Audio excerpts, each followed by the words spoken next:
public. Um, it could be the case that it kind of required a congressional bill to force this out.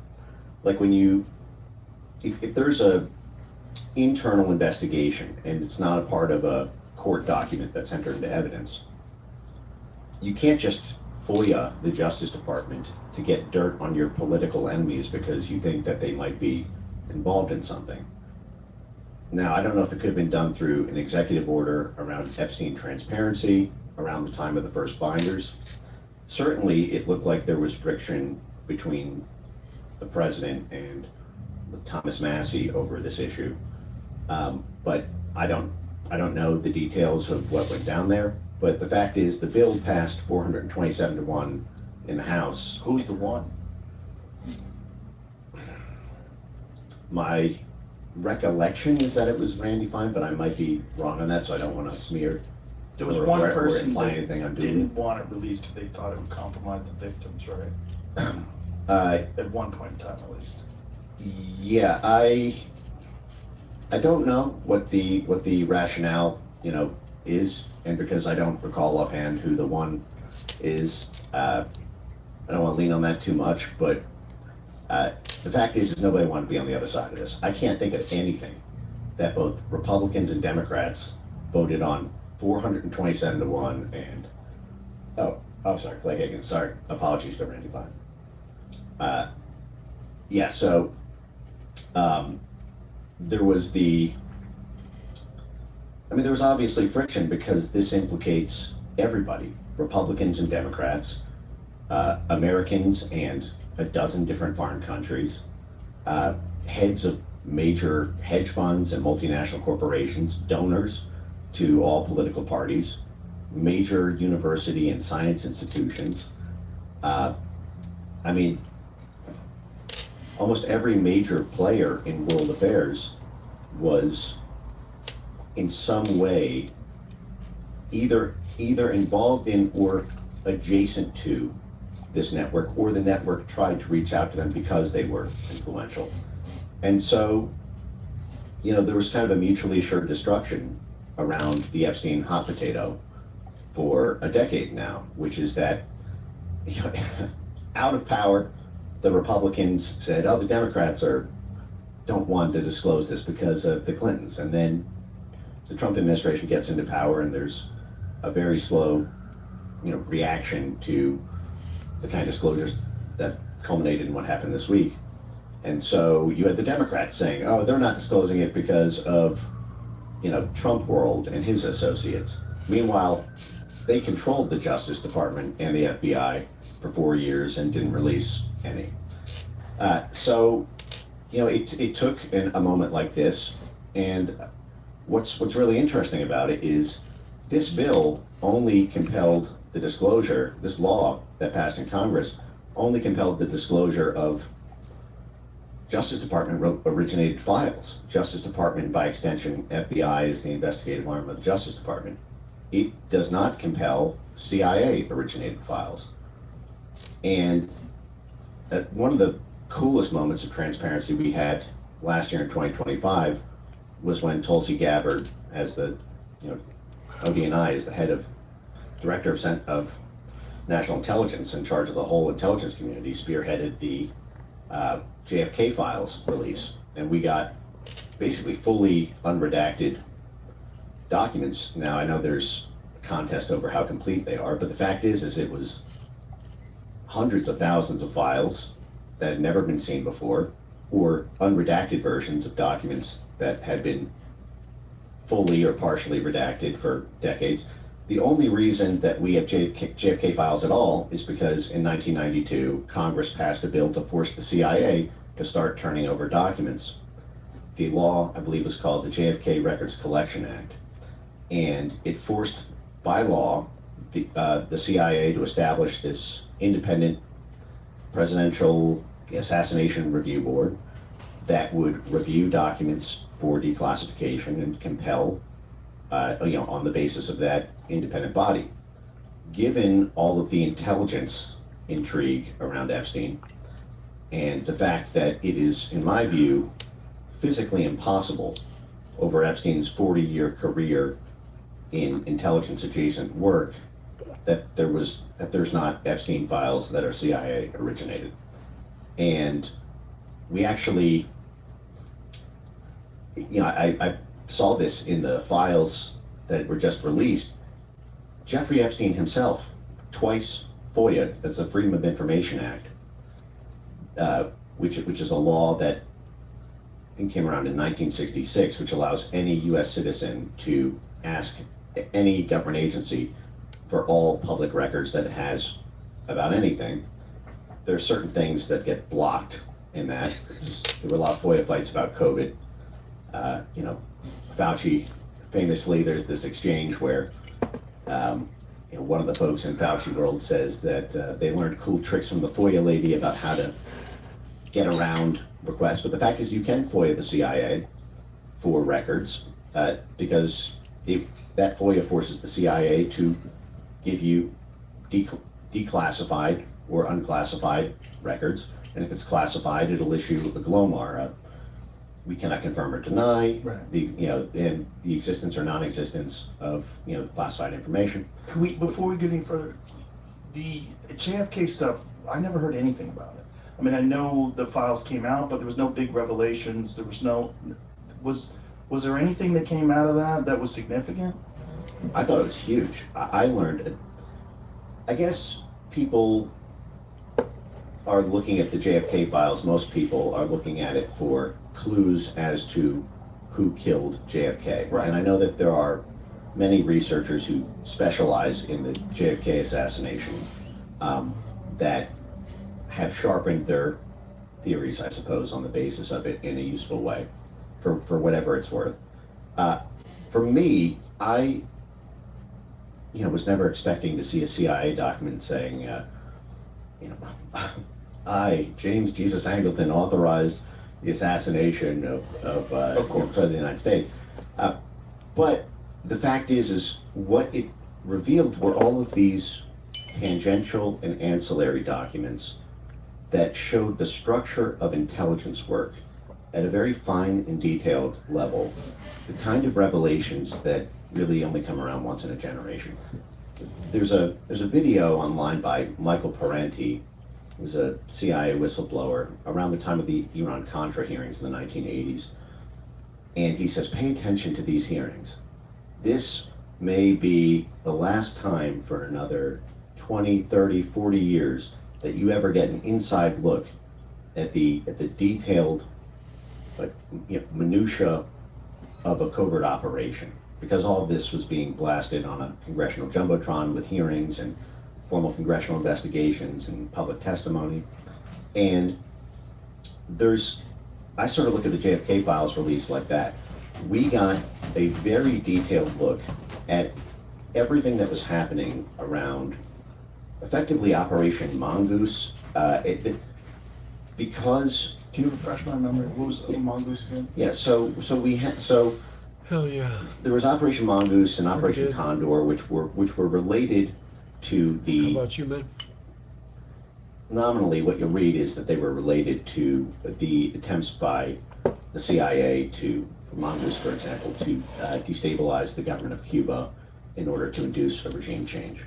But because those efforts proved unsuccessful, they regionalized the conflict to counter-communism work effectively throughout all of Latin America, the Caribbean, South America. No. And Operation Condor was effectively a kind of counterinsurgency strategy to stop the rise of Hope you feel better soon, man.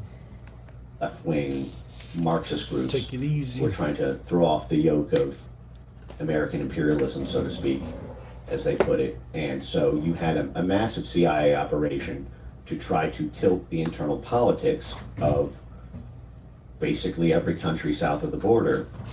And we got incredibly just detailed. I'll give you an example of one declassified document that's really wild. There's one document that is a CIA file with instructions to delete all physical copies of the document at the end that describes how the agency had internally authorized an attempt to assassinate Not for me. Castro by working through the Meyer-Lansky syndicate and hiring 2 hitmen that were in Miami and then had contacts with the Cuban exile community liaisons within Cuba. And so this was a formal agency file that described how a CIA case officer made contact with people from the mob, organized crime, with offers of payoffs, with very detailed logistics. You can find this. I did a whole video on it on my like subscriber thing. I'll put it on the top of my social media. But it also describes a really interesting Jeffrey Epstein-like figure. Robert Mayhew was a CIA asset. The JFK files, they describe how they got, they sponsored a movie to simulate, I believe it was the president of Indonesia, having an affair with a blonde woman. They filmed basically like a porno that would, and to create a tape, and they describe how they set up the room to make it look like it was, I think, in the presidential palace or some hotel room that would have been in that country, in order to create what's effectively a sexual blackmail tape that could then be leaked to the press in order to discredit the president. And you look at these in formal agency files, and on the one hand you go, okay, that was the 1960s, that was the early 1960s. That was before there was any oversight on the CIA at all. It wasn't until the Church Committee hearings in 1975, 1976 that we even had congressional oversight of the CIA. There was no Senate Intelligence Committee, there was no House Intelligence Committee at the time. And at that point, assassinations had not been outlawed. I mean, the CIA was allowed to assassinate people. There's since been a ban on that. So you go, okay, that's 60 years ago. The fact is they did it. The fact is that is within the array of options that folks in covert operations saw as on the table. Working with the mob. Working with the mob. Now, but that goes back a long time. I found it totally unsurprising. It's one of these things, it's just kind of the general theme. It's shocked but not surprised. You know, it's like, holy crap, they put this in writing? What are we doing here, guys? But you're like, well, I'm not surprised they did it because I know they were doing all these other things. The fact is the CIA was working with the mob before there was CIA. Before it was done by the CIA, worked with, for example, the Italian mob was done through the Department of War really starting in the 1930s, and then especially in the 1940s, because they were the Central Intelligence Agency. Well, at the time it was the OSS in the 1940s, but it would become the CIA. One of their main logistical points of contact and allies for the resistance against Mussolini in Italy. Mussolini was cracking down both on the Vatican Church and on the Italian mafia. And so there were strange bedfellows. There's a great book on this by Paul Williams. I think it was published in 2017. It's called Operation Gladio, the CIA, the Vatican, and the Mob. And I recommend this book to everyone because it's a really, really detailed academic deep dive on this nexus between a religious institution, an intelligence agency, an illegal organized crime syndicate that does all manner of black ops, and it especially focuses on the funding relationship. In fact, this just came out, and this sort of gets to the utility of these documents. There's an incredible document that just was released this week where Larry Summers, who was the head of the US Treasury, so not only was he the head of Harvard University and the head of the American money system, But he says he's trying to explain to Jeffrey Epstein kind of the politics of what's happening in the Vatican. And what he says to him is that what's actually most important going on right now is what's happening with the Vatican Bank, which is kind of the deep politics of the Vatican. And I saw this email and I just laughed and did a little twirly thing in my chair, because it's totally unsurprising if you read that book Operation Gladio that I mentioned. It traces 80 years of this, because the Vatican Bank was the first offshore bank before offshore banking even existed. There was an alliance with the Vatican Bank during World War II itself with our Department of War and with organized crime outfits, at least according to the evidence that I find persuasive in this book, and that appears to be validated by Italian court documents in the 1990s when all of this was litigated. Incidentally, that was when the mob was really prosecuted for the first time. But effectively what happened is you had strange bedfellows. You had the United States, who wanted to get rid of Mussolini, you had the Vatican, who wanted to get rid of Mussolini, and you had organized crime, who wanted to get rid of Mussolini. And because organized crime is very deep in the logistics and unions, they control the ports, they control the streets, they control safe houses. And if they have allies in a bank, they are able to launder money effectively in order to do black market, type trade. And if you have, for example, the support of the U.S. government to facilitate that, and there's protection offered to those organized crime groups, what you end up having is effectively state-sponsored, a state-sponsored mafia with an untouchable bank. And at the time, and Larry Summers explains this to Jeffrey Epstein in very simple terms, which is, here you go. The most important change in the Vatican may not be Pope Benedict's retirement, but change in leadership of the Institute for Works of Religion, the Vatican's bank. Because of the Vatican's status as a sovereign country, it's exempt from transparency rules of not only Italy, but of the European Union. This status allows its elite clients to evade any scrutiny in their money transfers. Last May, Vatican Bank president was fired after Italian authorities opened an investigation into a far-flung bribery scheme. And he goes through this, but what's important here is the British, when we think of offshore banking now, it's usually associated with Cayman Islands, Jersey, Man, Panama, but Panama's sort of a different story. But it's usually associated with these kind of small island countries that are formerly, kind of their own territory, their own sort of sovereign territory. You also see this within the United States in Native American reservations, with these kind of autonomous zones that can be shielded from certain kinds of public disclosures that in a typical finance institution. That's going on with Native American banks? Well, yeah, this was actually part of. Is that connected to the casinos? Because they have a lot of money from the casinos? Yeah.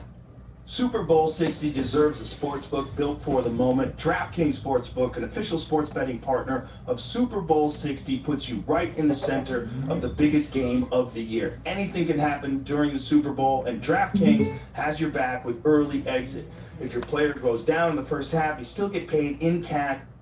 Which I always get paid in cash.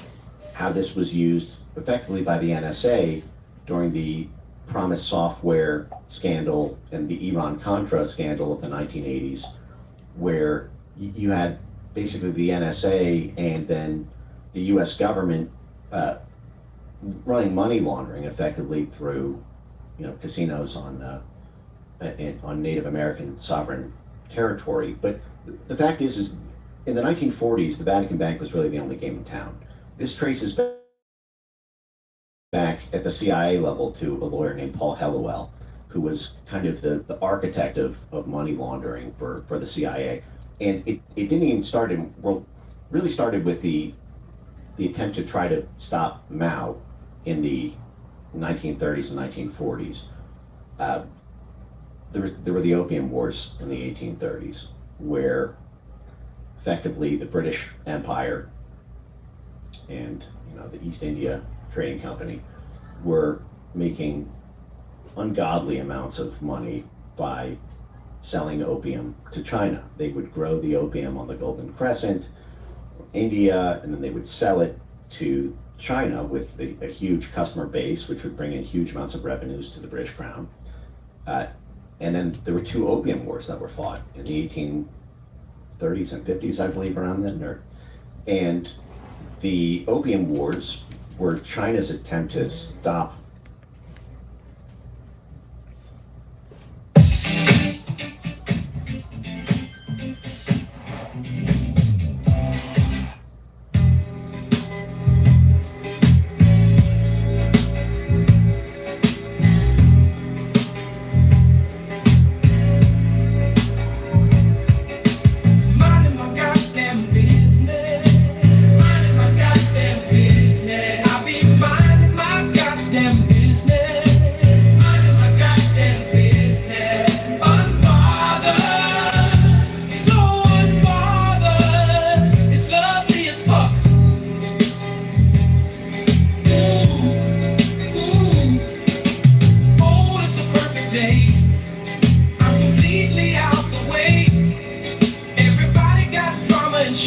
but to me those problems don't exist. I just be over here chilling. The homie got issues with his girl. For work is telling me too much about the world. No nigga, I ain't hear shit. And no, I ain't see shit. It's Mr. I'm not in it. I just be minding my goddamn business.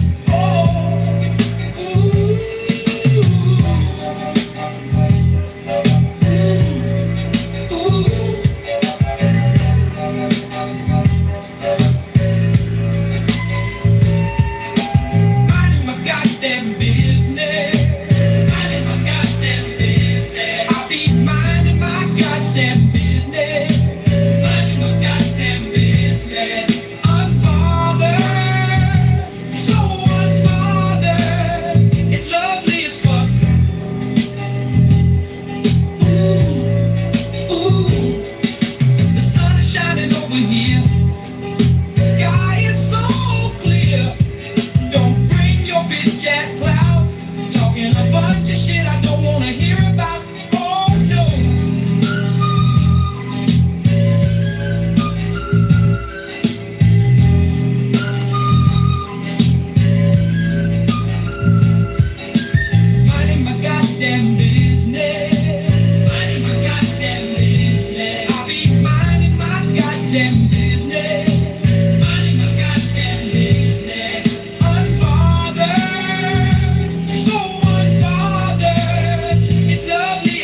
up for your next adventure at the Oregon International Auto Show at the Oregon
LinkedIn can't make your boss less cringy, but we can help you find a new job.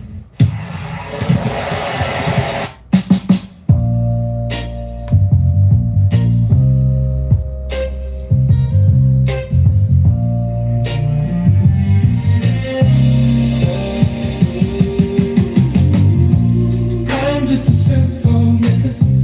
I don't need much.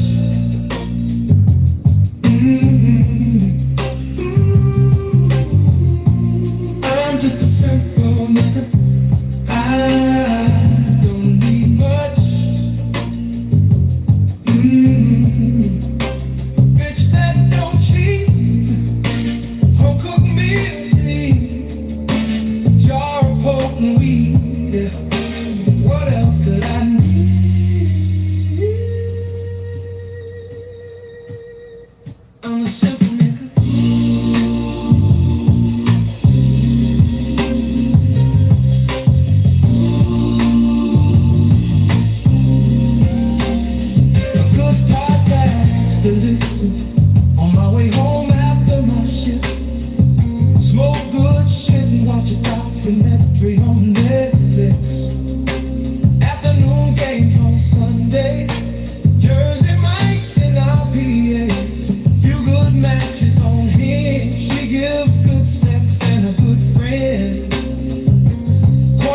smoking weed. Yeah. What else could I need?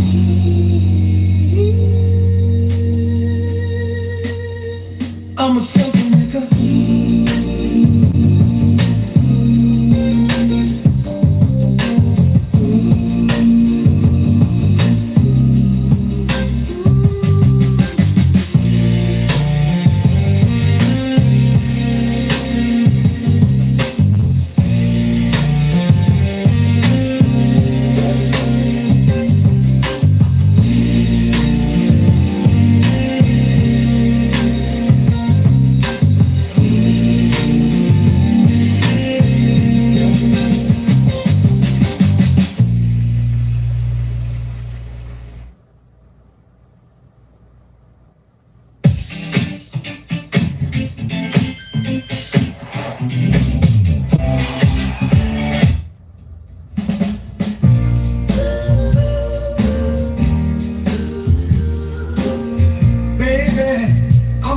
Strong moral fiber. When it comes to being decent, I got that eye of the tiger. Yeah, I'm a saintly fella with a knack for doing good, always helping my friends and being a pillar in this neighborhood. I don't let this world get the best of my temperament. I'm known all over and everyone they say I'm heaven sent. But Lord, sometimes, bitch, you gets the yakking up the storm. I comes in that door and them lips get me to wishing is never born. One thing after another like the shit, it just can't wait. A broken sink, family squabbles and bills needing paid. Yeah, but right now I just don't give a damn, baby. You keep running that mouth and it'd be time again for me to open some whoop ass on a lady. Yeah, honey, I'm a great Christian and everyone around, they know this kind, man. But every so often my alter ego be coming out and that's when it's time to throw hands. Yeah, they call me the open hand man, baby. But when a female don't know how to shut that face, these hands they open wide and put that hole in her place. Yeah, I said they call me the open hand man, honey. Lord knows I'm the best man on this earth, but you keep up your shit, woman, and I'll be your curse. I live by my Bible and my heart beat full of love. I do what I can and I gives my praise to that man up above. Lord, when I see a man on the street, I always drop a dime. And with a friend they be in need, I come through each and every time. Yeah, I'm all the women in this world, you the one got lucky enough to be my seventh wife. But you keep pushing and ho, you's playing with that life. Honey, once upon a time you was one fine ass broad, but now you done got old as fuck and that face done hit a wall hard.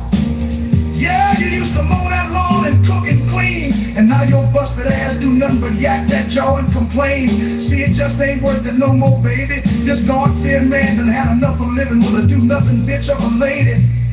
Woo! Yeah, they call me the open hand man, baby. Cause when a female don't know how to shut that face, these hands they open wide and put that hole in her place. Yeah, I said they call me the open hand man, honey. Lord knows I'm the best man on this earth, but you keep up your shit, woman, and I'll be your curse.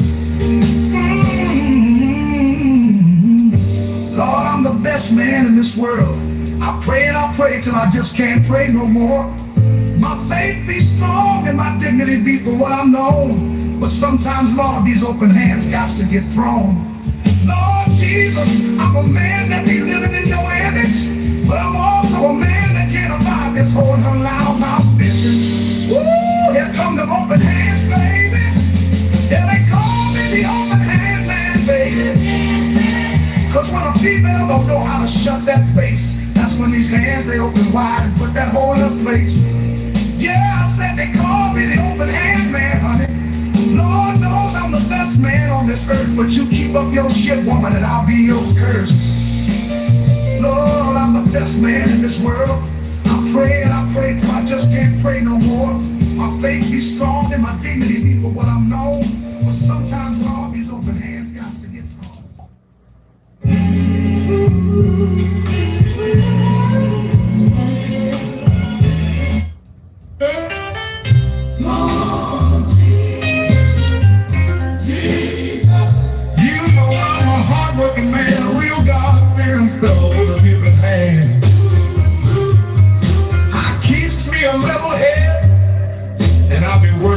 every day just to get ahead.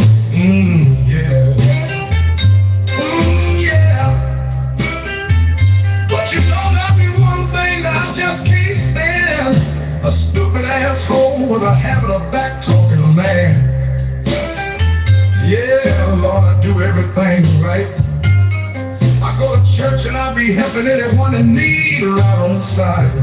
But there's times when a horrible wife gets to running off at that mouth, and that's when my mood it gets to going straight south.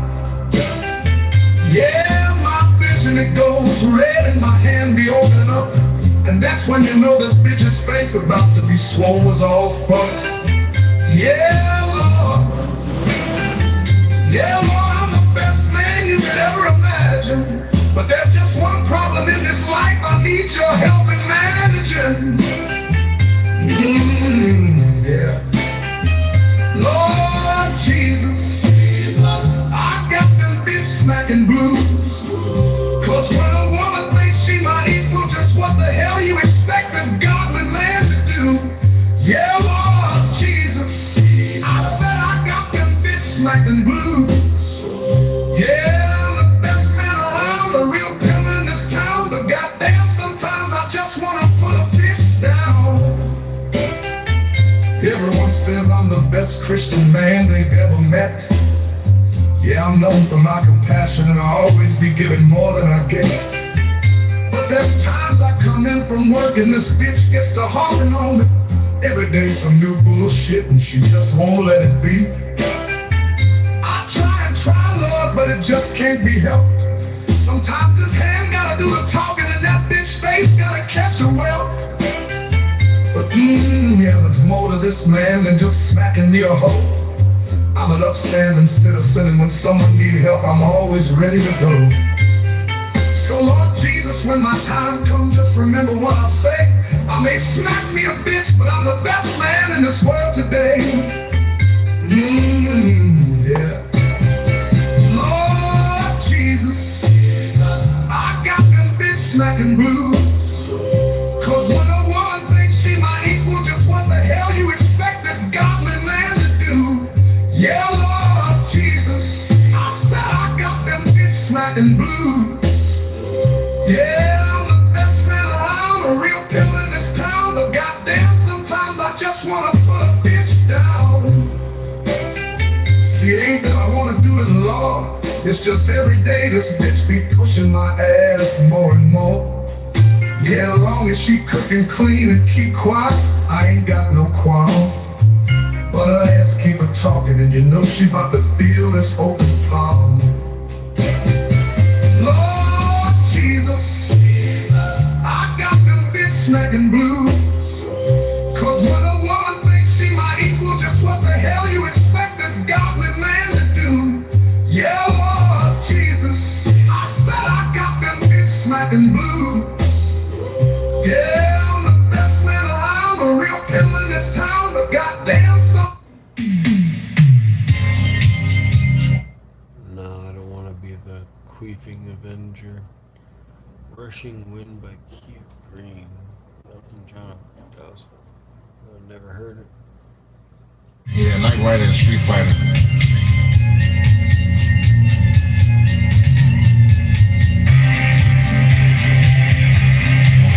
Hasselhoff. This is a test, emergency broadcast system test. The urgency comes from east to west. A courtesy comes, so stay abreast. Then get it off your chest. New currencies made, who will invest? Deliveries paid for, not distressed. You can certainly stay under house arrest. As my house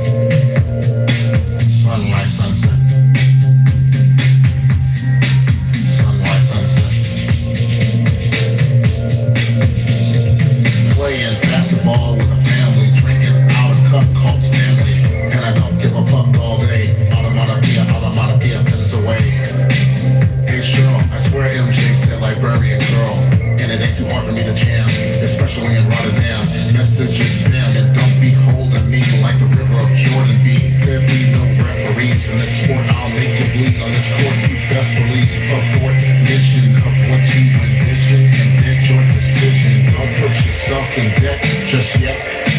Sunrise, sunset. Sunrise, sunset. Sunrise, sunset. Sunrise, sunset. I came, I saw, and wanna comfort you. Those games, stop playing. Just what am I to do? You're looking to the left and the right. Yeah, that's alright. But I ain't one to play. No, I ain't one to play. Cause you ain't ready. No, you ain't wrong. So you better get up and take it back home. Now if you wanna shimmy, now that I can do. And a little bit of shimmy sauce, and I'm ready for you. Sunrise, sunset. Sunrise, sunset. Sunrise, sunset. Sunrise, sunset. Laron, grab on.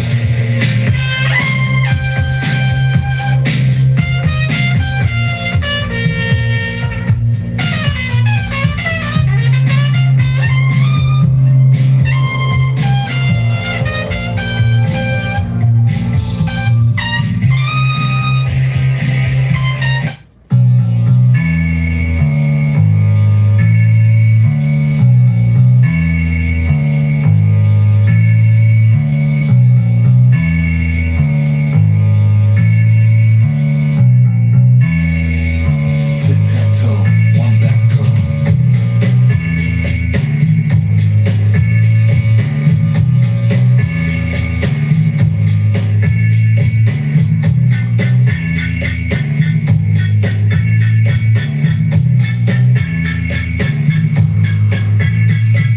I once knew a hippopotamus that was ethically non-monogamous. She gave me the clapping with a pillow of sap. The name shall remain anonymous. Press like and follow us. Our profile says to all of us, Apple, Cash App site, link tree of life that'll be the death of all of us. Wildebeest and walruses, sheep with tiny thalamuses. These mammals hunt like camels, out charging your astrologers. Been mad at the gynecologists, threatening that they're a local colonist. Better go make a wish, walk a petri dish on a star that don't make promises.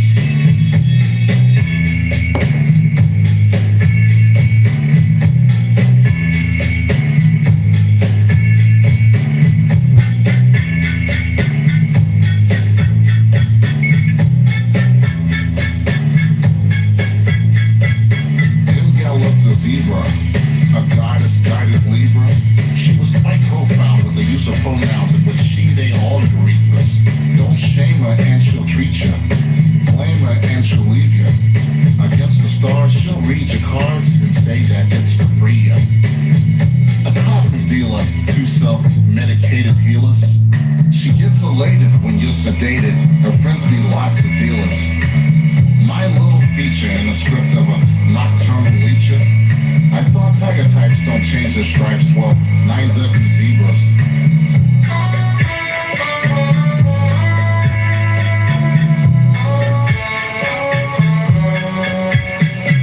The new gazelle is having fits because I dig bipolar chicks.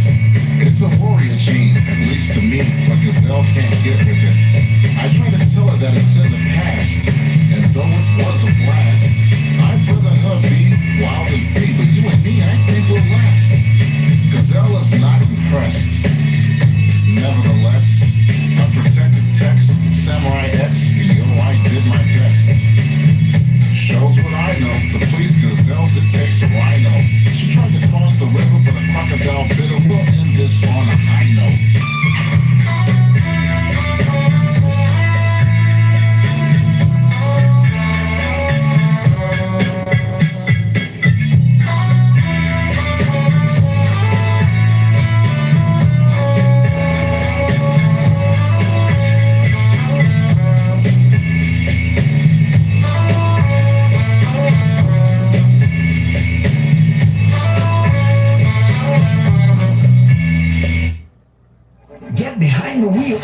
explore the latest in vehicle design and technology at the Oregon International Auto Show, February 9th.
The main focus for my music, whether it be the production or the lyrics, is my travels. You know, the outside environment really plays a huge part in what I make. I write all my rhymes outside, you know.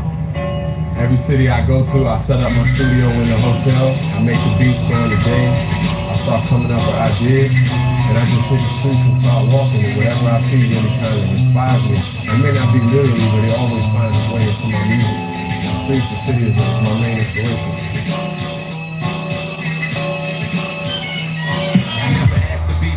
And that's no question. The sun still shining on the same old lessons. The why does life feel like an educated guess? And my thoughts like meals, I'm a sucker for the seconds. Impressions got a lot of us stressing, but how we all perceive is more about a reflection. And the reception's more on the I receive, which leads me to believe these hoes like what I heat. Tall women in heels, sold money in deals, man. Off the no border like all money for real. More time abroad and less time at home. Less time for bros and more time at zones. Yeah, I'm in it with flying out of a loved one. This a new beginning of climbing out of the other one. Could the dream feel realer than it ever been? And I was aiming high like a nigga being president. Possibilities of that, it seeming pretty evident. Being self-employed is now seeming like a definite. Staying that way is what I'm effing with. Like-minded people be the only ones I'm messing with. Yo, this so real. Now no one will say it, but I'ma go this steel. Living in the moment, gotta hope this feel. But the feeling in itself got its own appeal. I'm attracted to the lights in the distance. The closer that I get, and the brighter my wish gets. Excited by the risk and the chances I'm taking. The sure what I'm putting my faith in. I'ma be alright. I'm trying to get mine in this lifetime. The afterlife is much further in the That last song was okay. It's just not the mood I'm in right now.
Detroit that don't either sell records, buy records, listen to them.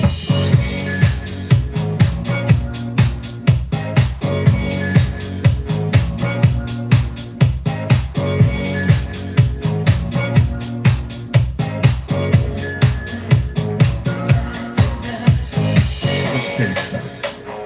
It ain't what you got, it's what you do with what you have. You understand?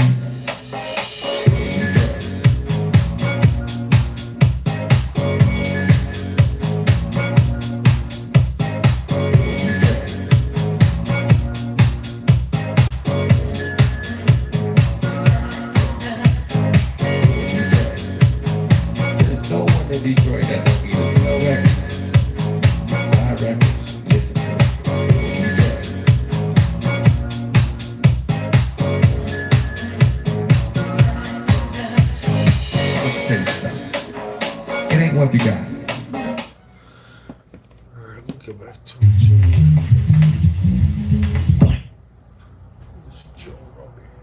formerly a CIA asset. He was what, what's called a liaison, a contact, a facilitator, a friend of the station. Doesn't work for the CIA. He's got his own hedge fund. He's got his own, basically finance, will invest in commodities or foreign exchange or private portfolio companies. But sometimes he'll work with the CIA. Sometimes he won't. Depends on whether it's good for him. And in this case, he thought it was good for him to take this. Who knows what cut he himself got on it. But the fact is here you have the same type of you have every layer of this, from the Justice Department to the CIA, to the private financiers, to the private companies, to real world geopolitical action. And this appears, in my view of it, to be exactly the model that Jeffrey Epstein himself replicated and was on parallel track with for his whole career. He's and I can get into that, but does that make sense in terms of this type of figure exists basically in every country, in every industry, and they're not all as prominent as Epstein, but I would argue people like Mark Rich and at the time Bruce Rappaport kind of were. They don't all have these child sex trafficking that's the thing. type things. This is the thing, is like what he was connected with. It makes me wonder, like, if he didn't have that sick thing where he liked underage girls, like if he'd never gotten arrested, which was what, 2008 or something? When did he initially get arrested? 2006, but 2006. but he was the plea deal was 2008. Yeah. So if that hadn't happened, like if you just got a guy who's getting of age prostitutes, we probably never hear about this. Yeah. And this episode is brought to you by Squarespace. To level up your business, you got to level up your website, and Squarespace does the heavy lifting for you. Even I use it to power my website. JoeRogan.com is powered by Squarespace. Squarespace gives you everything you need to claim your domain, professionally showcase your offerings, grow your brand, and get paid all in one place. Head to squarespace.com/Rogan for a free trial. And when you're ready to launch, use the offer code ROGAN to save 10% off your first purchase of a website or domain. That's crazy. And you can imagine very easily why, because Epstein was involved in fraudulent financial activities his entire career. He was under SEC investigation at Bear Stearns in 1980 when he was involved in a deal. I think it was St. Joe's Mineral Company, which is owned by Seagram's, which is owned by the Bronfman family. He got in trouble with the SEC at that time. He then, as soon as he got in trouble, he left Bear Stearns and went out on his own, but then worked effectively at Bear Stearns off the book for the next decade, according to his own testimony. He had a continuous relationship with Bear Stearns for, I think he said 31 years. It was basically from the moment, from the 1976 until 2007, 2008, when Bear Stearns collapsed while Jeffrey Epstein was in jail. But then Jeffrey Epstein, it appears to me almost impossible that Jeffrey Epstein was not working on BCCI pipeline deals while he was at Bear Stearns. Bear Stearns was one of the three biggest clearinghouses for BCCI transactions. BCCI is the Bank of Credit Commerce International. Sometimes people call it the Bank of Crooks and Criminals International. It's an incredible saga of CIA banking gone wrong. It's a bank that was started in Pakistan in 1972 and then grew to be the CIA's main way to covertly back the Mujahideen against the Russians during the Cold War. So we backed Osama bin Laden, the CIA. We backed the Islamic Mujahideen, the radicals who became Al Qaeda and ISIS, with billions of dollars of CIA and MI6 and Israeli and Saudi facilitated, you know, co-support and financial funds in order to do a Cold War operation, just like we talked about with strange bedfellows, you know, backing right-wing organized crime to stop left-wing communism. We did the same thing in Afghanistan through, you know, the Pakistan-Afghanistan border to covertly run guns to the Mujahideen. In fact, there's a great YouTube video that I always like to play so that you can see it for yourself. It's really short. You can look up 1979 Zbigniew Brzezinski dropping out of a helicopter to tell the Mujahideen that both God and the United States government is on their side. And the reason this clip I always think is so fun to play is because this was the very moment in 1979 that Jeffrey Epstein appears to have been involved in the BCCI financing of this very operation. So if you turn the volume up and you start at the beginning. Start by handing me your phone. You're a thief. Well. You know what? You pull that trigger, I pull mine. Crime 101 radar. Hey, look at you! Floors by day, student by night. PT by dawn, Dean's List by dusk. Always powered by Penn State World Campus. With more than 175 in-demand programs, Penn State World Campus delivers. On your time. Wanna go to Burger King? Kids don't need much to feel like royalty. And right now, it costs even... Mom, look! Excuse me. It's gonna... U.S. National Security Advisor Brzezinski flew to Pakistan to set about rallying resistance. He wanted to arm the Mujahideen without revealing America's role. On the Afghan border near the Khyber Pass, he urged the soldiers of God to redouble their efforts. We know of their deep belief in God. We are confident that their struggle will succeed. That land over there is yours. You'll go back to it one day because your fight will prevail and you'll have your homes and your mosques back again because your cause is right. God is on your side. Now that is the National Security Advisor of the United States of America. The National Security Advisor is the highest post in the cabinet. It is the person the president talks to every day. All intelligence, war, military, and statecraft goes through the National Security Advisor. That is the numero uno. And he personally, in 1979, this didn't come out until years later, but we were covertly doing this. So to do a covert operation, and this is why I focus on the money side of Epstein from the 1970s to present, because the money in any covert operation is the most essential part. It's the only thing that is irreplaceable, and that if you don't have it, everything goes away. You lose one person, find another one. You lose one logistics hub, can create another one with money. You lose money, you lose everything. You lose your ability to pay your informants. You lose your ability to bribe government officials.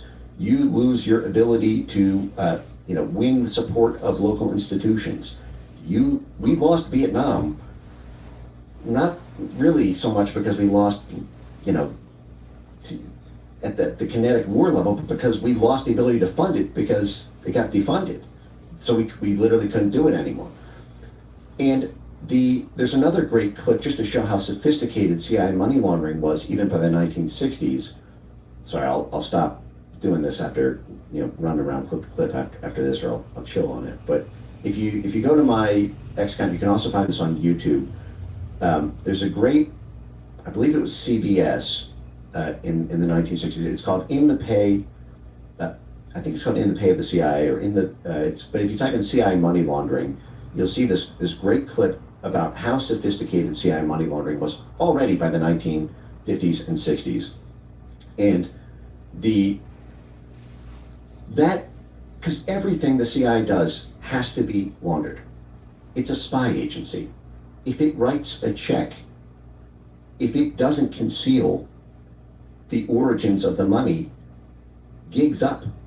So everything that is CIA has to move through some sort of money laundering mechanism.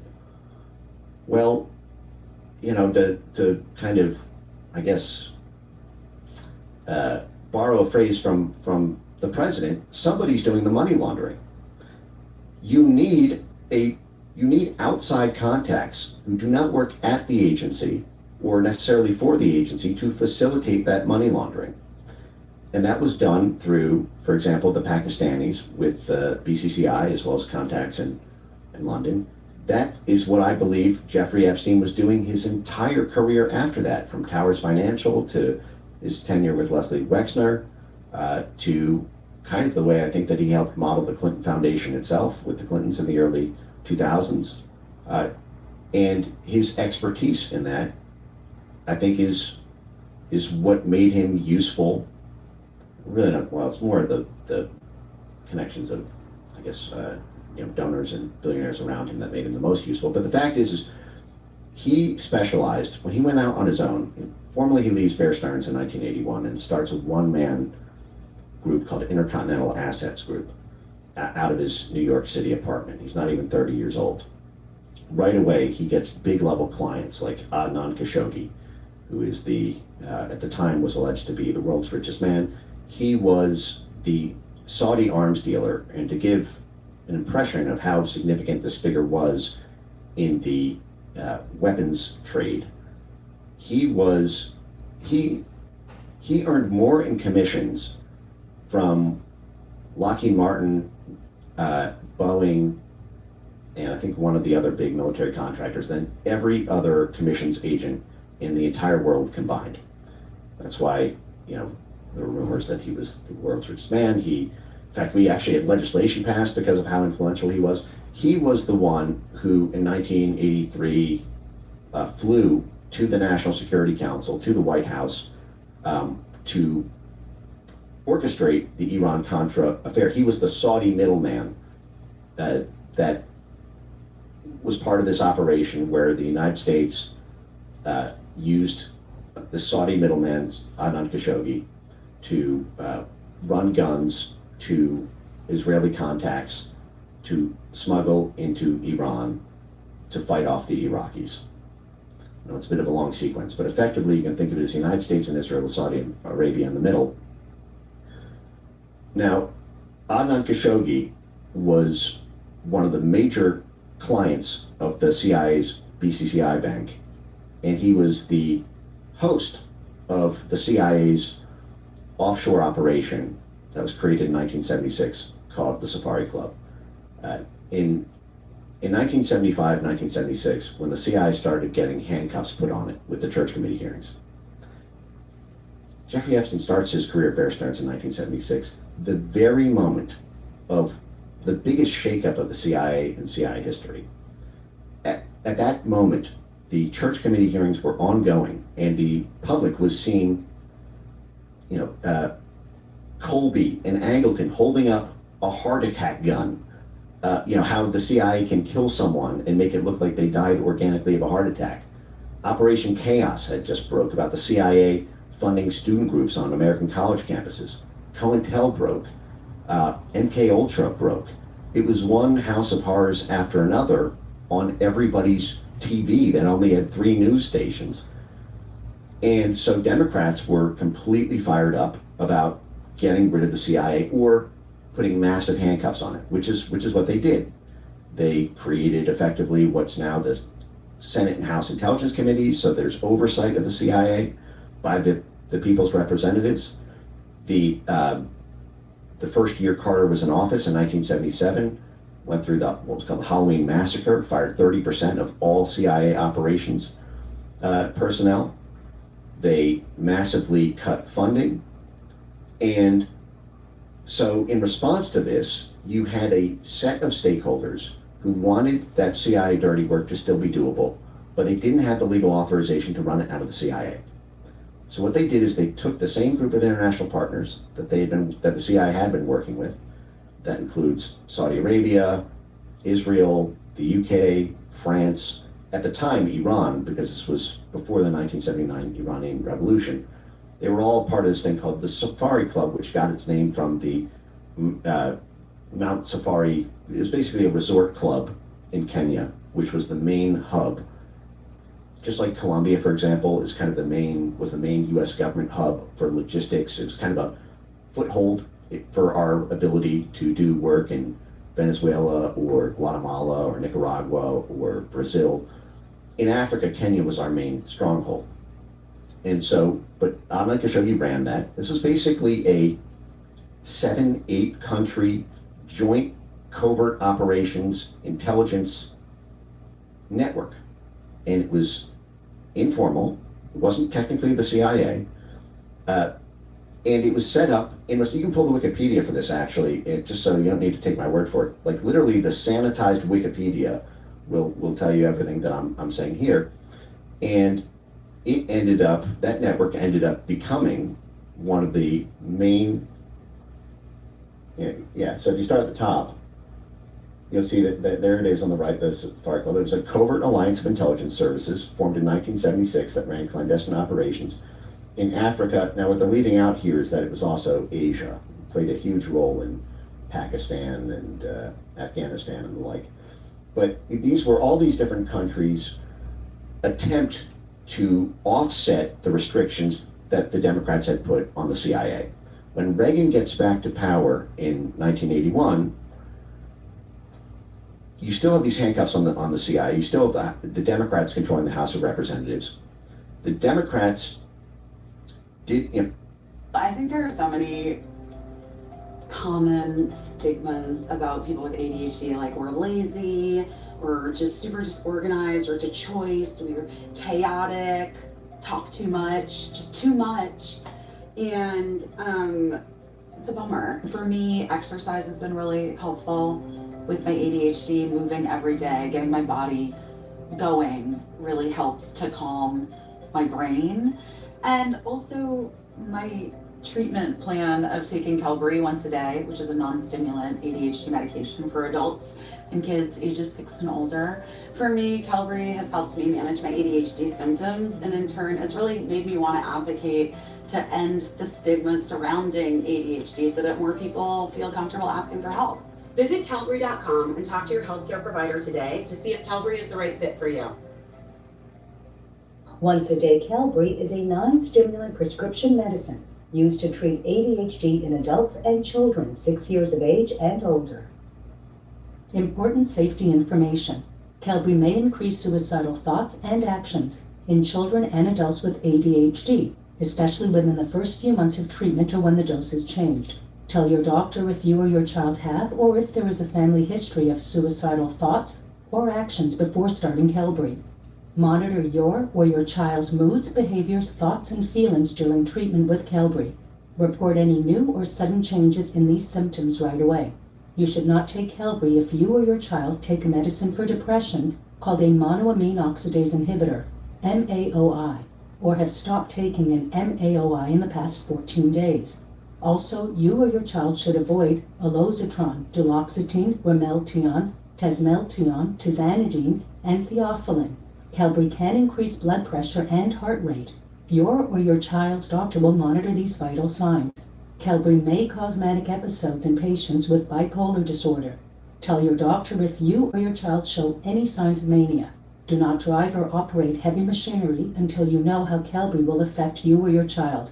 Qelbree may cause you or your child to feel sleepy or tired. The most common side effects of Qelbree in patients 6 to 17 years are sleepiness, not feeling hungry, feeling tired, nausea, vomiting, trouble sleeping, and irritability. And in adults, insomnia, headache, sleepiness, tiredness, nausea, decreased appetite, dry mouth, and constipation. These are not all the possible side effects of Qelbree. You are encouraged to report negative side effects of prescription drugs to the FDA. Visit www.fda.gov/medwatch or call 1-800-FDA-1088.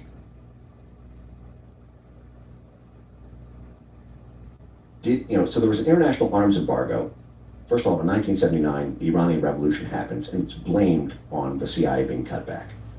The CIA helped install the Shah in 1953. They argued that if Jimmy Carter hadn't destroyed the CIA, we would still have Iran as a friendly country. We could have stopped this. We could have nipped it in the bud. We could have had people on the ground.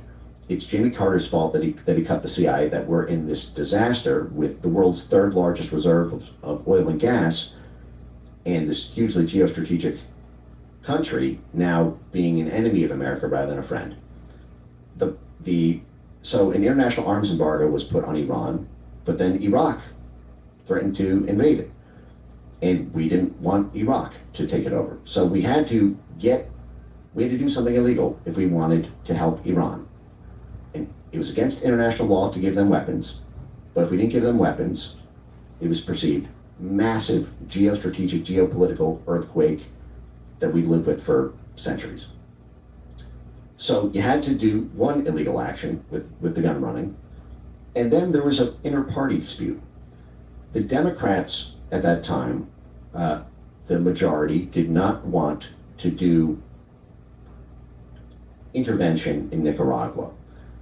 There was an in-party power called the Sandinista government, and there was a rebel faction called the Contras. And Republican donors and stakeholders had interest in Nicaragua and wanted to help the Contras overthrow the Sandinista government. But there was a party dispute. Democrat donors didn't profit from that. And they, at the time, had a fairly robust anti-imperialism kind of mindset and were sick of CIA regime change by the early 1980s after everything that was disclosed in just the previous years. So Republicans wanted to overthrow the Nicaraguan governments. Democrats didn't. Democrats had a House majority, and they passed something called the Bolin Amendment, which forbade any U.S. government funds from going to support the Contras.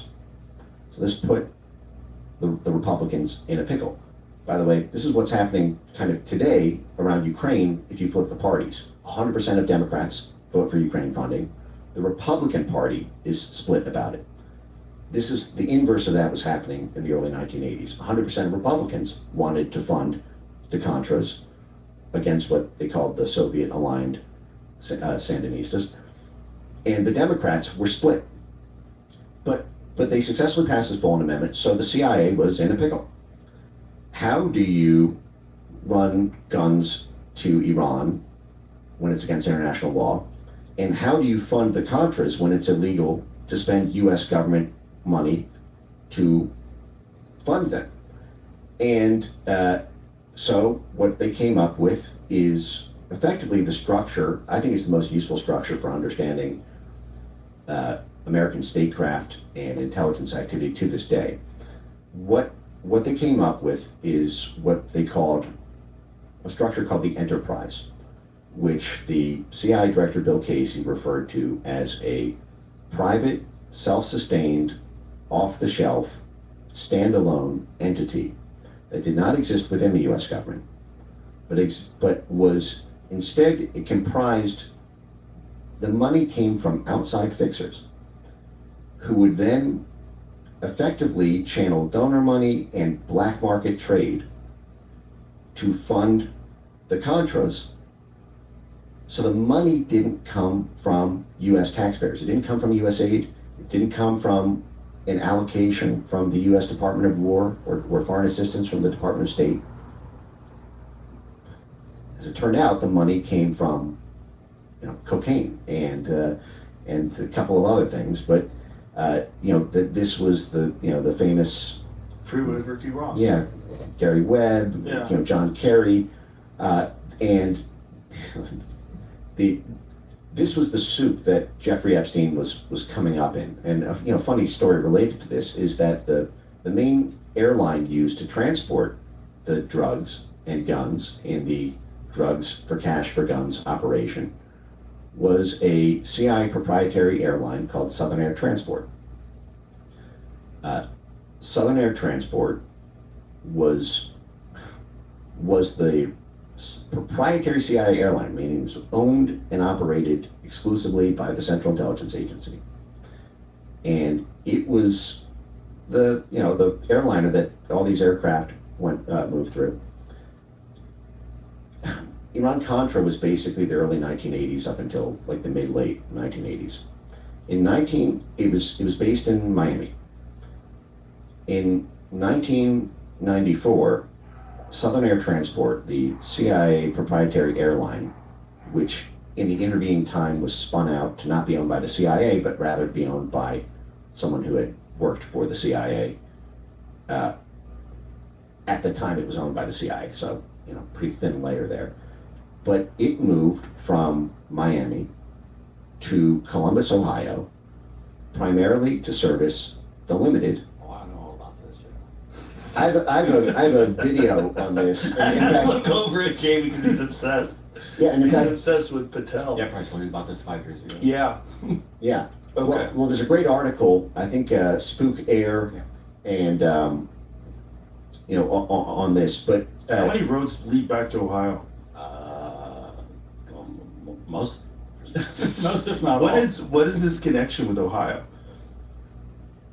Well, Ohio was, if you remember, kind of the origins of organized crime in the United States really goes back to the Prohibition era, when you had this Midwestern mafia syndicate around Cincinnati, and then it moved into Dayton and Columbus and adjacent to Chicago, and this whole sort of hub around Prohibition. And then Prohibition was 1920 to 1933. When Prohibition ended, all these networks went from black market alcohol to black market drugs, because it was no longer black market. They no longer had a business smuggling alcohol, so they moved into the narcotic space. Which ones? Which narcotics? Well, it was primarily opium in the 1930s. This was part of opium. Yeah. Well, yeah, because in the 1930s was when you had, as we discussed, the Department of War's alliance with Chiang Kai-shek and the Kuomintang, the Chinese nationalists. The supply for the supply for heroin, for example, or opium, it comes from Asia. It comes from the Golden Crescent, the Golden Triangle, and the way this logistics chain moved was our CIA, War Department backed rebel groups in Asia. They sat territorially on the Golden Triangle. They would cultivate the opium. They would basically fly it out on military aircraft. It went to Europe for processing in France. That was one of the main, this kind of French connection saga, which again, Jeffrey Epstein is weirdly connected to, and I can tell you about that if you're interested. And then it would go to the basically Italian mafia folks for the transshipment, and you had Italian mafia controlled docks and ports in the United States and New York and New Jersey, and you had CIA protected Italian mafia groups in southern Italy, which at the time were national security protected because they were our allies against the communists. And so you had this drug trade to support foreign policy imperatives. And you can do that, you can run that exercise with pretty much every drug on planet Earth at this point. And it makes it very difficult to stop the drug trade, because by stopping the drug trade, you're running up against something that your own government considers a perhaps unfortunate but necessary logistics hub. Do you think that's happening right now with Mexico? Yeah. Whoa. Well, I mean, think about this. Fast and Furious. Yeah. It wasn't that long ago. The Fast and Furious story is fucking bananas. Tell it to people that don't know, because just the idea that they proposed this and implemented it is so fucking crazy. Yeah. Well, so this was a scandal during the Obama administration. Eric Holder was the Attorney General of the United States. He had to step down because he was held in contempt of Congress for jumping on the grenade and not turning over the Fast and Furious files. Note to Congress, who wants to be a hero, by the way? You can do the same thing with the Epstein bill with the Fast and Furious files. I think everybody in this war on drugs that we're so gung-ho about, we just captured the president of Venezuela over drugs. It would be awfully nice if you compelled the Justice Department and FBI to turn over the Justice Department and FBI run Fast and Furious files. But what happened was, and I believe this had interagency approval, meaning the White House signed off on it, the Central Intelligence Agency signed off on it, the Department of Defense signed off on it, the State Department signed off on it, the FBI and ATF signed off on it. This was a gun running operation to send guns to the Sinaloa cartel to have them be able to successfully win a narco drug war against the Los Zetas cartel. The Los Zetas cartel was pilfering oil pipelines. But remember, Mexico, the oil wealth of the United States is vastly disproportionately concentrated in Texas. In West Texas and Southern Texas, where it shares oil fields with Mexico, effectively. Those oil fields go into, and Mexico is replete with oil. And there are many partnerships between United States oil companies and the Mexican government, Pemex and all the different, kind of private lines. And this is a big point of geopolitical contention. But the fact is one of the things that organized crime groups do in order to get money for their own syndicate, because they've got effectively military control of a territory, is if a pipeline runs through that territory, they can simply cut open the pipeline and steal the oil. This is, for example, what was happening with our CIA-backed rebel groups in Syria. We're taking the oil. I mean, we would literally, our spunky moderate rebels would, literally cut open Syrian pipelines and take the oil. And this was one of the ways to support. You can support it with drugs. You can support it with black market oil. And by the way, while I'm on the topic, if you pull up, and I have this on my X, if you type in Institute for Peace, or just type in Institute Peace drugs, the U.S. government, the U.S. Institute for Peace, told the Taliban not to shut down the drug trade after they took power in 2022. They said it would have a devastating, negative impact on the local economy if they didn't keep growing what was then, 95% of the, I think click the next image. Next image. Yeah, here you go. So this is a, we give the U.S. Institute of Peace, at the time we gave them $55 million a year. The U.S. Institute of Peace was created by act of Congress in This 1984. headline is wild. The Taliban's successful opium ban is bad for Afghans and the world. Yes. Right. So, wow. Now remember, just about, the Taliban had just taken back power. That happened in the early Biden administration. The Taliban, if folks recall, the CIA was and the U.S. military, as well as their allies and with regional allies, were cultivating the opium on the Golden Crescent for a noble cause, to win the Cold War against the evil Soviets. This was a big part of the funding for the Mujahideen. And this was one of the big scandals that ended up enveloping BCCI, the CIA's bank, because it was non-compliant with any banking regulations. It all moved offshore. The drug money, the drug logistics chain that the CIA built for the Mujahideen then moved through the drugs money laundering chain at the CIA bank, and this apparatus had scaled for 20 years by the late 1990s, when the Taliban, like the Chinese, wanted to shut it down when the Taliban took power in the 1990s. And they did that. They cut the opium down to effectively zero in 1999, and this is all open source. And then, we invade Afghanistan and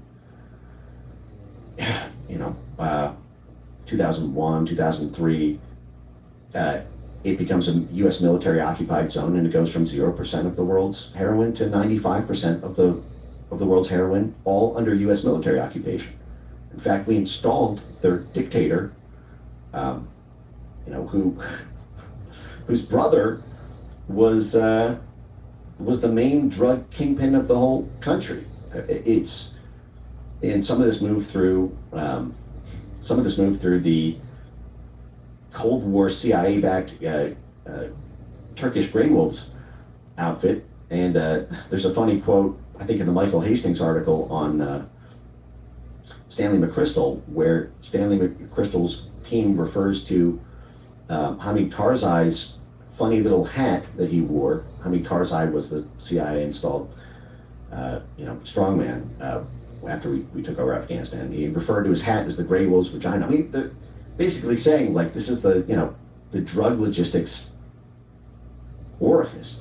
But leaving that aside, what I'm getting to is you have this banking network. You have all these logistics chains. Jeffrey Epstein, his first 10 years, when his come up is made through this whole network.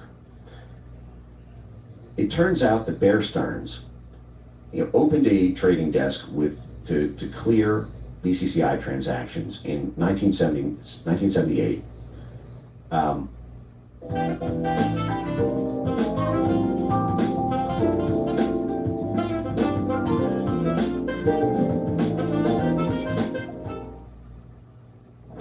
At Raising Cane's, we focus on making the most critical chicken finger meals, getting them right every time.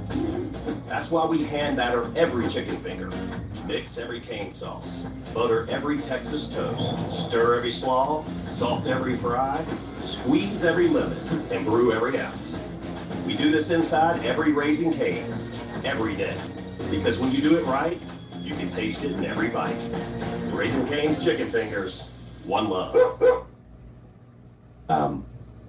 Jeffrey Epstein's mentor, the person who actually recruited him to apply to Bear Stearns, was a guy named Ace Greenberg.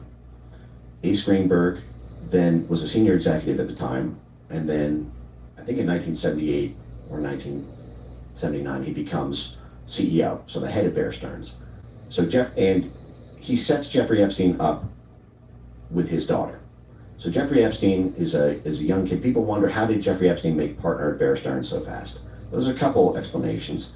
One is the guy who brought him into the firm quickly became CEO thereafter, and Jeffrey Epstein was dating his daughter. The New York Times actually reported this about a month and a half ago by getting the insider testimony of a dozen people who worked at Bear Stearns at the time.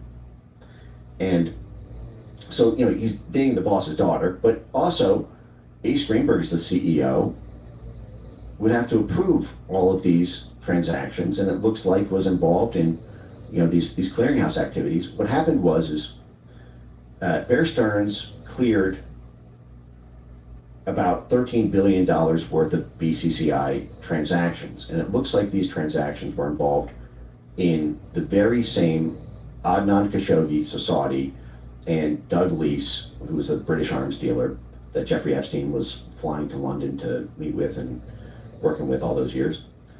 And Bear Stearns was doing it through this entity called Capcom, which was what the Senate report on the BCCI scandal referred to as the bank within the bank of BCCI. So kind of the inner sanctum of. Now that Capcom was owned by Kamal Adem, who was the he was the chief spy for Saudi Arabia.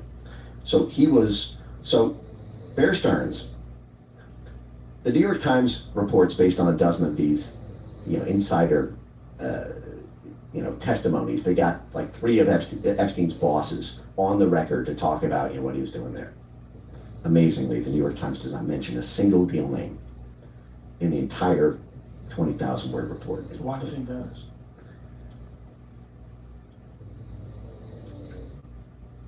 It might not be news fit to print. Also, they just, I can be charitable and say they just might not know. They might think that, I don't think that the New York Times has a pinky of the specialization in Jeffrey Epstein cinematic universe knowledge that your random anonymous egg account on X has. So they might not know about Bear Stearns doing BCCI transactions. They might not know what, if you don't know the material, you don't necessarily know what to ask. That's me being charitable. Also, some of the witnesses may have said that they don't want to talk about specific deal names because that would tarnish, the folks involved in that deal for association with Jeffrey Epstein. There could be a lot of reasons. I'm trying to be charitable here, but the fact is they all said Jeffrey Epstein moved up so fast because he was dating the boss's daughter and he was put on the biggest and most lucrative deals very quickly within the firm. And given the incredible volume that Bear Stearns appears to have been moving through BCCI, and BCCI being the hottest ticket in town then in the late 1970s, it was literally the main vehicle for the U.S. government to covertly launder funds. Capcom, according to the Senate Intelligence Report and the Justice Department investigations, was the main vehicle for funding the Mujahideen. 50% of those trades, and they laundered it illegally, which requires a brokerage, a clearinghouse to prove it. The way this is set up is you have a bank, you've got a money launderer, and you've got a clearinghouse. The bank was the CIA bank, BCCI.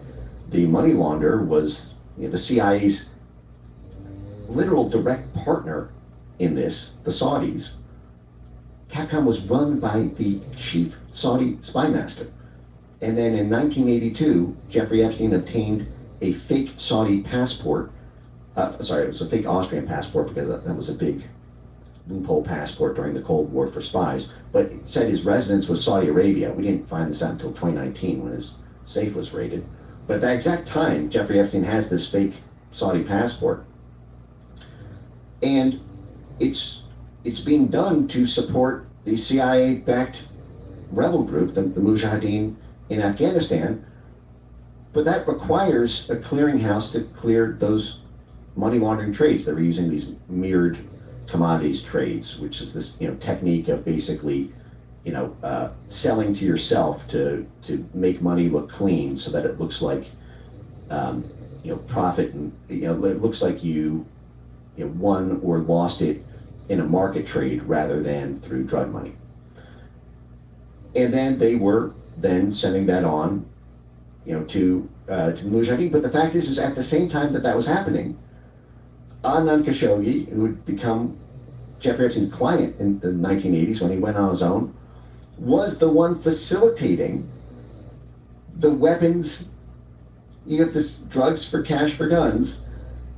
The person, so the bank that's that's turning the drugs into clean cash, that the head of the Saudi spy master is running that part of the banking side, and then you've got the Saudi arms dealer who is moving it illegally into Iran, working hand in glove with the CIA and the National Security Council the whole time. You have a illegal financial enterprise protected at the highest level by the United States government, the U.S. intelligence services, and by proxy, the Justice Department itself. Can you imagine the Justice Department prosecuting it while that operation was ongoing? Any defendant, you asked what are the great reveals in the JFK files, and I'd be remiss if I didn't bring up the case of Rolando Masper. There's an incredible document in the JFK files that Tulsi Gabbard released last year, which is a CIA document that describes, I think the quote is, massive damage if the Justice Department pursues a criminal case against a guy named Rolando Masper.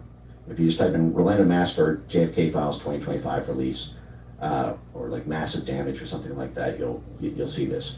It's an unbelievably incredible document.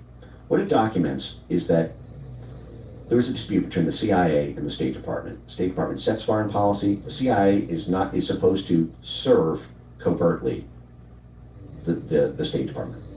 The CIA is the junior seat at the table. Nobody ever goes from being, head of the State Department to head of the CIA. That's a demotion.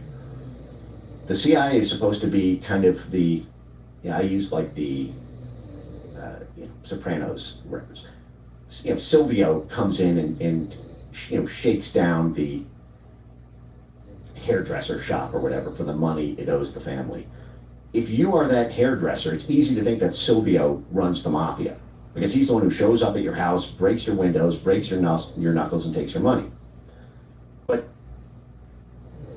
Silvio's not doing that because he runs it. He's doing it because the person setting the policy of the enterprise, Tony, is the boss of it. The way it's supposed to work is the State Department sets policy, and the CIA does or organizes the plausibly deniable dirty work to achieve it, if that is necessary to achieve that foreign policy.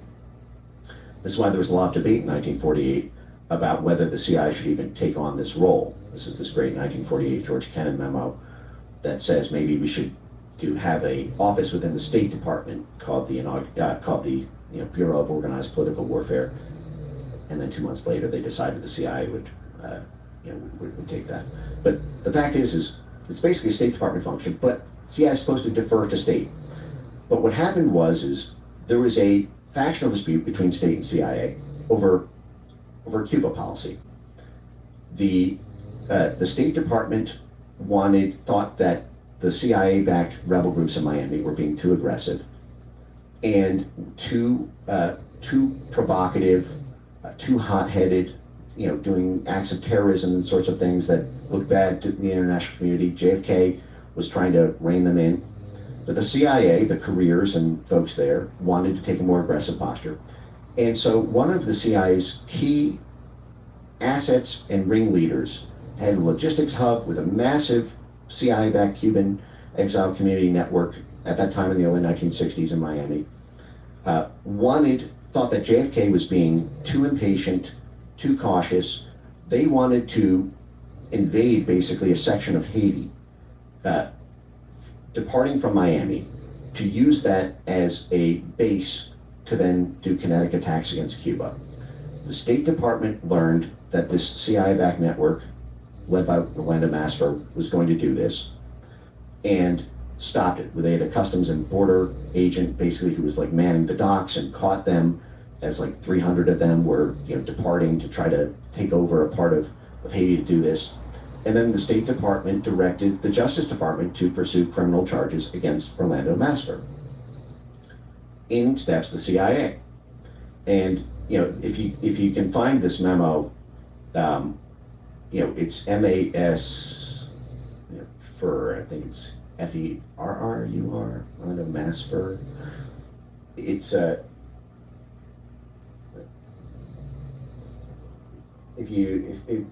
title of it is like massive damage that would accrue. You can probably also just find it on, massive damage. There you go. Estimate of damage which could accrue to CI Miami through prosecution of the Orlando Masfer Haitian invasion group. Again, we just learned the existence of this document last year. This is from the 1960s. Now, it says, the decision by the Justice Department to seek a grand jury indictment against Orlando Masfer and certain of his associates is a potentially explosive matter which could result in extensive damage to CIA activities in Miami.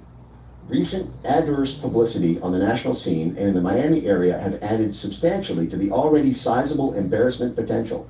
Can you imagine what these memos look like for Jeffrey Epstein? Some of the main sectors of danger to CIA equities are described below.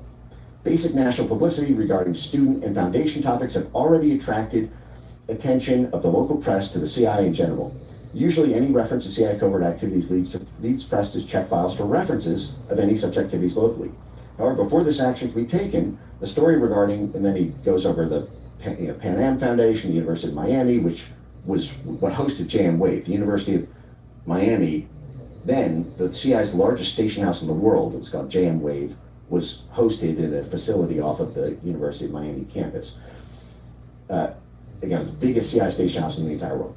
The CIA, so it goes on to say that, okay, there have been all these, the top paragraph is saying, we're under a lot of pressure, Justice Department. The public is already losing support for the CIA because of all these other disclosures.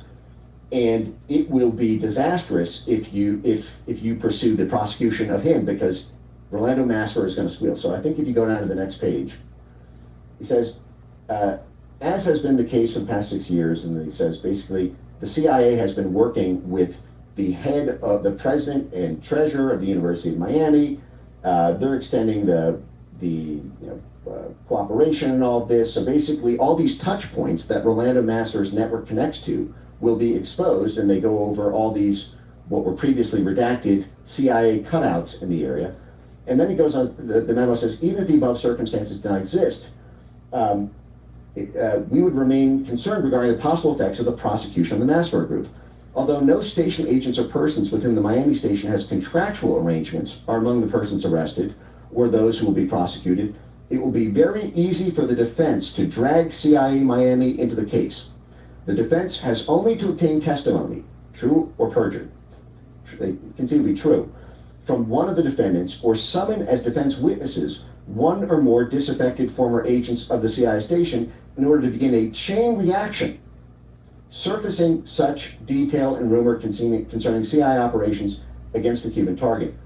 Given the sizable reduction of infiltration and a general feeling of frustration and lack of support for Cuban freedom attributed to passive U.S. policy, basically saying it would undermine our, entire operation against Cuba and the American people's support for it.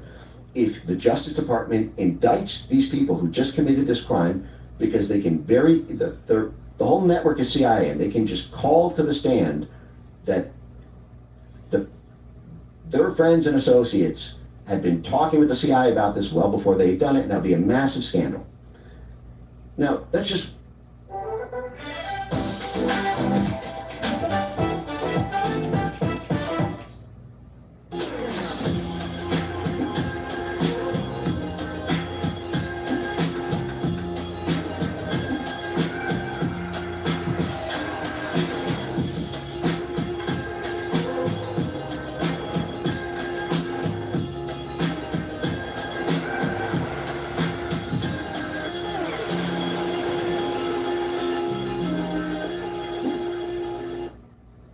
You're all set. Did you know you could get up to $4,000 today with a refund advance loan? A what now? A refund advance loan.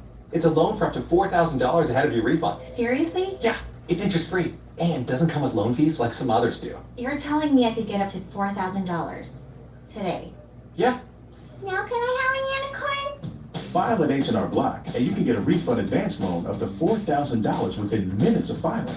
No loan fees, no interest. It's a no-brainer. Now, that's just one example here. And what goes on to happen is there's a negotiation between the State Department and CIA about whether to bring the case, how to bring the case, how to shape. There's a follow-up memo on this, which is totally incredible. That, I think, is more of the logistics on this. The agreement they reach is that the State Department wins nominally. They do bring the prosecution, but they bring it in a highly limited and tepid way. And they agree to the CIA's demands to limit lines of inquiry, to file motions against entering anything into discovery that might basically reveal the CIA networks in this. And they agree to have a CIA general counsel person on the prosecution team in order to personally make sure that the Justice Department stays in line. And if something looks like, if the judge grants discovery for something that might reveal the CIA's role in it, drop that line of prosecution so that it can't be entered into evidence. And this is what you see time and again is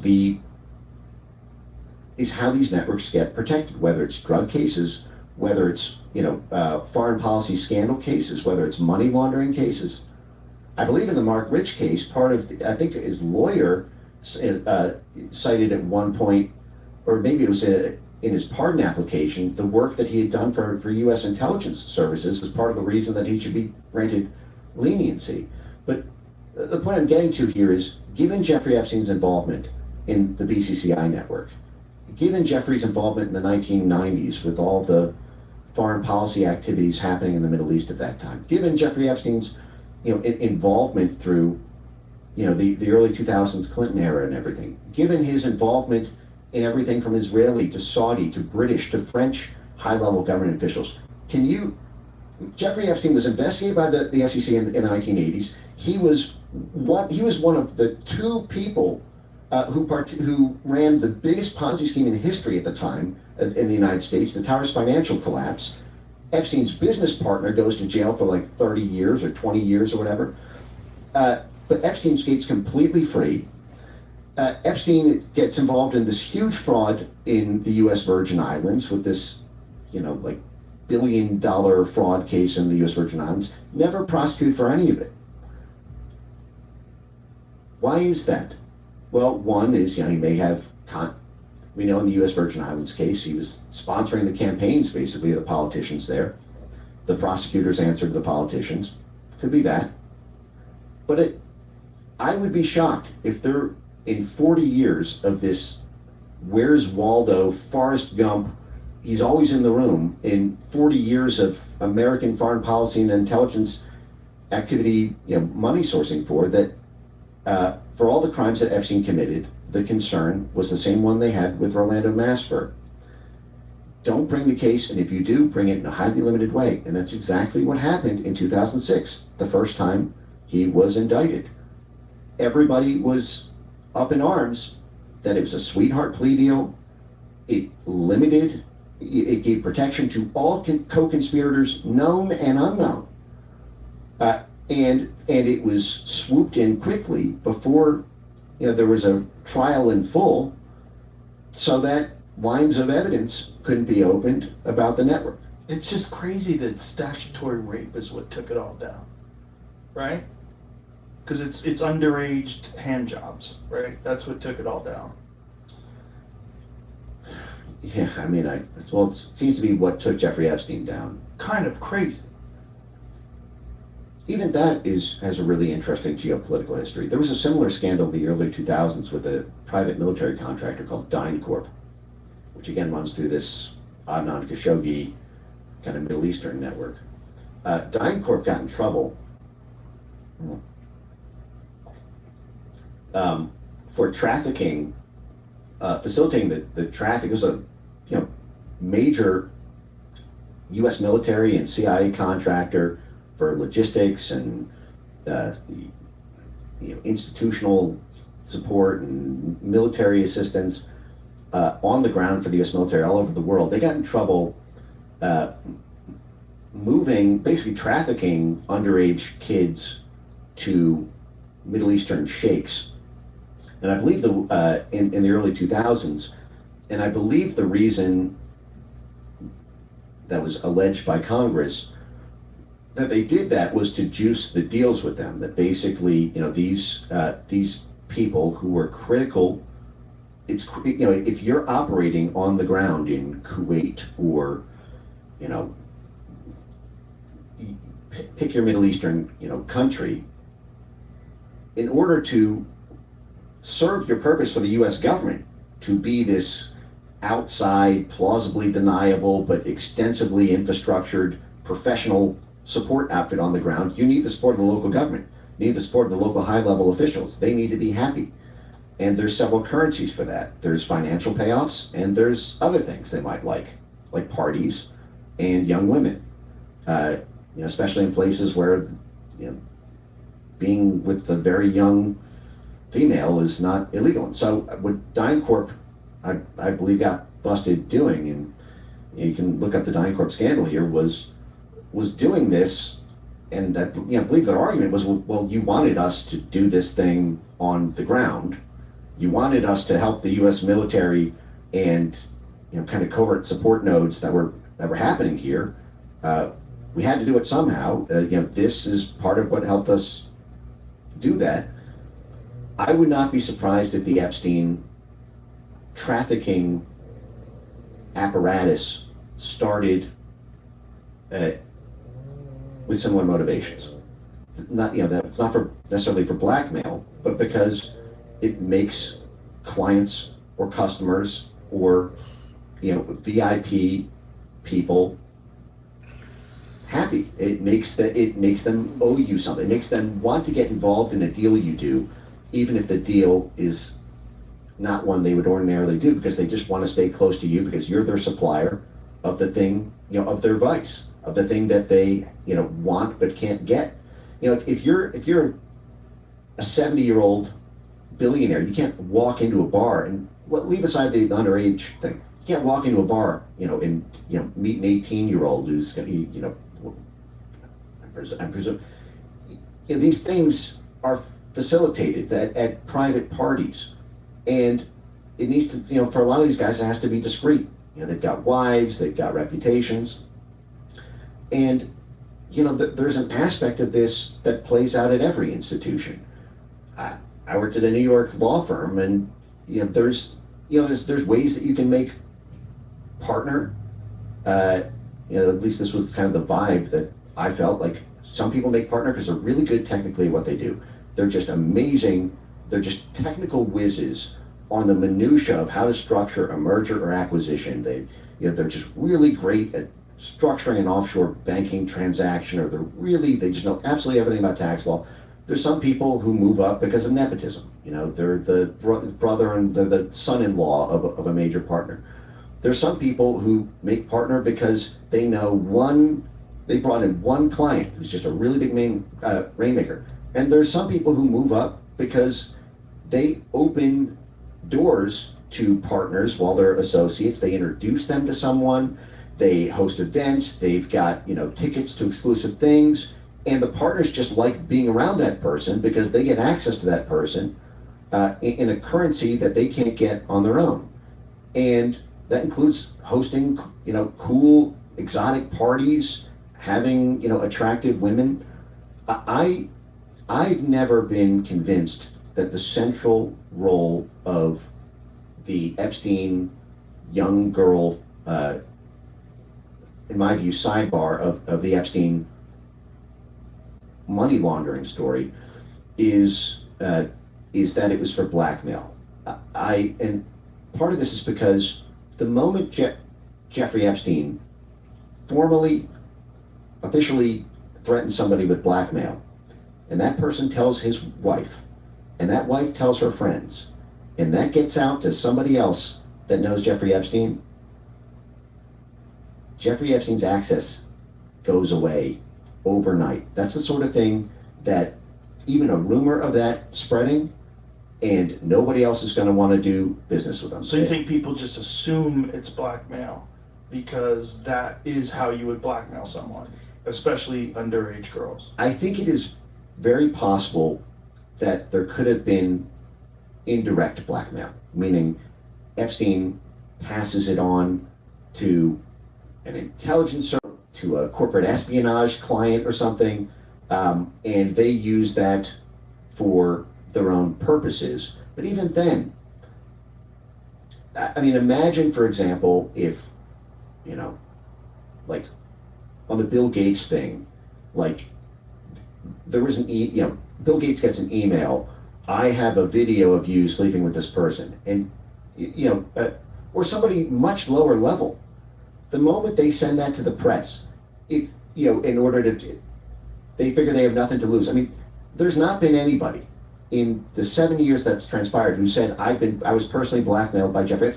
I think because the moment you do that, nobody comes to your parties anymore. You lose all the access, you lose all the deal flow, you lose all the goodwill that you've generated, because this rumor, people are very risk averse, especially at that level. Right, but just to have it over their head and never use it, though. Right. Well, I think that what you could have is, because he does his own nefarious stuff, he could compile it so that if they ever threaten him with something, he's now got something on them. And I've seen some correspondence that in the files that looks like that might not be an impossible scenario. Do you think that's how Jeffrey Epstein got in that position in the first place, that they knew he had this kink?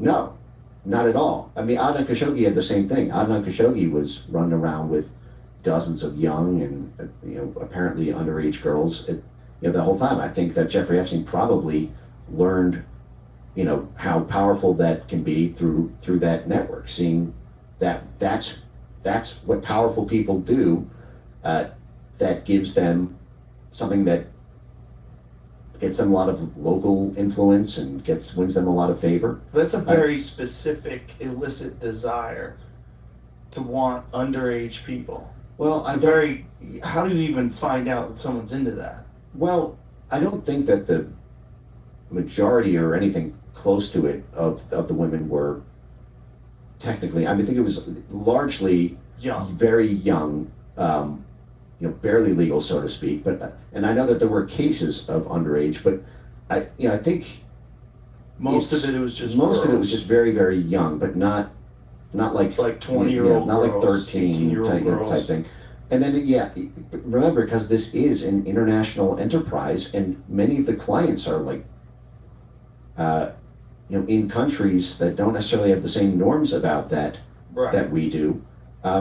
You can very easily see someone getting involved in that just because girls juice deals. And so I don't think that Epstein, I've not seen evidence, and in my view, you don't need any of that to understand the core part of the Epstein story that has relevance to your life today in terms of your own government and the workings of power and corporate finance and the like.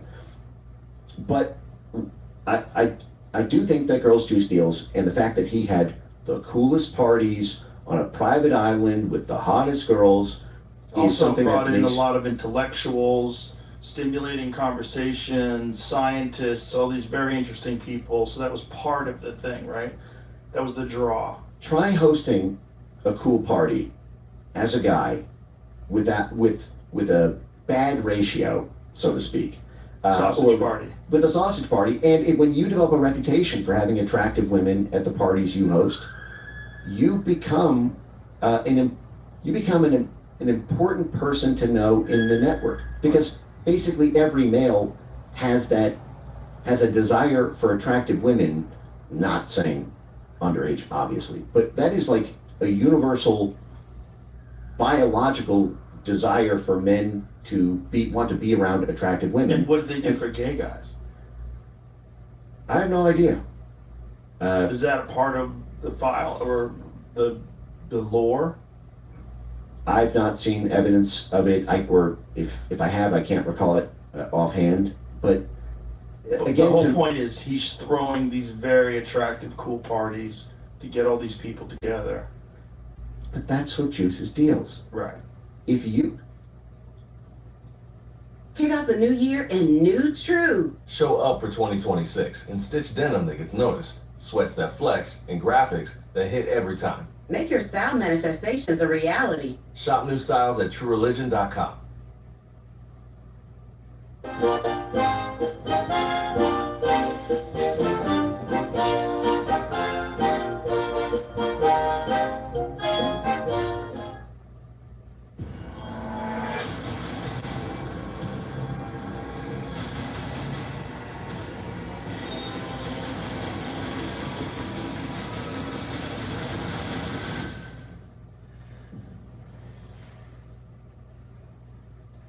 Take this scenario. Epstein's running a fund. A donor, a colleague, someone that he'd like to do a favor for, or an intelligence service says, hey, we're trying to get a pipeline built in the Middle East. We need a facilitator to help arrange private outside funding for it, so this thing can be constructed. And it doesn't look like it's coming from the U.S. government, but the U.S. government will provide some sort of loan guarantee or something on it. But we can't raise enough money to do this. It needs to come from the outside, but it would really help American national security, and there's probably something in it for you if you can get this done. Epstein then goes out and says then puts out basically tries to make contact with people in his network who might be interested in that deal, and then goes and so he goes out to 5 people. 2 of them are in the space locally. The deal terms look good. They want to do it 100%, no hesitation. And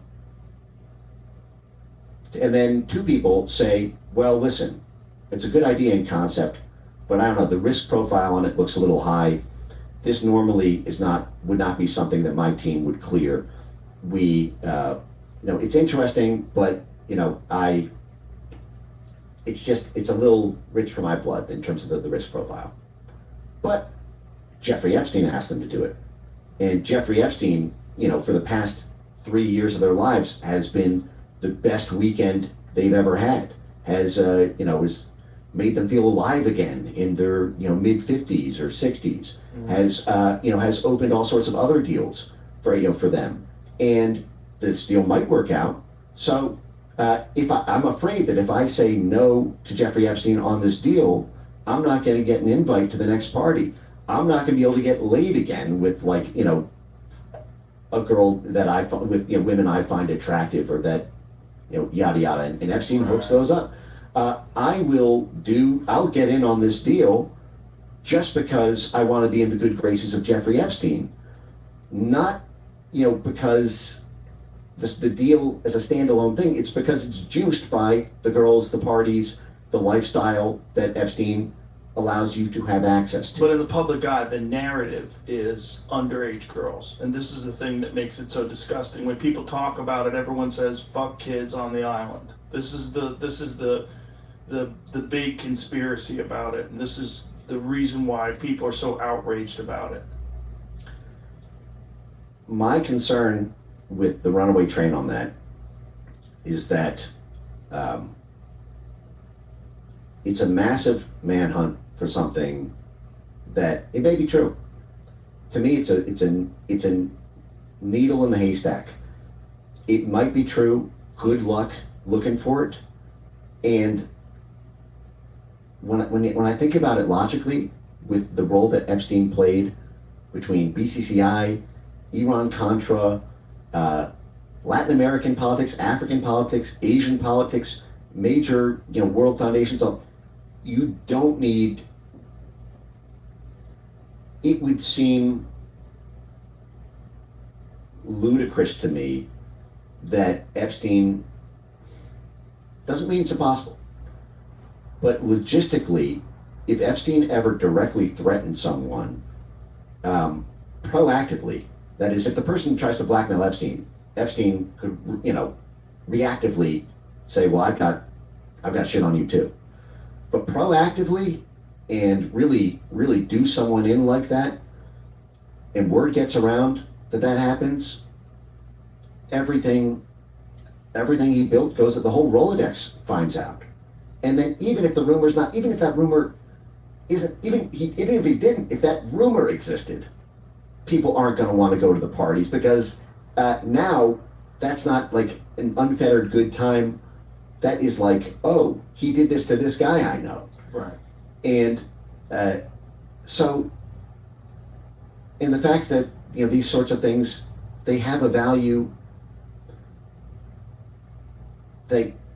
way beyond blackmail. They have a value in terms of bringing people in network and keeping clients and customers happy and providing access. And I think that the focus on that, listen, if there were any sort of receipts whatsoever on that after all these years, if there was like something really good to chew on that thread, I'm open-minded about it. But my concern is the fixation on this. You think about the sort of pie chart of what the Epstein cinematic universe can tell you about the world. Even if it's true, it's a very, very, very small fraction of that. And this gets back to, in 1999, I mentioned, Jeffrey Epstein FOIA'd the Central Intelligence Agency in 1999 for all records about himself. And then he did it again in 2011. Now, Jeffrey Epstein was not a public figure at all in 1999. He didn't come into public awareness, public attention until 2001, 2002, when he started flying, when he flew Bill Clinton around, post-presidency Bill Clinton around, on his Africa tour around the time of the start of the Clinton Foundation, and everyone was wondering, whoa, who's this eccentric billionaire who is personally flying around on his private jet the President of the United States for the past 8 years? And that's when, you know, the Jeffrey Epstein celebrity story started. But he was a private figure in 1999 when he FOIA'd the Central Intelligence Agency for records. And we just learned this in the files this week. The response, we don't actually have the underlying, what's in the files is a 2011 FOIA response to Jeffrey Epstein's lawyer. Jeffrey Epstein did this through his lawyer using the Privacy Act. This is a way to basically kind of anonymously FOIA the CIA to basically keep communications between the CIA and your lawyer for information you're entitled to under the Privacy Act about yourself. And we don't have the underlying letter in the files, tragically and for whatever reason. But what we do have, because I would expect that to be an enclosure to the CIA response. But the fact is anybody who wants to be a hero right now, I have it up on my X account. I have in the thread that I did on this the file reference numbers. These are not classified documents. FOIA responses are not classified.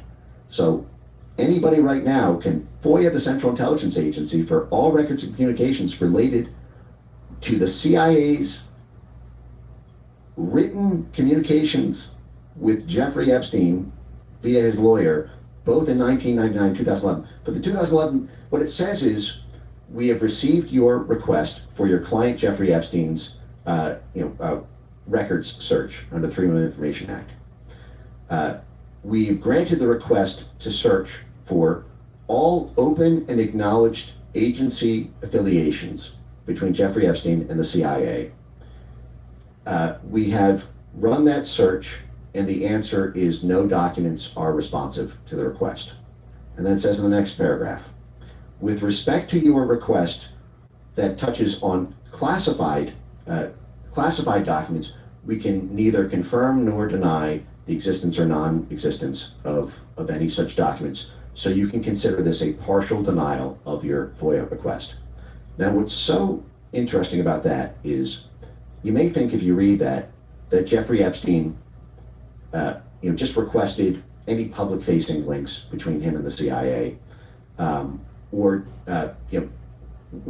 just a general, what do you have on me that the public can search just to see? First of all, the fact that he did that alone twice in 1999, 2011 says something. But you might think, okay, well, he just wants to know if other people might think that he's CIA.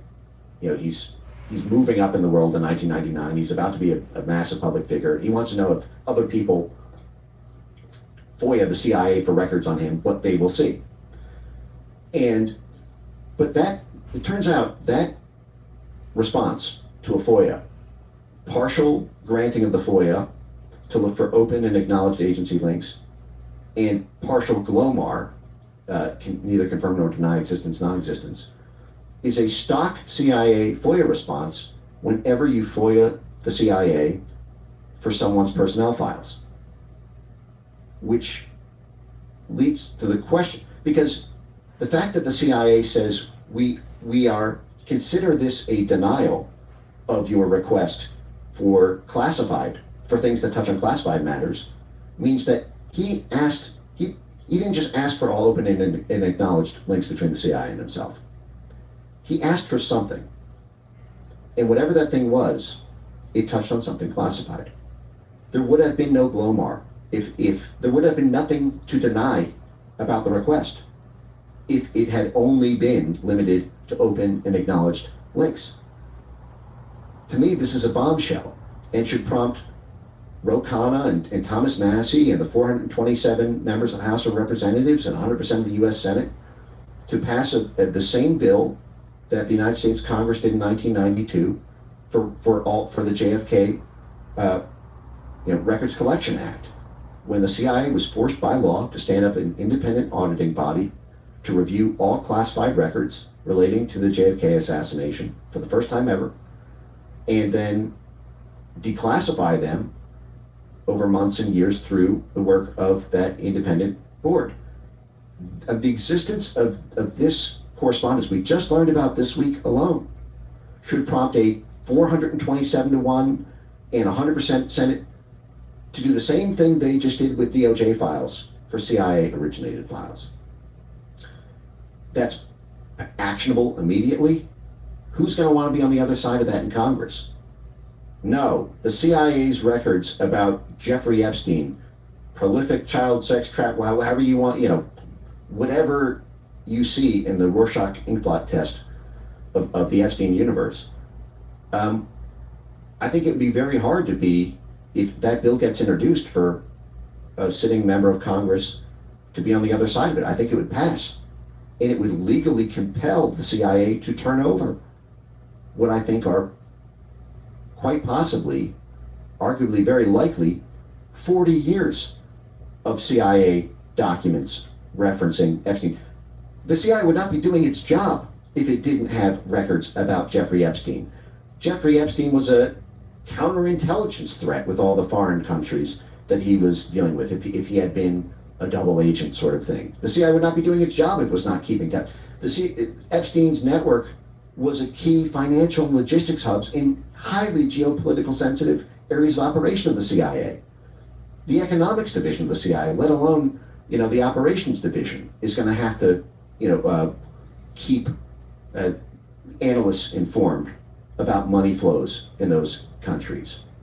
And when you add in the fact that he represented Anand Khashoggi's money, who was the CIA's main point person for 10 years, the literal central linchpin in his money is being had, there's no way. And you would now have a legal mechanism to enforce CIA declassification if Congress forces it. Now, the other part of it is, okay, why hasn't the CIA turned this over before? You could argue it's a Orlando Masfer case. It would embarrass the agency. It would mean in Congress, their funding is going to get decimated because they're toxic. You can argue it's foreign governments that don't want the. But part of it is the CIA is not allowed to do this unless the Congress forces them. These are classified documents. I mean, it could, charitably volunteer to ODNI by conducting, an internal task force that voluntarily, asks Tulsi Gabbard to declassify these. I wouldn't hold your breath on that. But this is immediately actionable, and it would solve the mystery. All we need is one brave member of Congress to get the ball rolling and stand up that bill. And you can just copy-paste the 1992 JFK Records Collection Act and just substitute JFK for Jeffrey Epstein. What's your... It's incredible, that's so unforgettable, thinks that I am unforgettable too. Want to go to Burger King? Kids don't need much to feel like royalty, and right now it costs even less. There are other kids meals, but only this one crowns you both. The Burger King Kids Meal, $3.99 for a limited time.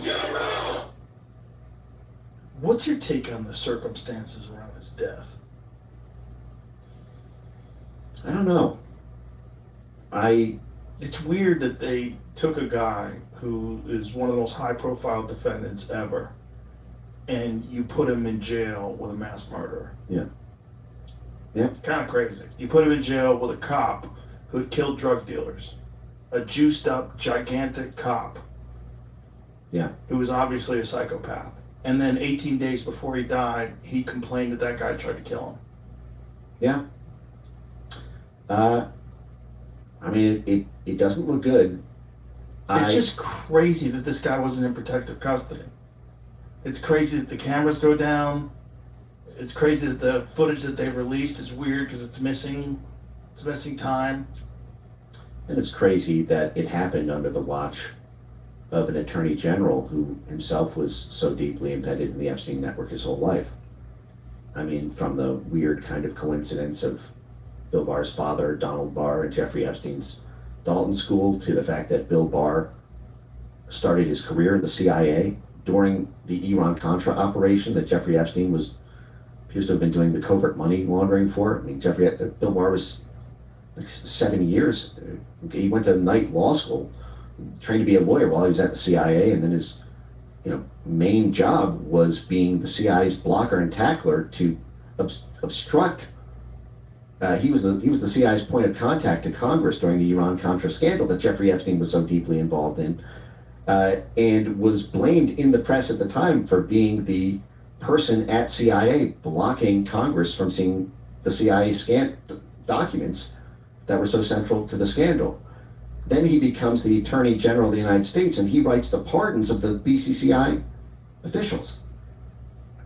Who was co-leading that investigation? Robert Mueller at the time. This is in the early 1990s, the first time Bill Barr. So you have the BCCI Bear Stearns multi-billion-dollar operation that appears to me that Jeffrey Epstein was working on, and then took the clients from that deal as his own personal clients when he went private on his own.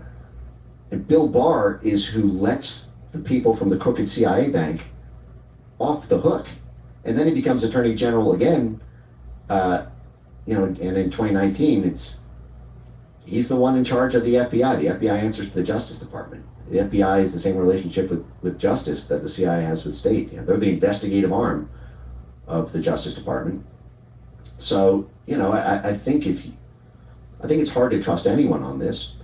And I don't know, what kind of file set the Trump FBI inherited after all this time. It's hard to make heads or tails of it. To me, I think getting answers on the things that are immediately actionable, getting the CIA's direct correspondence with Jeffrey Epstein, that I mentioned, a congressional bill that forces that, because if it comes out that there are effectively an entire avalanche of classified Epstein files dating back 40 years, and then you've got the CIA Attorney General, it puts these things in a very different light, depending on whether the thing that has generated so much smoke this whole time, the allegation of protection by U.S. government intelligence and however many others, to know that on physical paper, like we know that the CIA interfered in the Orlando Massacre trial, like we know that the CIA contracted out to mafia hitmen in an attempt to kill a foreign president, like we know that MKUltra actually was real. These things you can't scale. Think of things like a Jenga tower. If a foundational piece is not solid, you can scale a whole architecture of BS on top of it, and if that assumption falls away, this majestic looking, tapestry of just years and years of effort collapses because the thing you assumed to be true, because it looked like there was so much smoke, to know it to be true, that is a solid piece that you can put the next piece on top of. It's there's that quote, 99% is a bitch, 100% is a breeze. What does that mean? It means when you're only 99% sure of something, you always have to agonize. Well, what if it's not true? And I think it is, and I build all this stuff on top of it. The 1% chance that that's not true means it would be a real bitch for me to spend years of effort on this thing, for me to spend millions of dollars, on this thing, when it's based on an assumption that was only 99% likely to be true. But 1%, it may have been structured some way different. There might be something I missed in this. Whereas 100% is a breeze. Okay, it's automatic. And things like, this is why document drops like this are so vital. not even necessarily because they have some single smoking gun that tells you who killed JFK, or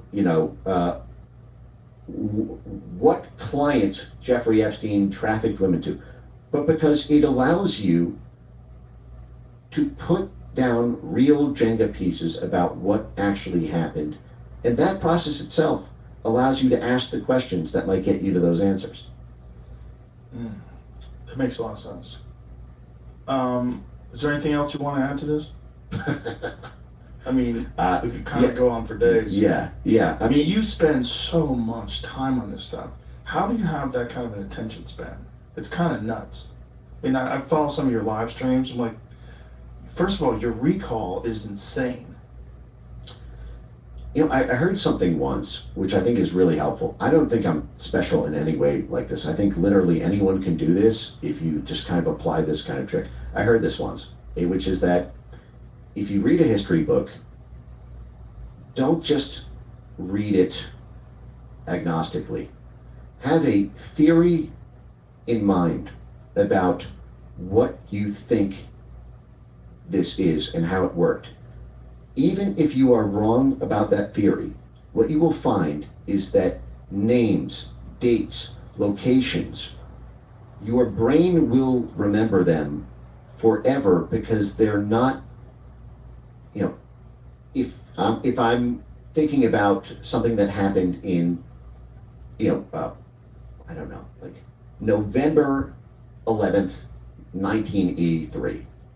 Okay, if I see like that date on a driver's license card or something, and I have no theory of mind when I see that, I'm not going to remember that 5 minutes from then. It's going to be like trying to remember a 11-string, number, or like someone's cell phone or something when you don't really know the person, or even, you haven't dialed it a million times. But if you have a theory of mind that you are indexing those things in relation to, what you find is that your brain keeps those in that index. So like I've joked, like, because we've talked about this Iran-Contra affair, which was really the creation of this apparatus that we live under today, where because the CIA got handcuffs put on it, everything had to become CIA to get around those handcuffs. The universities had to be, the foundations, the private philanthropic donors, and this is what happened in the censorship industrial complex. It was all wrapped around this. But what you find is like, those dates mean something to you because they're placed in relation to something else that happens. I joke that like I index things by Iran-Contra often. Like, for example, if there's, when I was studying about BCCI, and I learned, okay, this happened in 1984. I don't just think about 1984 as an abstract thing. I think, okay, well, that means it happened after the meeting between Robert McFarlane and Anand Khashoggi, but before the the oil pipeline scandal of Ed Meese. And then so I remember that this thing happened on this date because I place it in the index. And anyone, I think it's something that anyone, I think people organically do it when they're really passionate about something. And, this is an easy thing to be passionate about because it gets to the heart of networks that are the determining power structures of your life. When you look up and then you look up at the thing that you're looking up at, and you look up at the thing above that, this is the network you see, whether it's in intelligence, military, statecraft, high finance, private philanthropies, universities, labor unions, scientific research. It doesn't mean it's the Epstein network, so to speak, but it's this layer of interconnected human networks. And I think it's an important history for the American people to have access to, so that they can make informed decisions about how they want to change that world, how they can make informed decisions about what to vote for. They can make informed decisions about what kind of industries that they're participating in that they might want to see reformed. And it makes it easy to be passionate about, because if we can get a win here, it'll really change the world. Well, From cups to espresso machines, get everything you need without the stress. That's the Websterot way.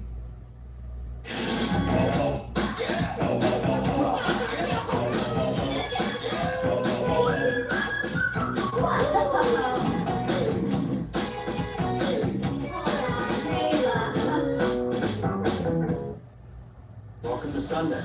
That's right.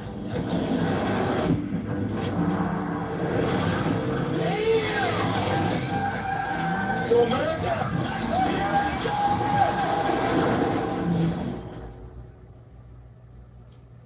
Well, I think you do a great service, and I think your abilities are exceptional. I think you're selling yourself short a little bit. You're being a little self-deprecating, because it's very unusual what you're able to do. And I think just the sheer amount of time that you've invested in this stuff is kind of mind-boggling. Well, what would you like to see in this? Like, if you had a wish list, what are the things that are open threads or? Well, the real concern with me is that it's unfixable, and that this is just a standard way that our government has operated since the 1950s or whenever, and it can't be fixed, and that they'll just gloss over it. A new person will get into office and promise that they're going to implement some reform, and it never happens, and that we just accept that over and over and over again. That's the real fear. The real fear is that there's a slow capture of our democracy to the point where it's just a mere illusion. That's the real fear. And I think a lot of people think that we've already passed the point of no return on that. That's what scares the shit out of a lot of people. And then when you see things that are happening in other countries, like particularly England, which is just rampant crackdown on free speech, and what the arrests from people that are posting things on social media sites, and the implementations of there's a new thing that they tried to do, or I think they are doing, this concept of having a limited amount of time so you could drive outside of a zone, and after that you have to pay for it. That's a new thing, right? Yeah, I can send smart Jamie cities that. type concept. I can send this to you, Jamie, because I just sent it to Constantine, because it appears to be real, and it's terrifying. Your carbon budget. Yeah, that's nuts. Well, look at what California's doing right now. What California is doing is they are taking, or they're moving forward with this, the idea that you have a tax on the amount of miles that you drive now. Yeah. So instead of just taxing gas like they've always done, now they're taxing you on the amount of miles that you drive. Well, you're already getting taxed on that. If you're driving more miles, you're spending more money on gas. Yeah. So you're spending more money on tax. But now they're taxing on top of that, which is essentially they're stealing money. Yeah. Where can I find it? Forward here. Here, go on 1 second. Jamie, you're on Signal, right?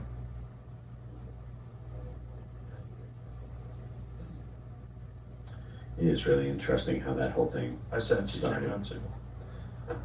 But it's crazy that the California thing is bananas. It just says wow. That's it? Oh, it doesn't have the link? Link? Okay, hold on. Huh. Oh, maybe this is it. Okay, hold on 1 second. I think there's a really interesting underdeveloped history around the origins of the climate. 2006, 2005, 2006, 2007, really global warming, climate kind of policy push from the US government that became a runaway train as investor money rushed in. It's my opinion, and I'm open-minded about it, but it appears to be the case, in my view, after a study of this, that the U.S. government, together with foreign allies, pursued this kind of, demonization of carbon at a real policy level, or hydrocarbon-based fuels, as a kind of geopolitical battering ram against newly resurgent Russia in the mid-2000s, as Putin was getting power back over a bunch of post-Soviet Eastern satellite countries through basically exploiting his leverage around pipelines, and the fact that, it's like the John McCain type quote, right? That Russia is a gas station with the military, right? You hear that a lot. Mm-hmm. Gazprom, the state-sponsored oil company, was like effectively the biggest oil company Gazprom was for gas, but Rosneft and Russia had at one point the largest oil exports in the world. It was the motor engine of their economy, oil and gas, and the relationship between Russian oligarchs and businessmen and Eastern European Russian oligarchs and businessmen allowed that hydrocarbon-based dependency and financial opportunity to let Putin reassert Russian control over Central and Eastern European countries that NATO was trying to, turn into, Western vassal states essentially. So you had this in the 1990s. This wasn't an issue because Boris Yeltsin was the president, and he was effectively an adjunct of the U.S. government, incidentally through Larry Summers and the Jeffrey Epstein Harvard network. But so there became this push after Russia's interventions in Georgia and the like, and a big attack on a lot of high-level Republican.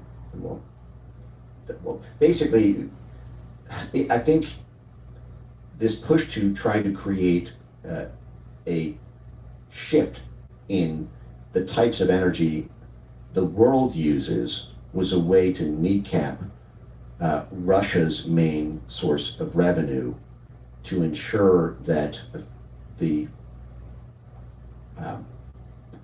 Eurasia, the plan to seize political or vassal state control over Eurasia would continue against Putin's new nationalist and global resurgence. And this includes a bunch of crap that in 2003, 2004. But effectively, then you start to see the U.S. government champion these hydrocarbon policies, and you started to see all of these international forums, journals, regulators openly talking in this mid-aughts period, as Russia was starting to reclaim political influence, that these climate policies would be a way to stop Russian power and influence, because it would cripple them economically. There'd be no business, between oligarchs in the different countries for them to even leverage. It would effectively allow us to continue the golden age of the uniparty 1990s moment. And then you saw all these government subsidies to it, tax benefits, free money basically. And then it became a runaway as the market saw that this was a highly protected, incentivized space by the U.S. government. They all flooded into it. Now they've got a sunk cost. If those policies change, you've got trillions of dollars in climate finance globally. Right. And then these start becoming part of IMF loan, requirements, but now it's like, even if the science is completely wrong, what started arguably as a kind of national security based way to force energy diversification. This is what we put Europe through, the United States, with the sanctions against Russia. We forced them to divest of oil and gas and invest in a basket of alternative energy, cleaner energy supplies. But now and that could be justified at the national security level with the science of this actually being the case. So you could sell it to the whole world. Even if you prove that false, at this point there's so much infrastructure built up that you have this network. You have hedge funds. Bill Gates has a climate fund. Al Gore is a billionaire from this. Tom Steyer, one of the biggest investors in the DNC, the Climate Impact Fund. Michael Bills, who funded the CIA governor of Virginia, Abigail Spanberger. And then the momentum of it's sort of an unstoppable social narrative now. Right. Well, and the thing that's terrifying about it is that it has conjoined the diplomatic muscle of the American government and whatever allies abroad with private finance. Like, for example, we overthrew the government of Bangladesh in 2024, the Biden administration did. They ran this whole coup, they did it through the National Endowment for Democracy, a CIA cutout, and a million other orgs on the ground. It was a color revolution street protest. You know, I think we may have talked about this last time, where literally the CIA sock puppet National Endowment for Democracy sponsored like rap music videos and produced them and put them on YouTube and then worked with the unions, set up like transgender dance festivals to try to get the LGBT community on board against the government, and then giant riots they installed. It's effectively but part of the thing that they leaned on in the post-transition government is to agree to these basically like climate finance reforms. And you can, just like the CIA and the oil industry became completely inseparable. I mean, George Bush, for example, Zapata Energy Offshore and the whole Texas oil thing, and to then becoming the Central Intelligence Agency director. I mean, Trump's first Secretary of State was Rex Tillerson. Rex Tillerson never worked in government. The Secretary of State oversees the CIA. He's got the whole CIA portfolio. How's he know? Well, he was the chairman and CEO of ExxonMobil. You can't, the CIA and the US military creates the market for oil companies. You can't get access to the oil unless you either overthrow a government or support against an insurgency political movement, one that will guarantee you favorable terms, access, yada yada, the whole market. And then the CIA and DOD people will rotate into board seats on those oil companies. And so it becomes inseparable. And my fear about this is that over the past 10 years, the same thing has started to happen with the client, the sort of, clean energy side of the, of big energy companies. Like in big oil and CIA for a century. Now you have like big climate and CIA because there's so much money. It's energy, it's the national resource. And so now you've got, what appears to me, CIA intervention in part. Like some of these things you have to wonder, why did the Biden CIA try to overthrow the Bolsonaro government in Brazil? This was a pro-US political party. It was the person, Lula was tied at the hip with China, divested from all these US contracts, massively reduced the footprint of US aligned policies in the second biggest country in our hemisphere.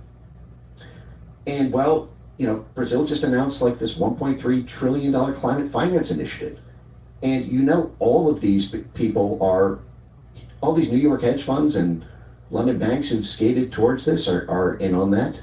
You have, this is a crazy case. One of the biggest beneficiaries of the post-coup Lula's government in Brazil were all of the clean ethanol. So George Soros' longest standing equity investment at that point was a company called Adecoagro, which did clean ethanol fuel alternatives. The problem is it's part of its business. Part of it is it's not competitive on price with diesel-based fuels.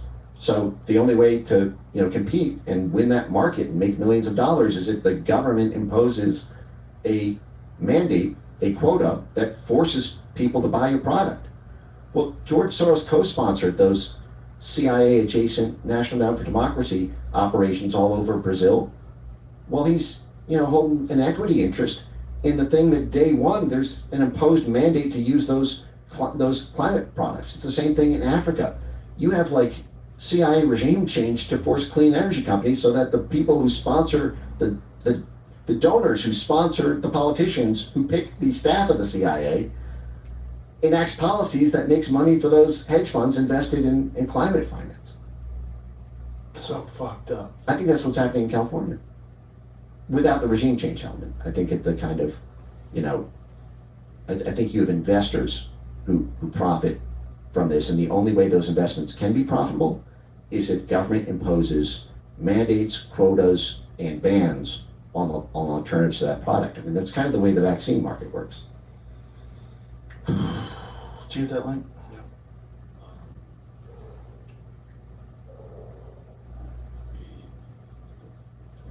Yeah, just play it.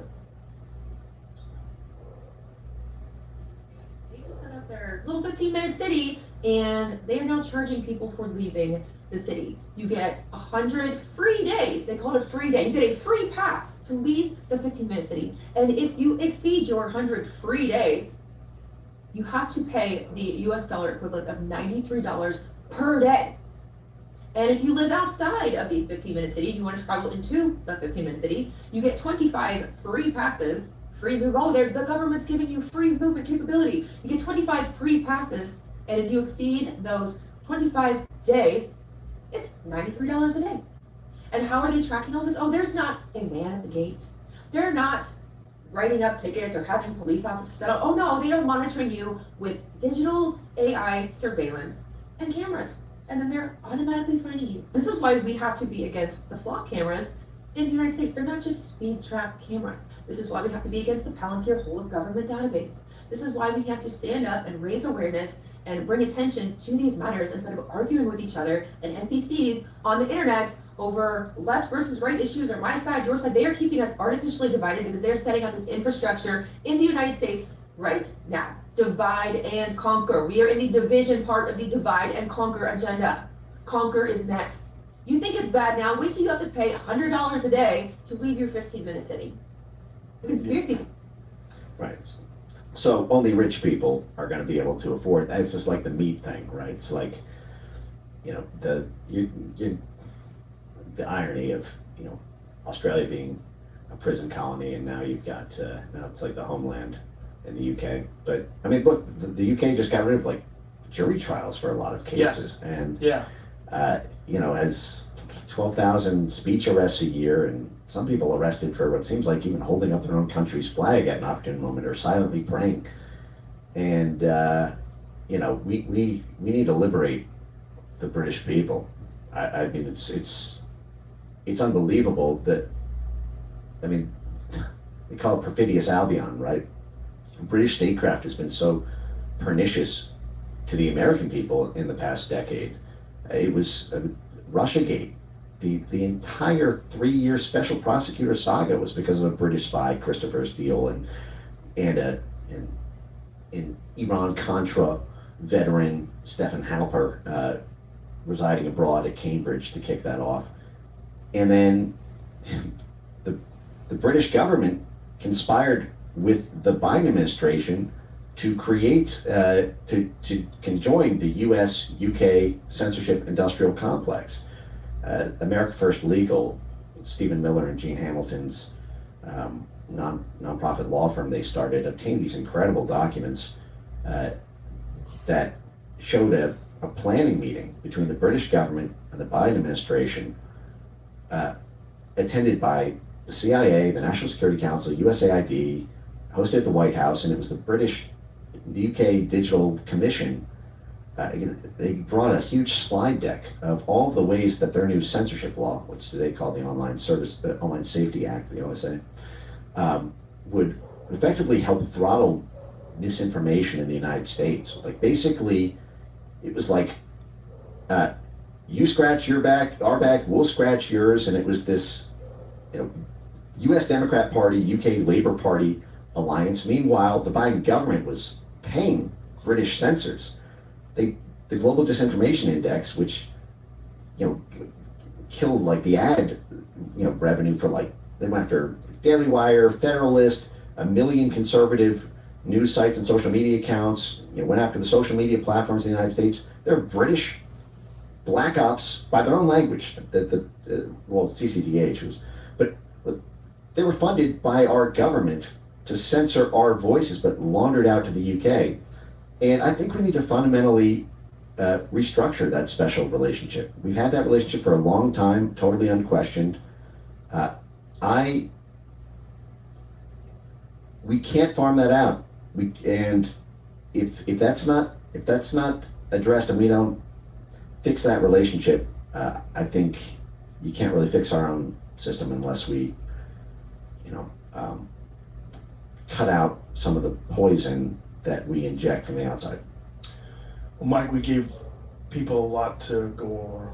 almost too much. But you, if anybody wants more, your X account is amazing. You're tireless. I don't know how you do it, but thank you for doing it. I really appreciate you, and I appreciate you coming on here. Oh, thanks so much for having me. Nothing but fun from here. I mean, look, it's fun. I mean, guys, the world is opening up, and we are seeing behind a looking glass where there has been a veil of secrecy for 60 years about some of these things, for 10 years about some of these things. So don't get too black-pilled. Something has happened that has never happened before, and you are alive to experience it. So, you know, try to enjoy the ride. All right. Thanks, man. Glad to.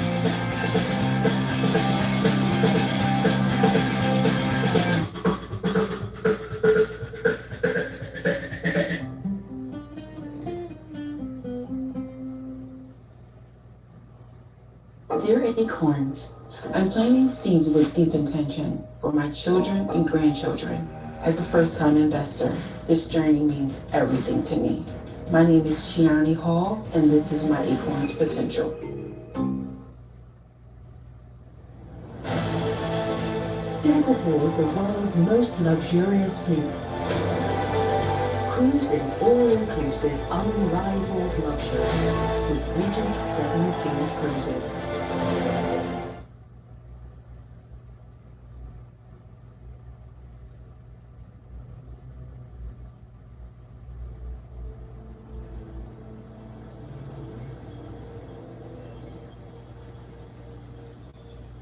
In the year 1858, the French novelist Gustave Flaubert arrived in North Africa, hoping to find inspiration for his latest book. Flaubert was a seasoned traveller, and a decade or so earlier had embarked on a grand tour of Cairo, Constantinople, Greece, and Italy. But the writer who now departed on this new set of travels was like a different man. Although only 37 years old, he was plagued by sickness and prone to fits of depression. And the novel he had been working on for the last year was threatening to drive him mad. The publication of his most famous work 2 years before, the novel Madame Bovary, had brought him fame and wealth, but now he was attempting to write a piece of fiction quite unlike anything he had ever attempted. It would be a story from classical history that took place in an empire that had once flourished in the north of Africa, had become the most powerful society in the ancient world, and then had vanished in its entirety more than 2,000 years ago. An empire that had been largely forgotten beside the more well-studied societies of classical Greece and Rome. This was the Empire of Carthage.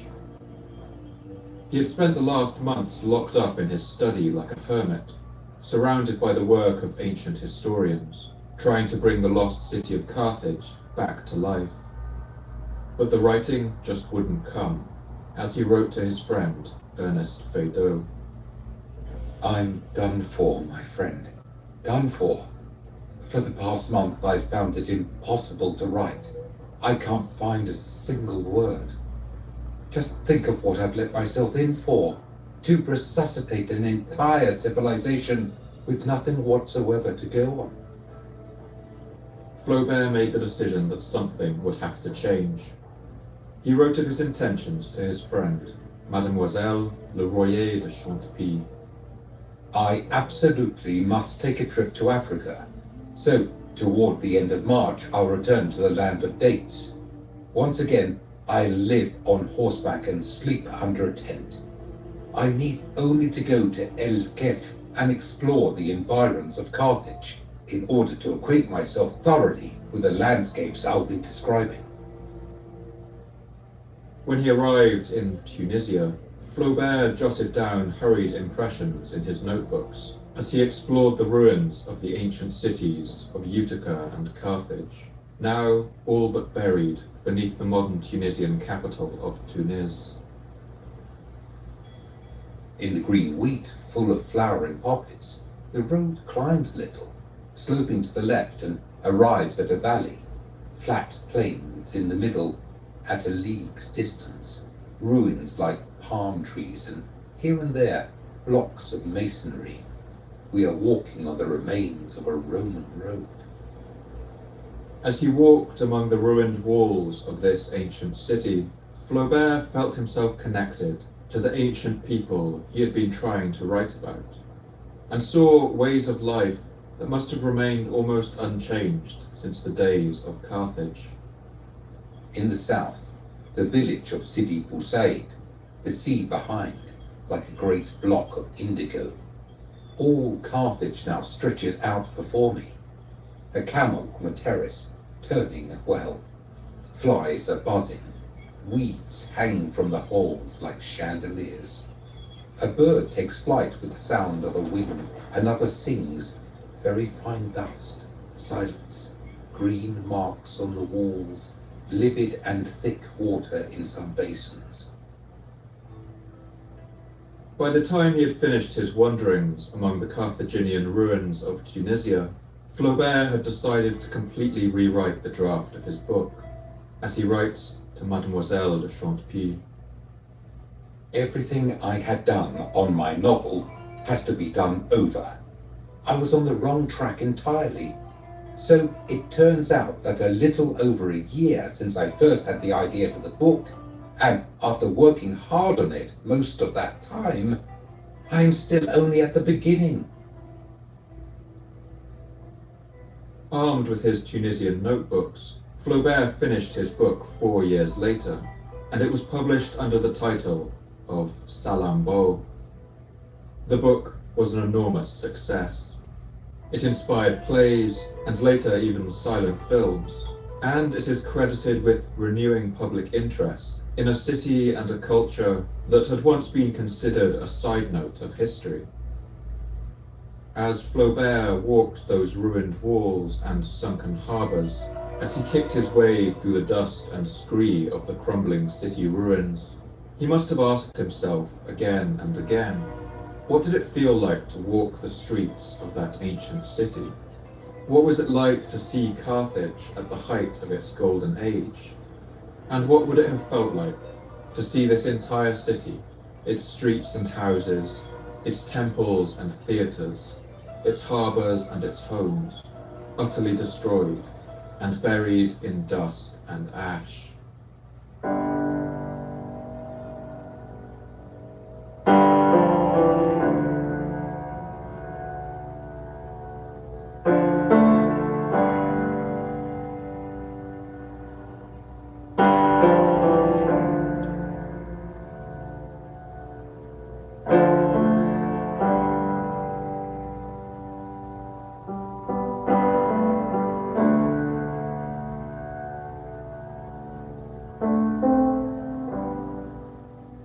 My name's Paul Cooper, and you're listening to the Fall of Civilizations podcast. Each episode, I look at a civilization of the past that rose to glory and then collapsed into the ashes of history. I want to ask, what did they have in common? What led to their fall? And what did it feel like to be a person alive at the time, who witnessed the end of their world? In this episode, I want to tell one of the most dramatic stories to come down to us from the ancient world, the rise and fall of the Empire of Carthage. I want to show how this city rose out of the Phoenician states of the Eastern Mediterranean and set out on voyages of discovery and settlement that put them at the center of the ancient world. I want to describe the unique culture that flourished on the shores of North Africa. And I want to tell the story of how the city of Carthage was destroyed and its memory nearly wiped from the earth.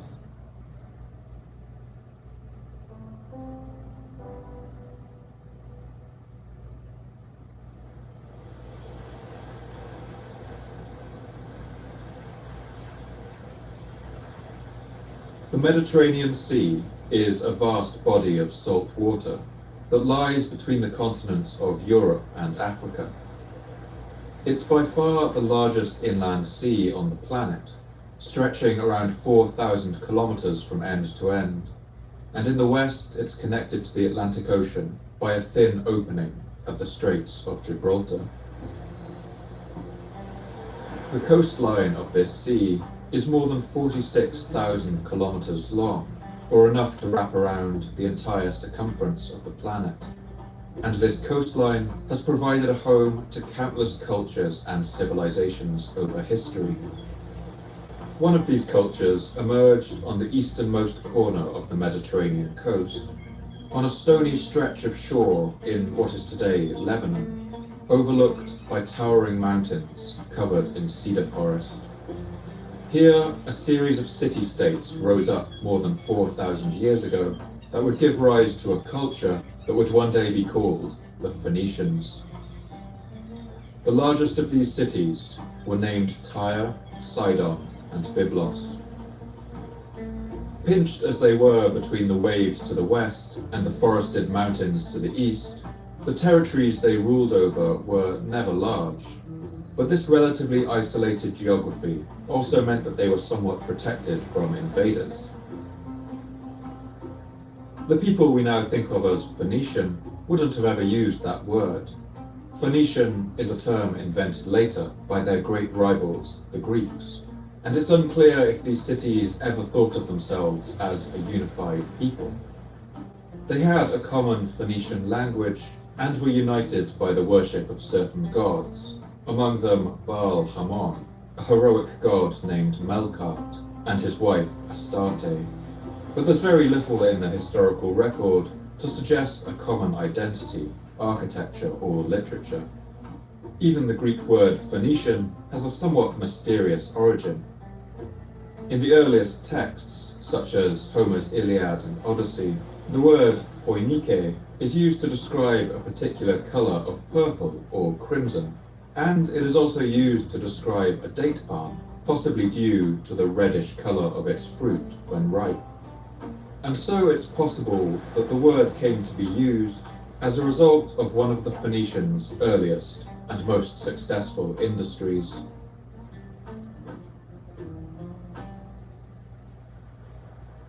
The Phoenicians of Tyre and other cities were the first people to colour their clothes with a particular kind of dye, derived from the bodies of predatory sea snails known as the murex, or rock snail. These snails produce their dye as a defense mechanism against predators, and depending on the species, can produce a vivid red or purple color, quite unlike anything else available in the ancient world. From the moment these dyes were first used by Phoenicians, around the 16th century BC, their colors became immediately sought after. But the process of producing these dyes was difficult and costly. It could take more than 50 kilograms of these snails to make a single gram of dye, and so these fabrics were extremely expensive. The color purple would soon become associated with enormous wealth, and as a consequence with royalty. This color would be known as Tyrian purple, after the Phoenician city of Tyre, and later imperial purple. It would dye the robes of the emperors of Assyria, Rome, and later Byzantium. The 1st century Roman writer Pliny the Elder writes about the effect this color had on anyone who saw it. For purple, the rods and axes of Rome clear a path, and it likewise marks the dignity of boyhood. It distinguishes senator from noble, and it is summoned to secure the favor of the gods. It illuminates every garment, and on the triumphal robe it is blended with gold. But why the price? It's possible then that the term Phoinike came to be used by the Greeks to describe these traders from the rocky coast of Lebanon as the makers of purple, or the purple people. The name of the mythical creature, the phoenix, an immortal bird with red feathers, also seems to derive from the same word. With their dye industry booming, the Phoenicians began to set out on ever longer voyages out into the Mediterranean Sea, all in search of ever more of these priceless snails. And these longer voyages would require new developments in shipbuilding. Since as early as the 3rd millennium BC, Phoenician sailors from the city of Byblos had developed ships with curved hulls, perfectly suited for travelling on the waves. and they had developed techniques for waterproofing the hulls of their ships using bitumen or pitch. In the Hebrew Bible, the 6th century BC book of Ezekiel contains one poetic description of a Phoenician ship. They made all your timbers of juniper from Senir. They took a cedar from Lebanon to make a mast for you. Of oaks from Bashan they made your oars. Of cypress wood from the coasts of Cyprus they made your deck, adorned with ivory. Fine embroidered linen from Egypt was your sail, and served as your banner. Your awnings were of blue and purple from the coasts of Elishah. The Phoenicians were also some of the earliest people to notice the pole star, or Polaris, a star that happens to align more or less perfectly with the rotational axis of the Earth. This means that while all other stars appear to rotate in the sky throughout the night as the Earth turns, the pole star remains more or less fixed in place. This made it exceptionally useful as a navigation tool, a fixed reference point in the sky. In Greek, this star would even come to be known as Phoinike, or the Phoenician star. The Phoenicians' early voyages around the Mediterranean led to them encountering many other peoples, and among these they began to cultivate a reputation as uncompromising traders and shrewd businessmen, something that seems to have gained them some degree of unpopularity. Homer's Odyssey, probably written down in the 7th or 8th century BC from even more ancient oral traditions, describes the Phoenicians as cunning and untrustworthy, in contrast to the supposedly noble Greeks. Thither came Phoenicians, men famed for their ships, greedy knaves bringing countless trinkets in their black ship. And it seems the Phoenicians had become adept at metalworking too. The following passage in Homer's Odyssey describes an ornate bowl brought by traders from the Phoenician city of Sidon. Then the son of Peleus set forth other prizes, a mixing bowl of silver, richly wrought, in beauty far the goodliest in all the earth. Sidonians, well skilled in deft handiwork, had wrought it cunningly, and men of the Phoenicians brought it over the murky deep and landed it in harbour.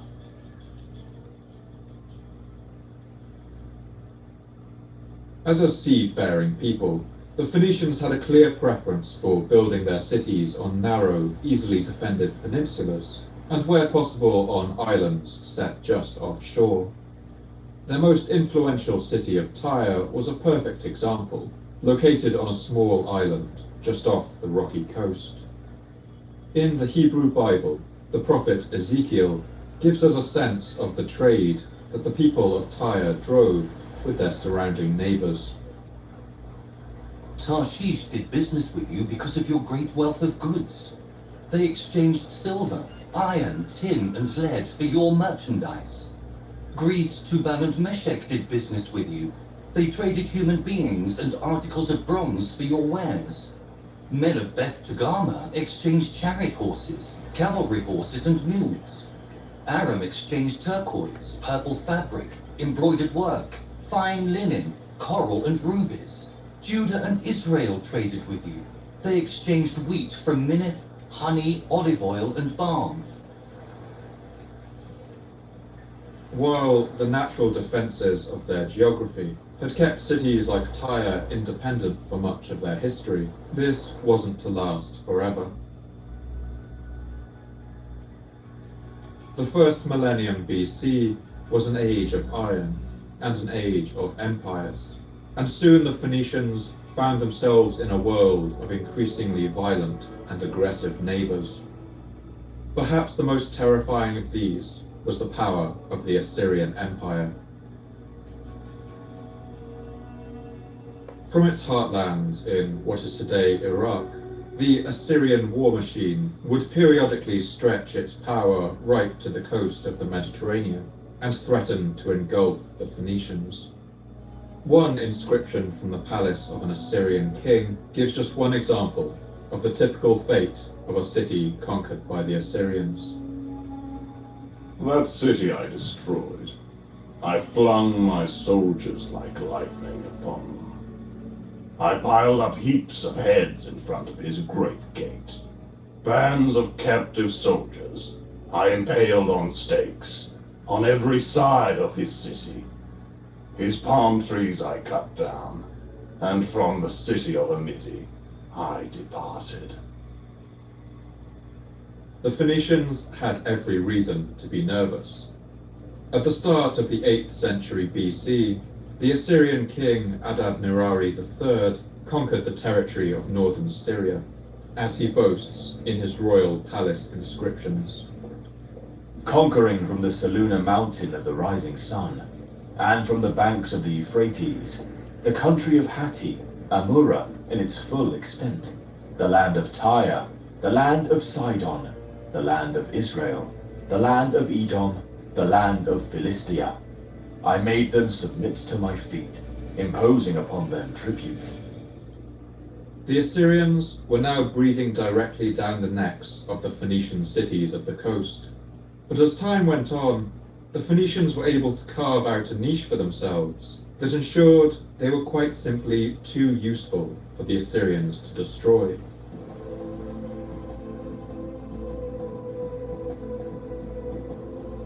The Mediterranean Sea had long been an insurmountable challenge to many of the region's great powers. The Assyrians referred to it as Id Marati, or the Bitter River, which they believed to flow around the whole earth, while the Egyptians referred to it as Waj Wer, or the Great Green. These empires were freshwater river cultures, and navigated the waters of their rivers in flat-bottomed barges. For this reason, they had always remained wary of the rougher waters of the sea. Assyria relied heavily on many of the commodities brought into the region by Phoenician traders: incense, silver, and purple dye for their palaces, bronze and iron for their armies. And so Assyria offered the cities of Tyre and Sidon something of a deal. They would be allowed a degree of independence, so long as they ensured a constant flow of metals and other resources into Assyria, and so long as they acted as a kind of navy for hire, providing their ships and sailors to Assyria in times of war. The Phoenicians had little choice but to accept. But there was one problem. The Assyrian demands for metal were truly staggering, and if they were going to be met, it would require a drastic expansion of the Phoenician trade network. At first, the Phoenicians set up simple trading posts anywhere they could find good supplies of metal. Archaeology shows they set up trading communities in Cyprus to take advantage of its rich stores of copper, and in Sardinia, the Mediterranean's second largest island, rich in copper, iron, silver, and lead. At these sites, local people usually did all the actual mining, while the Phoenicians simply turned up to buy the goods and take them away by ship. From Cyprus and Sardinia, Phoenician sailors pushed on into the west of the Mediterranean and set up the small colony of Utica in North Africa, and even reached southern Spain, where they found that the mines practically overflowed with silver, iron, and other metals. Archaeologists have found huge Phoenician furnaces in this region, designed for smelting metal ingots for transportation on an industrial scale, all to satisfy the demands of the fearsome Assyrian kings. Before long, the Phoenicians were sailing out through the Straits of Gibraltar, then known as the Pillars of Hercules, and out into the Atlantic Ocean. They set up a colony at Lixus on the western coast of Morocco and pushed further down the coast to settle what is now the Moroccan port town of Essaouira, more than 4,000 kilometers from their homeland. To finance these expeditions, the Phoenicians developed innovative monetary systems that in some ways represented a form of ancient capitalism. Phoenician society was dominated by powerful trading firms, usually run by a certain family, and they pioneered the use of interest-bearing loans for voyages, even developing maritime insurance policies, which paid out if your ships were destroyed in a storm or plundered by pirates. But perhaps the greatest of their innovations was something that we use every day, and that is the alphabet. Up until that point, writing had been a cumbersome and difficult task. The cuneiform writing systems that had been developed by the Sumerians thousands of years before and the hieroglyphics of the Egyptians were both difficult to learn and relied on the services of a learned class of scribes who spent years of their lives learning them. But the Phoenician alphabet was a masterclass in simplicity. It had only 22 letters and could be used to spell out words phonetically, leaving out any vowels. And, quite ingeniously, the shapes of the letters also gave a clue as to how they were pronounced. Their letter B, for instance, was named Bet, which was the Phoenician word for house, and its symbol was drawn with a pointed roof. This simplicity drastically reduced the amount of time it took to learn, and meant that common traders and merchants may have had some ability to read and write, and to keep records, essential for the complex business of buying and selling across the sea. The Phoenician alphabet was such a good idea that it was adopted almost wholesale by the Greeks, as the Greek historian Herodotus recounts. These Phoenicians who came with Cadmus brought with them to Greece, among many other kinds of learning, the alphabet. As time went on, the sound and form of the letters would change, and after being taught the letters by the Phoenicians, the Greeks who were settled around them used them with a few changes of form. With the addition of some letters for vowels, what resulted was the Greek alphabet, which means that the Phoenician writing system is the foundation of all Western alphabets used today. The earliest piece of Phoenician writing was found on an inscribed tablet known as the Nora Stone, unearthed in Sardinia, apparently commemorating a Phoenician captain who may have died in conflict with the local people. He fought with the Sardinians at Tarshish and he drove them out. Among the Sardinians, he is now at peace, and his army is at peace.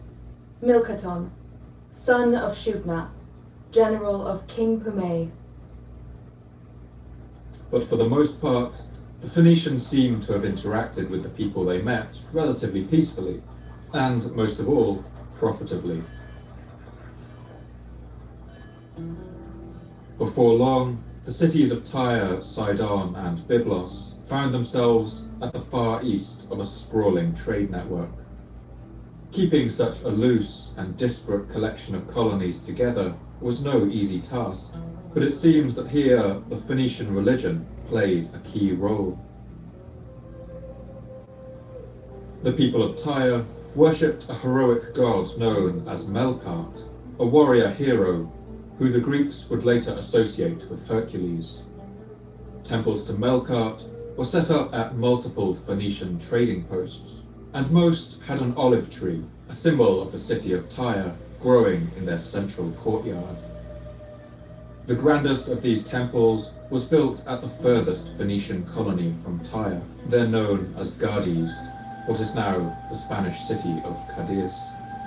This colony sat on the Atlantic coast, just outside the Straits of Gibraltar, but it made up for its extreme distance from Tyre with its immense opulence. At the center of the temple stood an olive tree, with its branches and leaves wrought out of solid gold, holding emerald fruits in its branches. Women were forbidden entry to the temple, as were pigs, and the priests of Melkart went barefoot, wearing a band of Egyptian flax over their bare heads.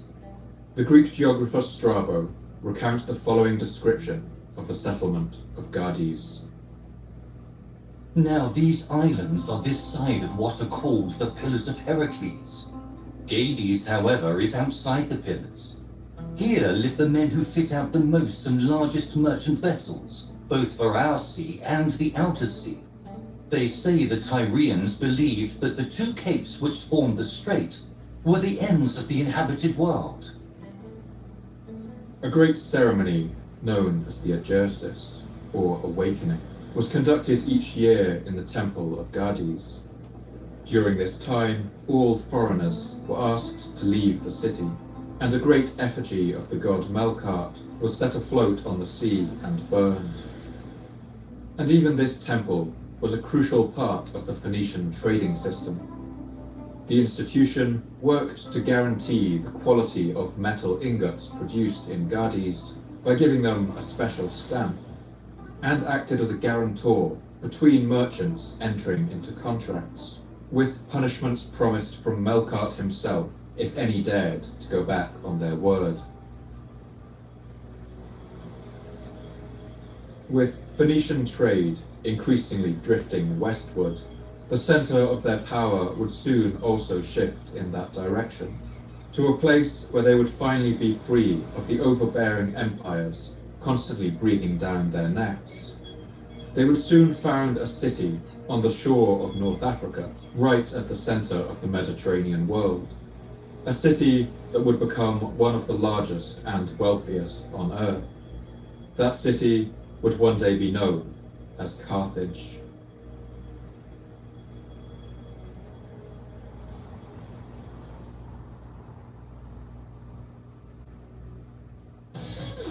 Booking.com has all kinds of stays.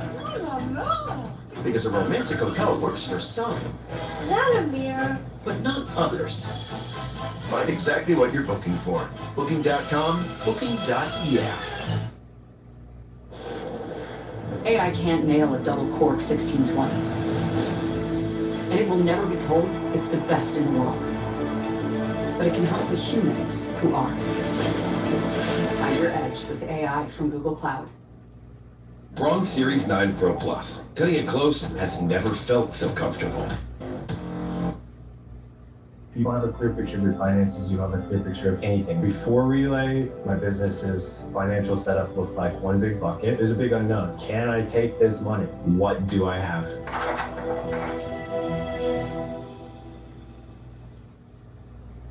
What does it take to be a pedigree puckly? The right equipment. All right, let's see some hustle out there, guys. That's right, stay low. Sure, I want to see you post up. It's gonna be a long season.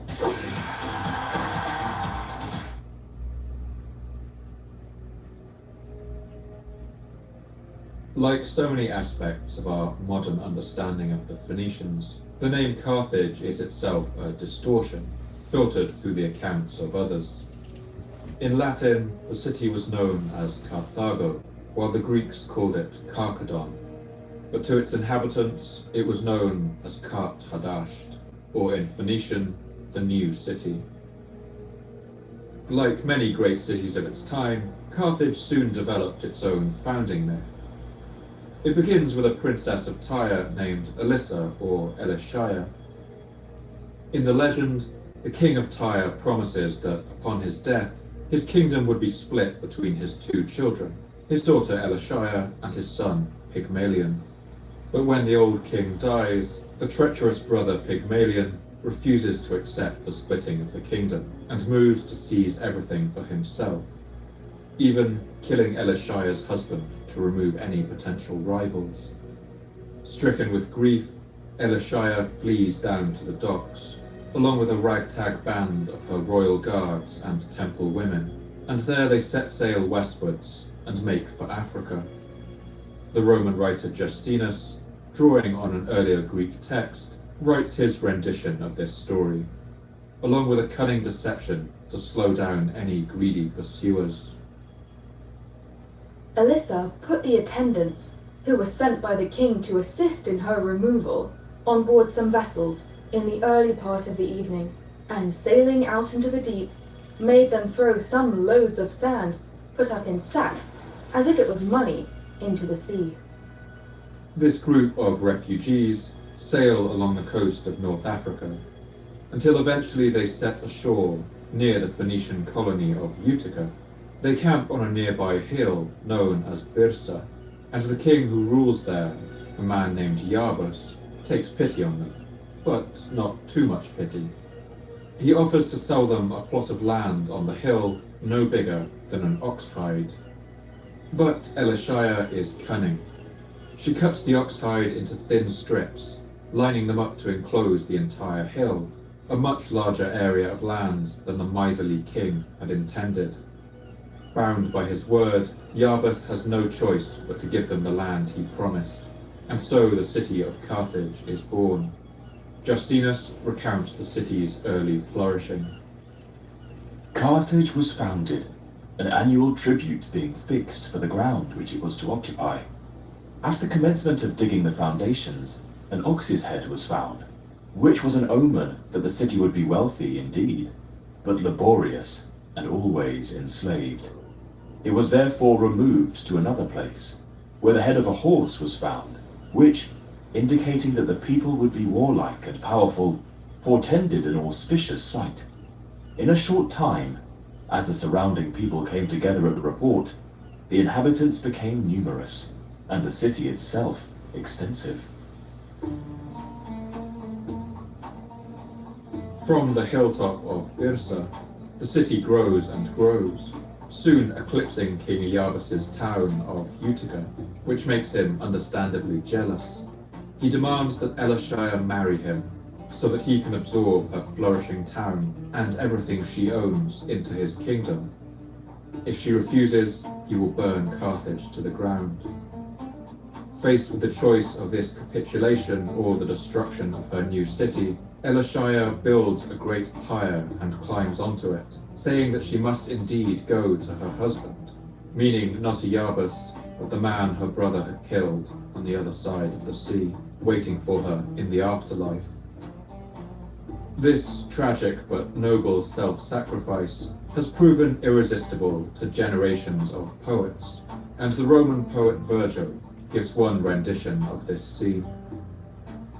When the pyre of cut pine and oak was raised high, in an innermost court open to the sky, the queen hung the place with garlands, and wreathed it with funereal foliage. She laid his sword and clothes and picture on the bed.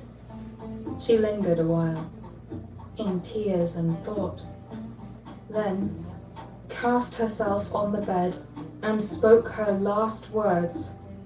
Accept this soul, and loose me from my sorrows. In honor of Elishaya's sacrifice, her people gave her the title of Dido, meaning female warrior or heroine, and this is the name by which she would be known to later Roman writers.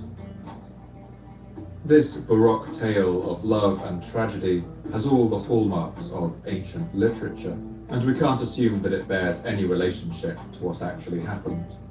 Some details of the tale do accord with what archaeology tells us, that the Carthaginian Phoenicians drew their origins back to the city of Tyre, and that the city was founded close to the older settlement of Utica, which it soon eclipsed in size. But perhaps more important than any of this is the sense that this founding myth might give us of the way the Carthaginians thought of themselves and their city's place in the world, as a city of survivors who had found refuge here on the North African coast, a city of sailors and adventurers. They were resourceful and drove a hard bargain. They were clever, fond of outwitting their enemies, always finding a way to make a little go a long way. And also, perhaps, that they would die before they gave up their freedom.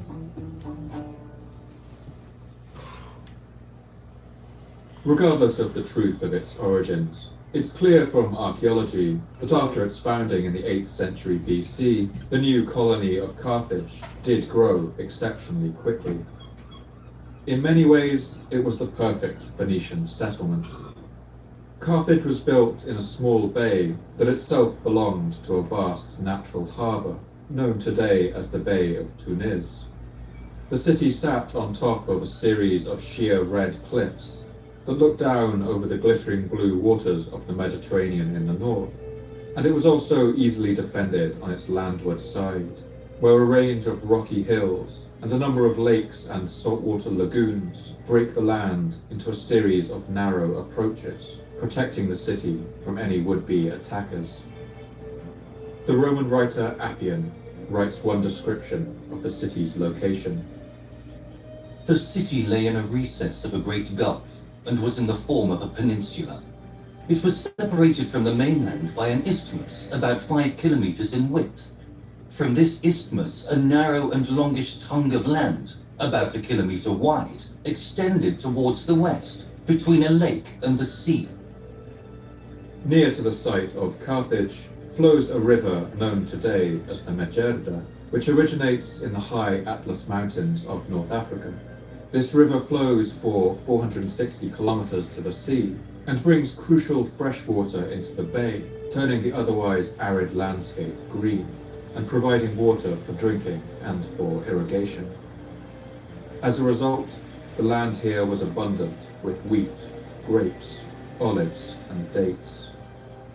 In the distance over the bay to the south rises the blue outline of the mountain Jebel Rasas, literally the mountain of lead, a rugged outcrop of Jurassic limestone, climbing nearly 800 meters above the plain.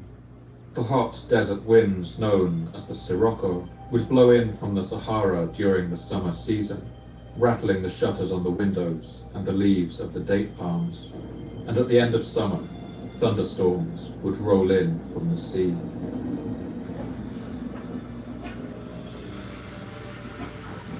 As well as its ideal geography, the city's location in the Mediterranean world was also perfect.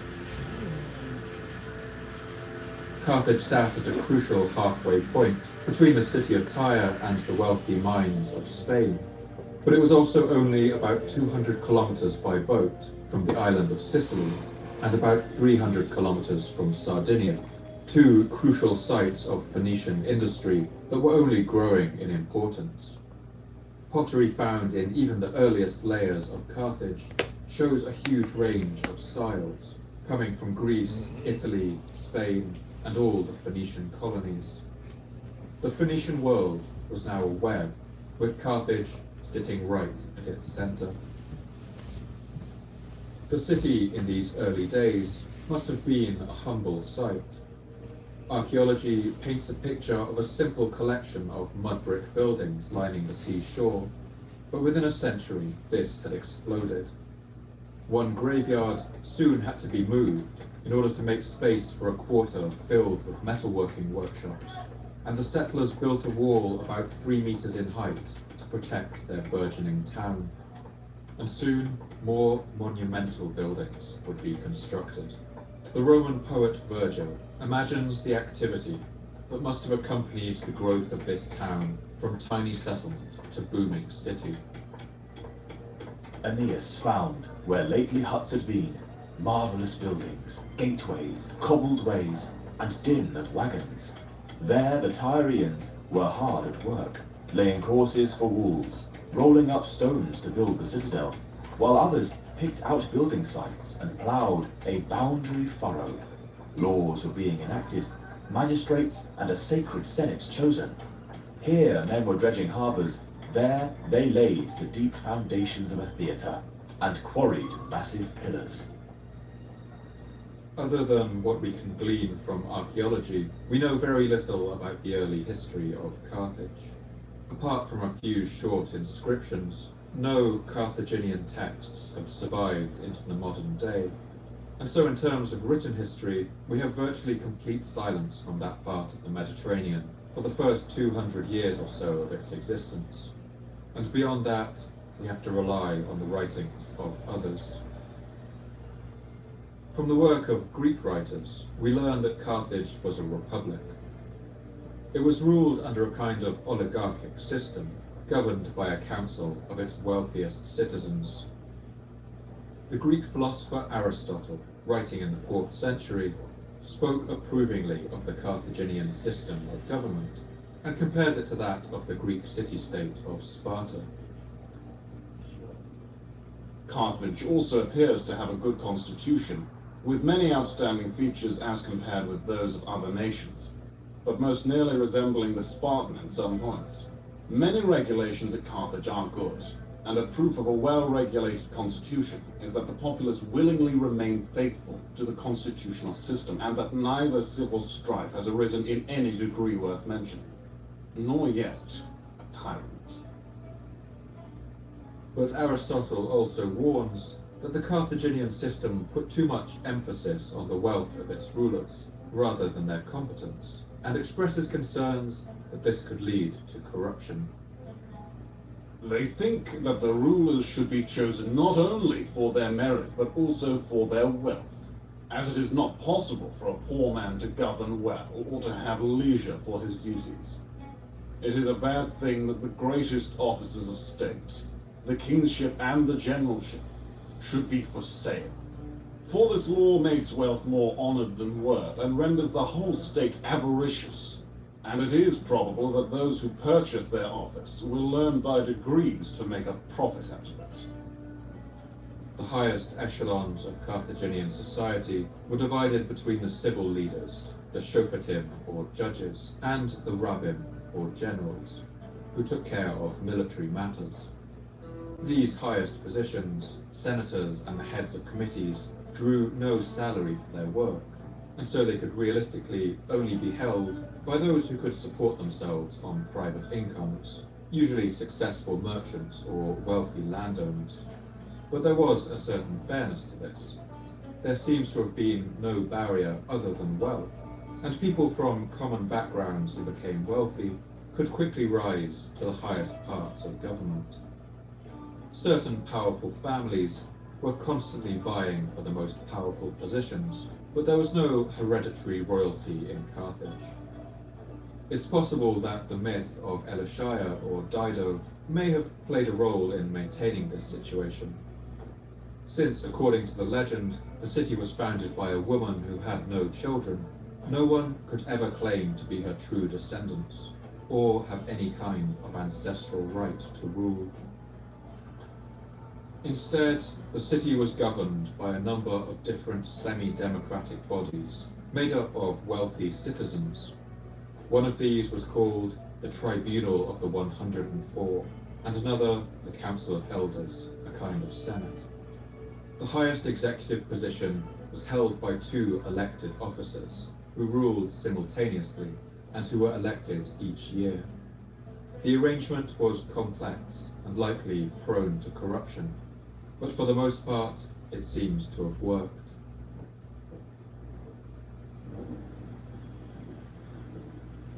While Carthage flourished, the Phoenician cities that had given birth to it began to flounder.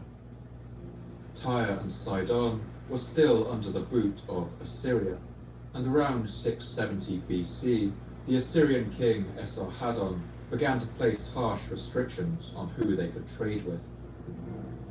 When Assyria went to war with Egypt, Esarhaddon forced the Phoenicians of Tyre to place a trade embargo on the pharaohs. Without access to their once most lucrative market, these cities went into decline.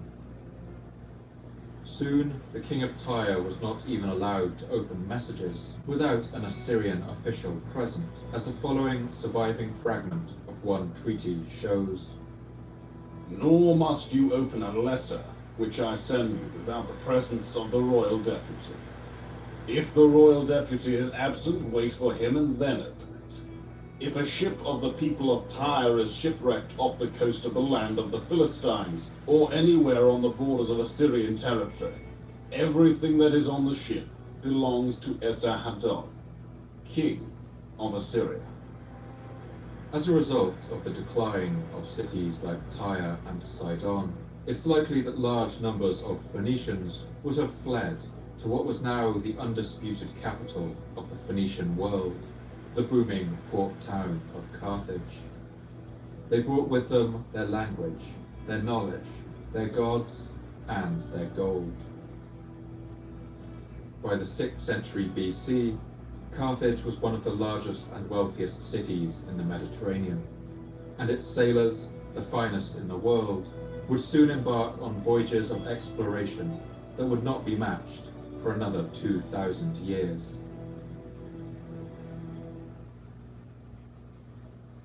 By this time, the Phoenicians had already sailed right to the end of their world, through the Pillars of Hercules and out into the Atlantic Ocean. But their exploration didn't stop there. In fact, if ancient sources are to be believed, they may have been the first navigators to successfully sail around the entire coast of Africa.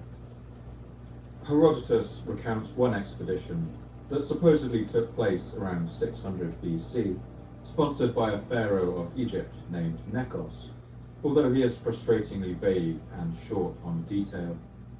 The expedition apparently set sail from Egypt's Red Sea coast, voyaged around the Horn of Africa and the South African Cape, before sailing north through the Gulf of Guinea and back into the Mediterranean through the Pillars of Hercules.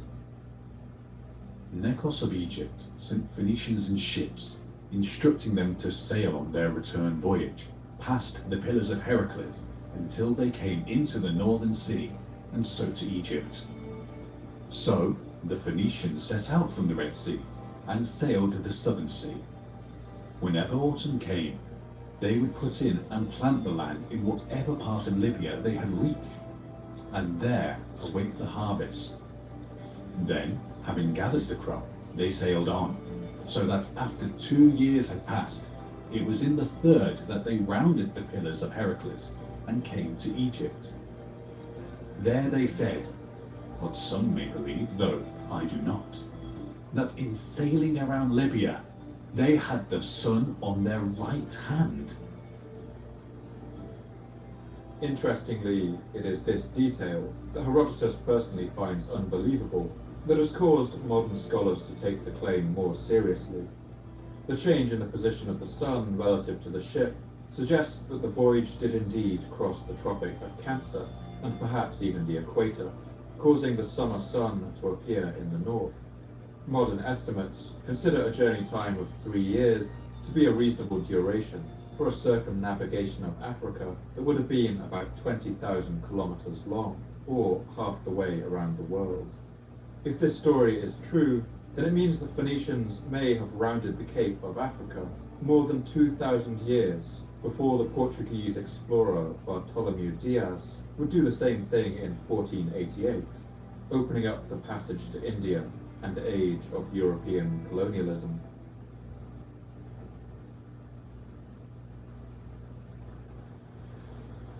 More solidly attested voyages of Phoenician discovery would see an explorer named Hanno the Navigator sail out into the Atlantic Ocean through the Pillars of Hercules and sail perhaps as far south as Cameroon or Gabon in West Africa. His voyage is recounted in a Greek translation entitled The Periplus, or Travel Account, of Hanno, supposedly an accurate copy of an inscription that actually hung in the temple of Baal Hamon in Carthage. It was decreed by the Carthaginians that Hanno should undertake a voyage beyond the Pillars of Hercules and found Phoenician cities.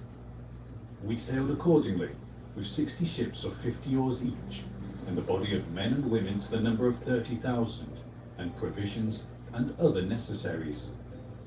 Preceding a day's sail, we came to the extremity of the lake that was overhung by large mountains, inhabited by savage men clothed in the skins of wild beasts, who drove us away by throwing stones and hindered us from landing. Sailing thence, we came to another river that was large and broad, and full of crocodiles and hippopotamuses. Hanno writes down vivid descriptions of seeing active volcanoes spewing lava into the ocean, possibly the active volcano Mount Cameroon. And then, quickly sailing forth, we passed by a burning country full of fragrance, from which great torrents of fire flowed down to the sea. And we sailed along with all speed, being stricken by fear. After a journey of 4 days, we saw the land at night covered with flames, and in the midst there was one lofty fire, greater than the rest, which seemed to touch the stars. Hanno even seems to have been the first to write down an encounter with what may have been Earth's largest living primates, with unfortunate results. We arrived at a bay called the Southern Horn, at the bottom of which lay an island full of savage people, the greater part of whom were women, whose bodies were hairy and whom our interpreters called gorillae. Though we pursued the men, we could not seize any of them, but all fled from us, escaping over the precipices and defending themselves with stones. 3 women were, however, taken, but they attacked their conductors with their teeth and hands and could not be prevailed upon to accompany us. Having killed them, we flayed them and brought their skins with us to Carthage. We did not sail farther on, our provisions failing us. These hairy creatures may have been chimpanzees, monkeys, or what we today would call gorillas, all of which can be encountered in the region of Cameroon. On Hanno's return, the hairy skins he brought home were kept in the temple to the god Tanit in Carthage, and according to Pliny the Elder, would remain in the city for as long as it existed. In the 19th century, when the American physician and missionary Thomas Staunton Savage and the naturalist Jeffries Wyman wrote the first scientific description of a gorilla, they gave them the name Troglodytes gorilla, after the mysterious description in Hanno's writing, and the name has stuck ever since. Another explorer named Himilco sailed out into the Atlantic and went in the opposite direction, sailing north up the coast of Spain and France, and even on to the British Isles.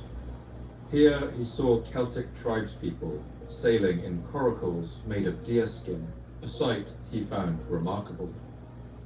They cleave the tempestuous sea and the current of the ocean, abounding in monsters with woven boats. Indeed, these people do not know how to fashion keels with pine and maple, but in a miraculous thing, they always fit out vessels from hides stretched together and often travel through the immense sea in a skin. Himilco also brought back stories of the vast expanse of the Atlantic to the west, a frightening sight to the sailors brought up in the enclosed inland sea of the Mediterranean.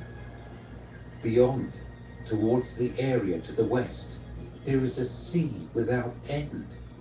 The ocean lies open across a wide area, and the sea stretches out.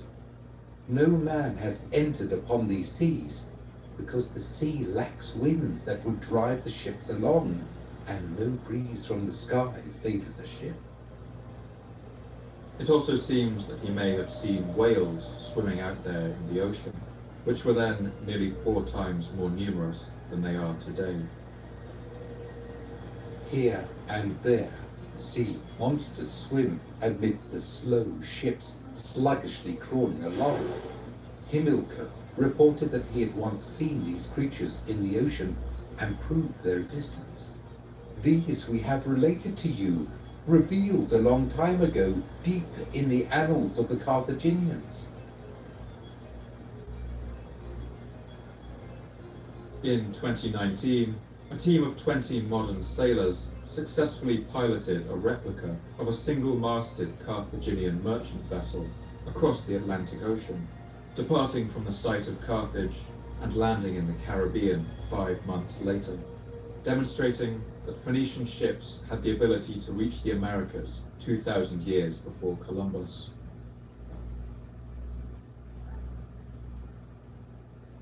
As the city of Carthage grew, its population boomed. While some ancient writers record it as having a population of more than 700,000 people, this is thought to be unlikely.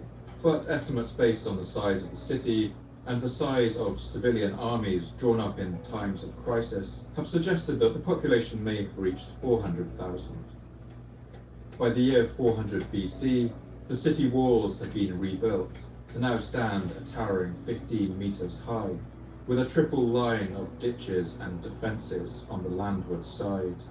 The hill of Byrsa, where legend has it that Elishaya played her trick with the ox hide, was now itself ringed with an inner defensive wall, and loomed over the rest of the city as a fortified citadel. The Roman writer Appian writes the following description of the city. On the seaside, the city was protected by a single wall. Toward the south and the mainland, where the citadel of Bursa stood on the isthmus, there was a triple wall. The height of each wall was 15 meters without counting parapets and towers, which were separated from each other by a space of 60 meters. One of the most remarkable features of ancient Carthage was the innovative design of its harbour, known as the Kothon. Likely built sometime in the 3rd or 2nd century BC, this comprised a large rectangular commercial harbour for civilian ships that led into a unique circular docking bay for the military ships of Carthage's war fleet. The harbour was so large that today the shape of its outline can still be seen in the coast of the city of Tunis. Appian describes the unique design of this harbour. The harbours had communication with each other and a common entrance in the sea 20 meters wide, which could be closed with iron chains. The first port was for merchant vessels, and here were collected all kinds of ships' tackle. Within the second port was an island which, together with the port itself, was enclosed by high embankments. These embankments were full of shipyards, which had capacity for 220 vessels. Above them were magazines for their tackle and furniture. 2 ionic columns stood in front of each dock. On the island was built the Admiral's house, from which the trumpeter gave signals. The herald delivered orders, and the Admiral himself overlooked everything. At this time, Carthage had the largest and most powerful fleet in the Mediterranean, and the military port was built to conceal the ships docked within and ensure that no spies could glean any of their secrets or keep tabs on their movements. The island lay near the entrance to the harbour and rose to a considerable height, so that the Admiral could observe what was going on at sea, while those who were approaching by water could not get any clear view of what took place within. Not even the incoming merchants could see the docks, for a double wall enclosed them, and there were gates by which merchant ships could pass from the first port to the city without traversing the dockyards. Such was the appearance of Carthage at the time.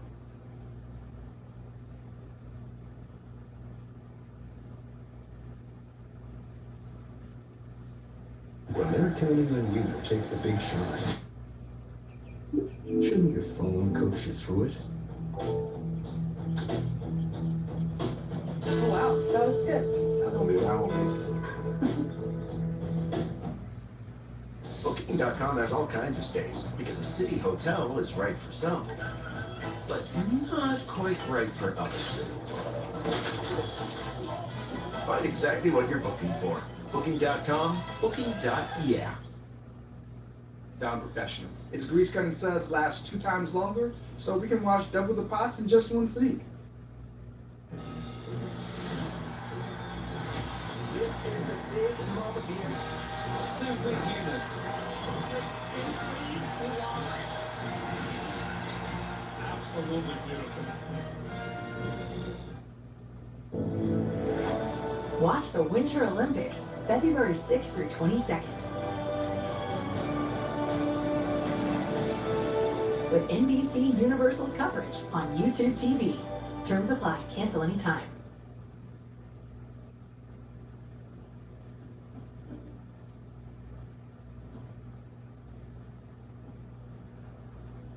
Between the harbour and the citadel of Byrsa on the hill stood the Agora, the large open marketplace of the city, where all manner of goods and foods could be bought. Archaeological studies of plant matter found in Carthage show that the ancient Carthaginians enjoyed a varied diet. Walking through the markets of the city, you will be able to buy wheat, barley and other grains, numerous vegetables like artichokes and cabbages, pulses and lentils, and fruits including pomegranates, grapes, figs, olives, peaches, plums and melons, as well as nuts like pistachios and almonds. Olives were pressed into oil and its people ate fish like grey mullet, sea perch, eels and dolphins, as well as the meat of sheep, pigs, goats, chickens, and occasionally even dogs. The Carthaginians, like most people in the ancient world, were obsessed with a pungent salty sauce known as garum, which was brewed from the fermenting of fish entrails, and which was probably similar to the fish sauce used today in East Asian cuisine.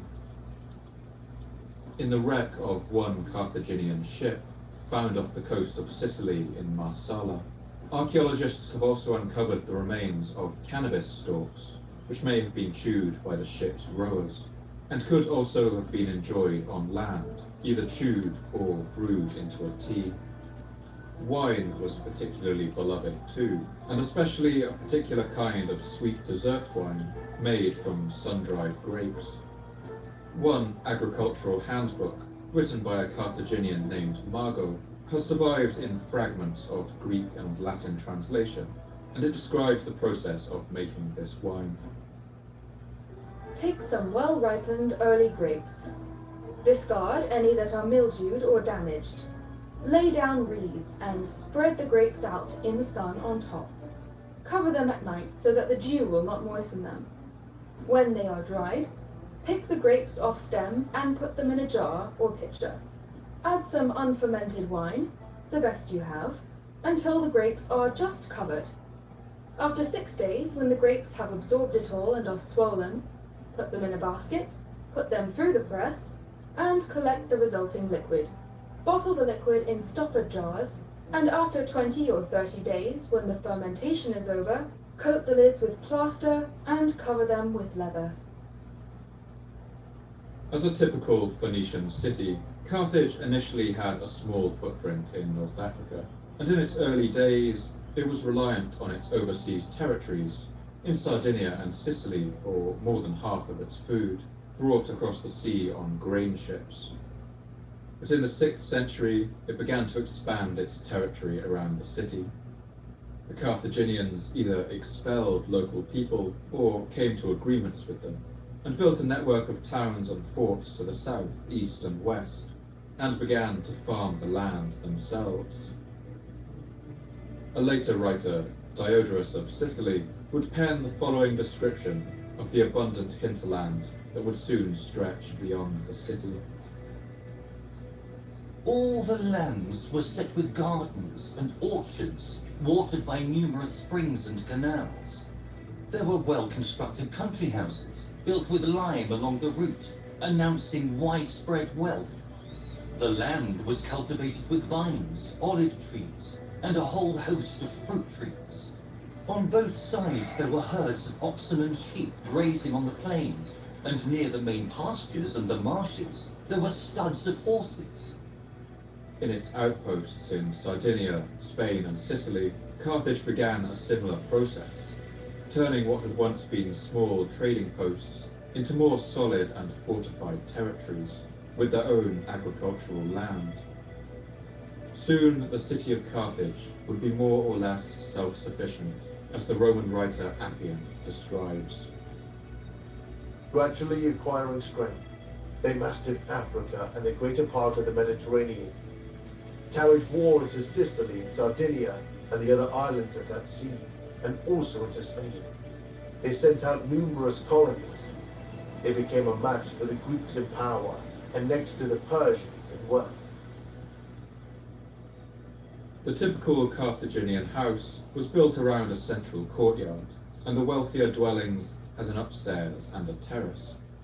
Finer houses had cupboards and shelves built into the walls, and often a clay bread oven.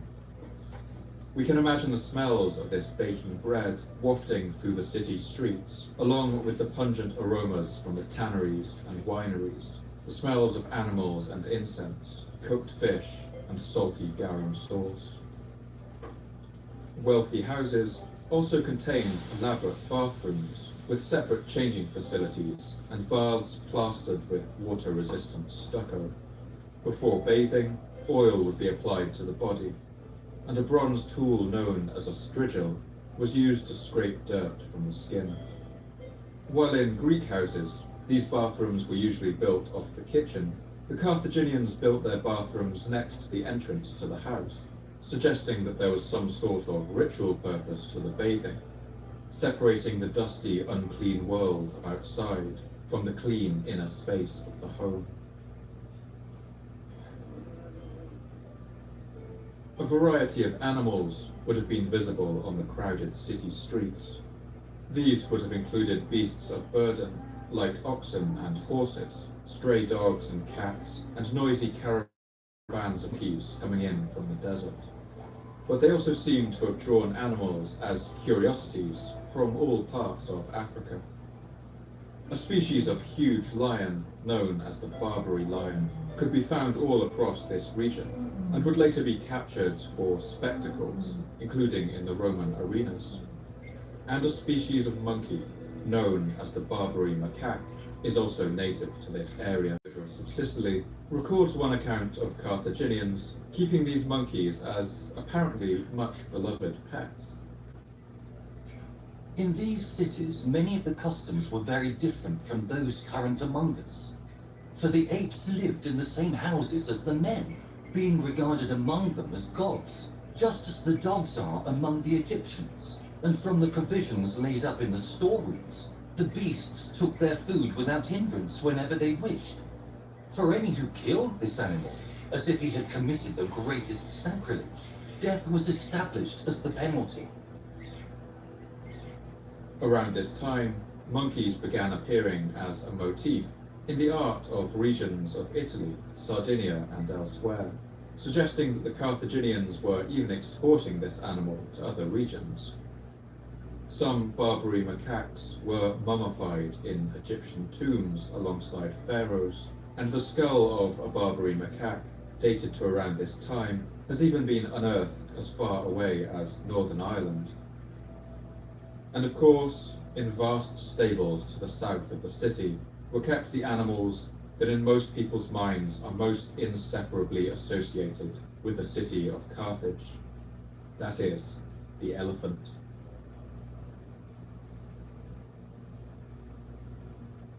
The North African elephant is an extinct subspecies of the African elephant that lived north of the Sahara Desert. Carthaginian paintings on walls, coins, and mosaics show that these elephants had the swooping backs and large ears typical of the African elephant that roams the savannah. But it was considerably smaller, and was likely similar in size to another surviving subspecies, the African forest elephant. These reach a shoulder height of about 2.5 meters, only a little taller than the largest Shire horses. But of course their thick and heavy frames mean they weigh more than 15 times the average horse. For this reason, these elephants were used by the Carthaginians as fearsome weapons of war. Some historians have speculated that Carthage may also have imported some much larger Indian elephants, which were at that time being used by the Seleucid dynasty in Syria. One elephant that was the pride of the later Carthaginian army was known by the name Surus, which some have translated to mean the Syrian. If true, this Syrian elephant would have towered as much as a meter over the smaller Carthaginian elephants, and would have been a truly terrifying sight on the battlefield. In India and Southeast Asia, it has always been common to use elephants as work animals, to transport heavy loads for construction, but it's not clear whether the Carthaginians used their elephants in this manner, or whether these precious animals were only reserved for their power and prestige, to be used as living tanks on the battlefield, as the writer Pliny the Elder describes. Elephants, when tamed, are employed in war, and carry into the ranks of the enemy towers filled with armed men. And on them, in a very great measure, depends the ultimate result of the battles that are fought in the East. They tread underfoot whole companies and crush the men in their armor. But I think it's not hard to imagine that, as in India, elephants may also have been used ceremonially, in festivals and parades, to carry kings and generals, a living embodiment of the might of this new empire.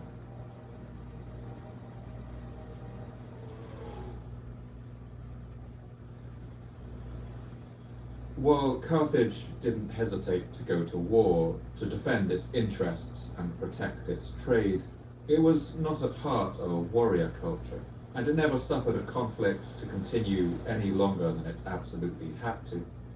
The Carthaginians often relied on diplomatic solutions and agreements to avoid fighting with their various neighbours in the Mediterranean.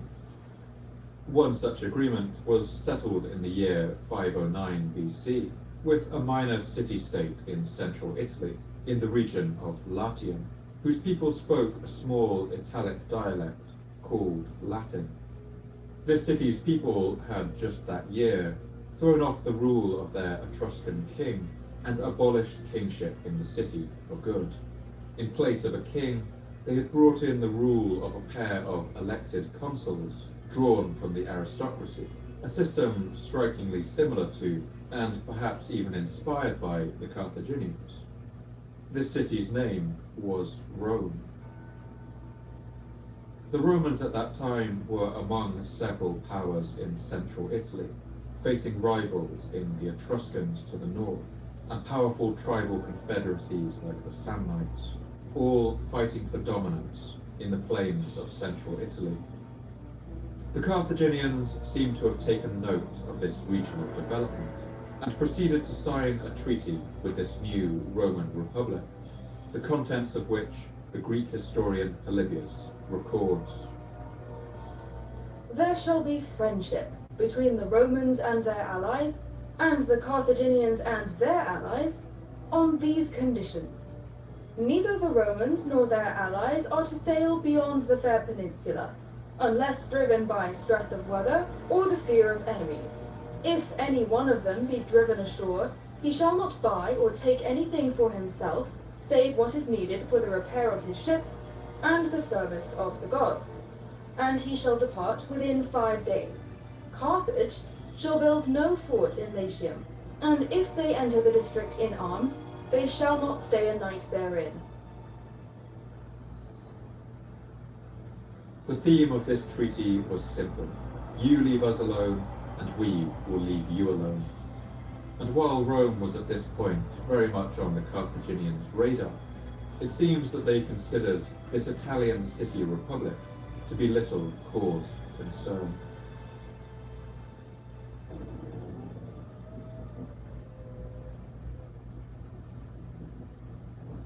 Around the year 410 BC, Carthage began minting its own silver coins, and each coin would be stamped with the symbol of a palm tree, in Greek known as Phoenike, now becoming a symbol of Phoenician identity. Carthage was now presenting itself as the new champion of the Phoenician people, the capital of the Phoenician world. It was now beginning to look a lot like an empire, and like all empires, it soon found an increasing need to defend and expand its territory. It's often said that Carthage relied on mercenaries to fight its wars, but this is something of an oversimplification. While these kinds of armies for hire did make up one part of their forces, in fact there were all kinds of reasons that people came to fight for the Empire of Carthage. Many of their soldiers were sent to fight for them as part of treaties, just as the Phoenicians had once promised to send their ships to fight for Assyria. And as Carthage expanded to conquer new peoples all along the North African coast and across the Mediterranean, ever more power and variety was added to its forces. When war came, each ally and province would send fighters of a particular kind, based on what they specialized in. The North African power of Numidia to the west of Carthage sent powerful and experienced cavalry and javelin throwers, while colonies in the island of Majorca would send slingers, and peasant spearmen with large round shields were conscripted from the fields of Libya in the east. Celts from Spain made up some part of their forces, and sometimes even Greeks and Italians ended up fighting in these armies.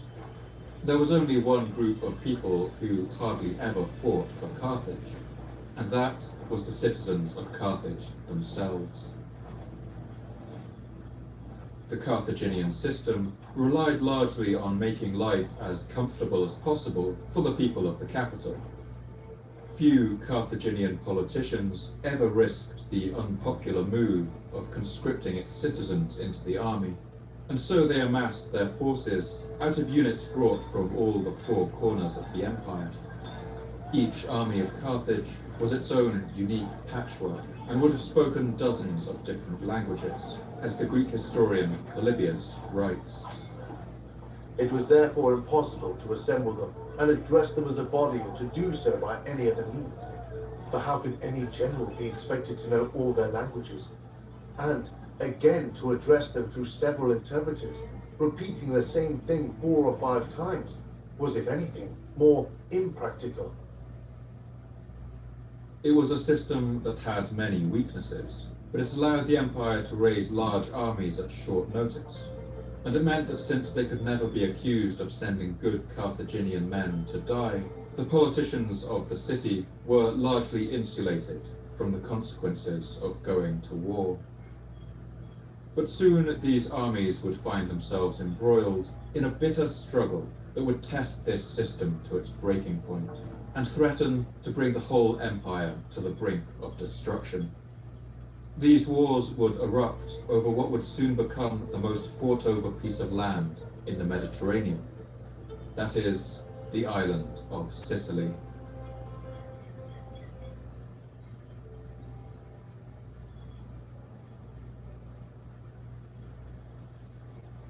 Sicily is the largest island in the Mediterranean Sea. It sits off the southern end of Italy, separated by the narrow waters of the Straits of Messina, only 3 kilometers wide at its narrowest point. Sicily's most prominent landmark is the volcano Mount Etna, towering 3,000 meters over its eastern coast. And, due to the island's particularly violent geology, this is one of the most active volcanoes in the world. Although we think of it today as part of Europe, Sicily is actually on the northern edge of the African continental plate, right at the impact point where the European plate is grinding it downwards into the Earth's mantle. The collision of these titanic forces means that Mount Etna erupts an average 200 times every year. The volcanic ash spewed by this volcano gives the soil of Sicily an incredible fertility, meaning that its farmlands have always been rich.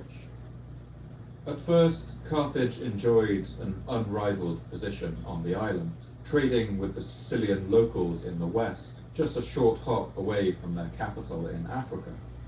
But soon they would come into conflict with another group of people that for much of this history would be their greatest rivals on the sea and the land, a people who were at the same time also busy establishing colonies across the Mediterranean. These were the Greeks.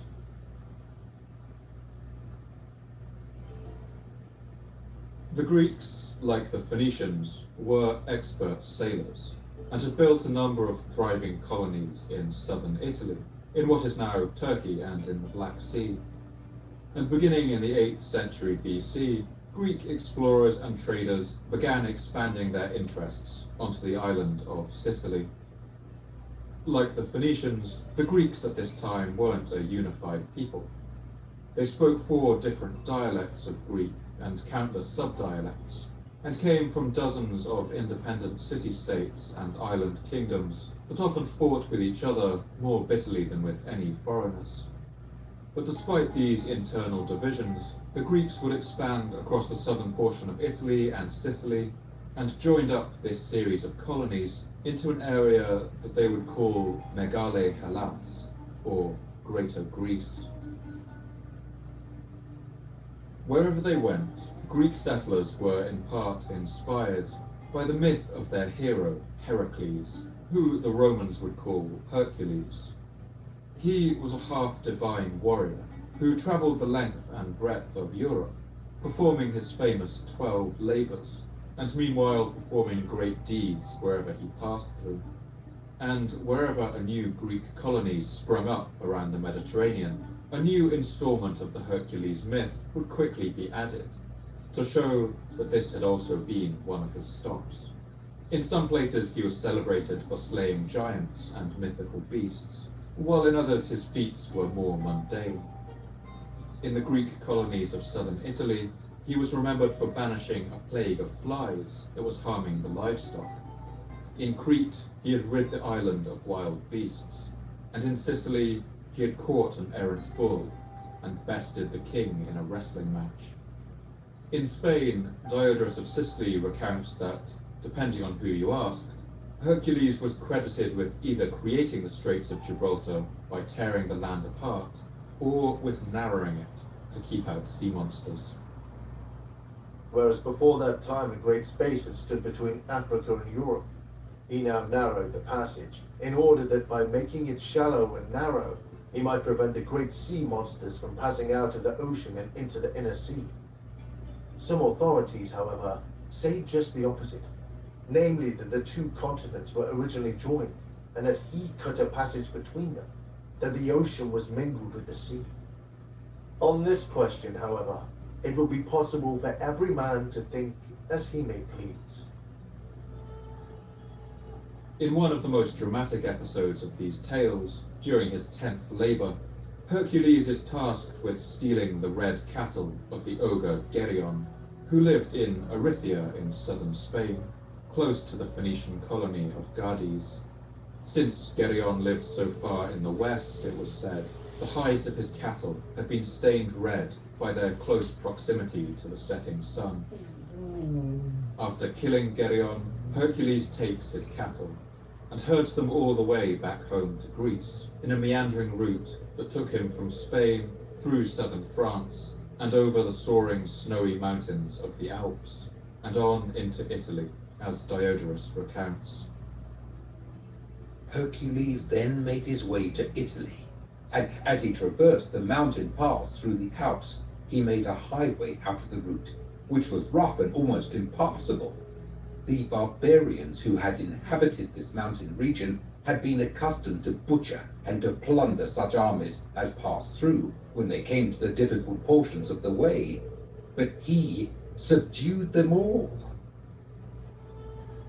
The story of Hercules bringing these cattle from Spain over these mountains was the dramatic pinnacle of a series of myths that would become known as the Heraclean Way. It was a series of stories that would be told to countless generations of Greek settlers, and then to the children of the Romans who followed them. And as the Phoenician hero god Melkart became increasingly associated with Hercules in later years, these stories would also be told to the children of Carthage. With stories of this wandering hero on their lips, the Greek settlements in eastern Sicily grew. For several centuries, they maintained an uneasy peace with the Carthaginian colonies in the west of the island. But as both powers began to require greater amounts of land, they would soon find themselves on a collision course. The exact dating and details of these wars is still fiercely contested, but it's clear that by the late 5th century BC, Sicily had erupted in warfare between Carthage and the Greeks. Soon it would resemble a piece of meat being torn apart by two hungry dogs. The economy of the island suffered. Warlords established themselves as the tyrant rulers of its cities, and banditry and lawlessness spread. For much of these centuries of fighting, the Carthaginians were happy to let the wars with the Greeks simmer on. The citizens of its capital never went to war, and so long as the peace and comfort of their city was never disturbed, it must have felt to them that these wars were a very long way from home.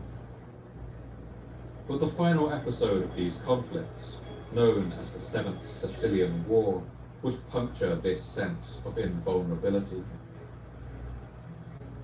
That's because Carthage would find itself in a life or death struggle with a man who would bring the war home to their shores in dramatic fashion. He was a king of Syracuse, a Greek city-state on the southeastern coast of Sicily, and his name was Agathocles.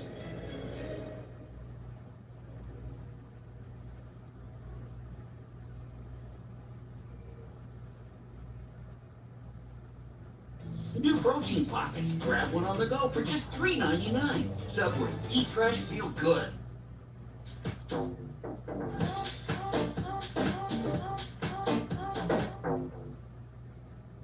Freedom, cheap thing. Sacrificing facial hair, involuntary blood donations, sweating your tail off, freezing your tail off, all cheap things. Making a cheap deal with only people like him, not a cheap thing. So we're bringing you more cheap things this year because cheap things should be everyone's thing. Sleep Number's best deals are on now. Take 50% off our limited edition mattress, plus 0% interest for 24 months on comfort that adapts to you night after night.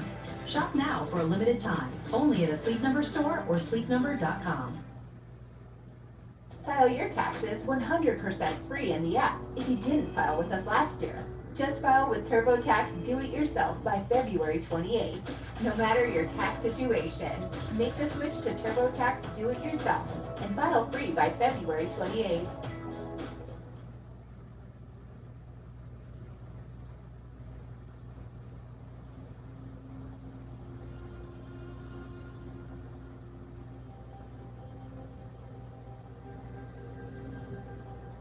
Agathocles began life as a commoner in the Sicilian colonies, the son of a potter in the port city of Syracuse. At first he learned his father's trade, but soon entered the army and rose through its ranks, until he was able to enact a military coup and seize the throne of the city in the year 317 BC. Agathocles had a high opinion of himself, and as the tyrant of Syracuse, he minted silver coins that portrayed himself as the heir to Alexander the Great, the greatest of all the Greeks. And like Alexander, Agathocles had dreams of conquest.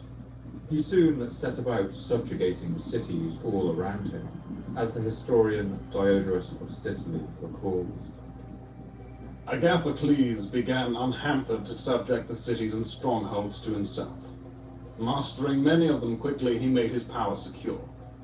In fact, he built up for himself a host of allies, ample revenues, and a considerable army.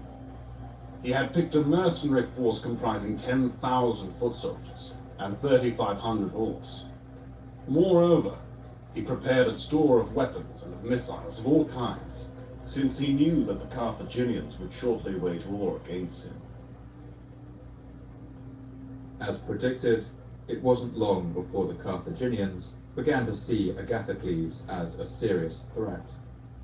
Carthage amassed a huge army in its usual way, gathering mercenaries and levies from all of its territories and allies, slingers, spearmen, cavalry, elephants, likely speaking a dozen different languages, and sailed all of them to Sicily.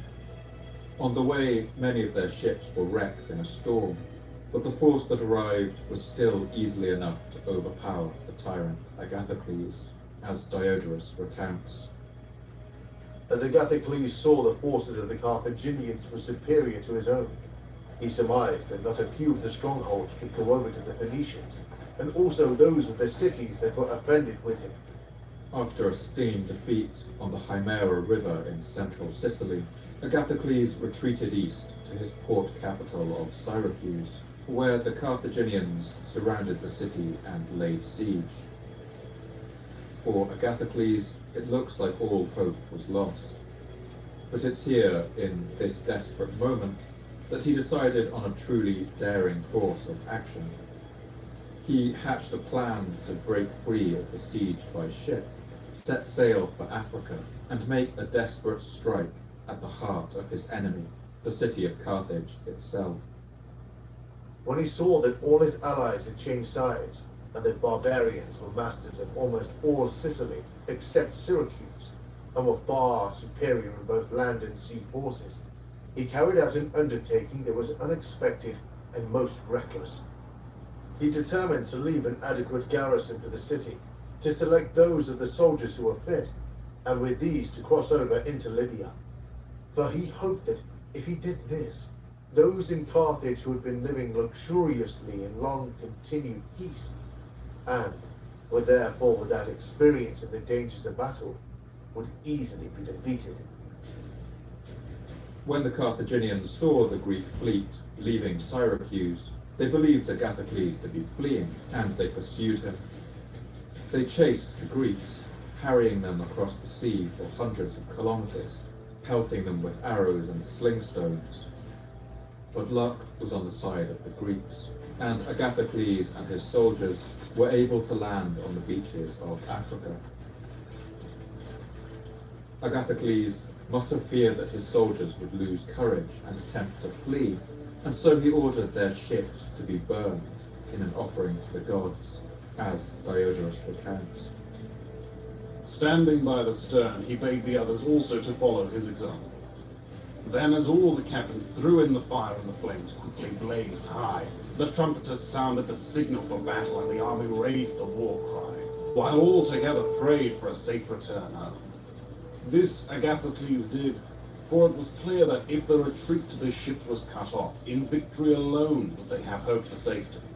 Nevertheless, when all the ships were aflame and the fire was spreading widely, terror laid hold upon the Sicilians, as they considered the vastness of the sea that separated them from home.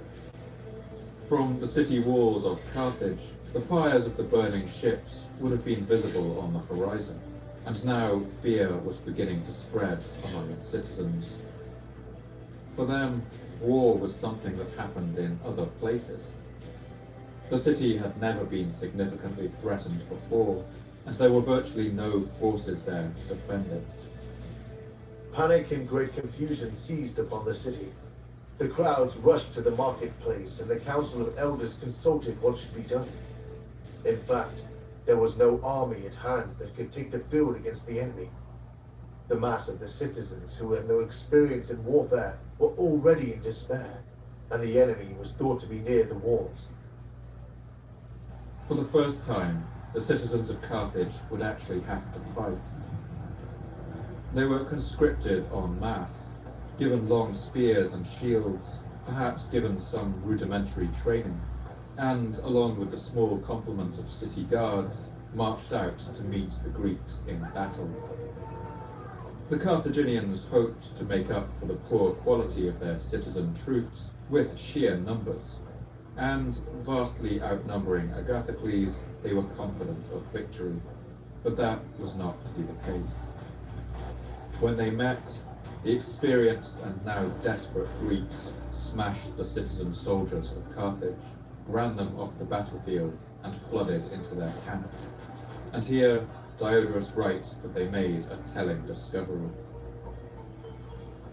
In the camp of the Carthaginians were found, along with other goods, many wagons, in which were being transported more than 20,000 pairs of manacles.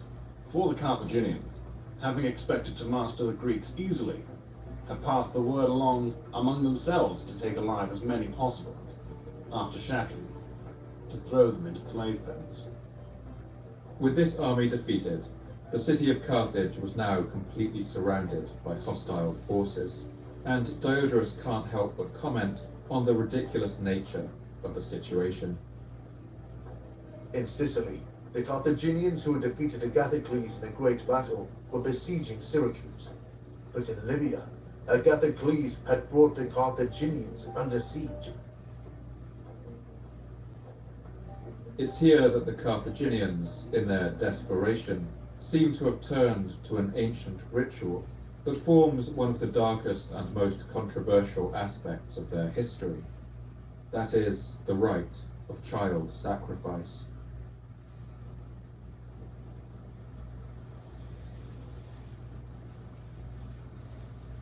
Human sacrifice was, at certain times, a feature of various societies in the ancient world.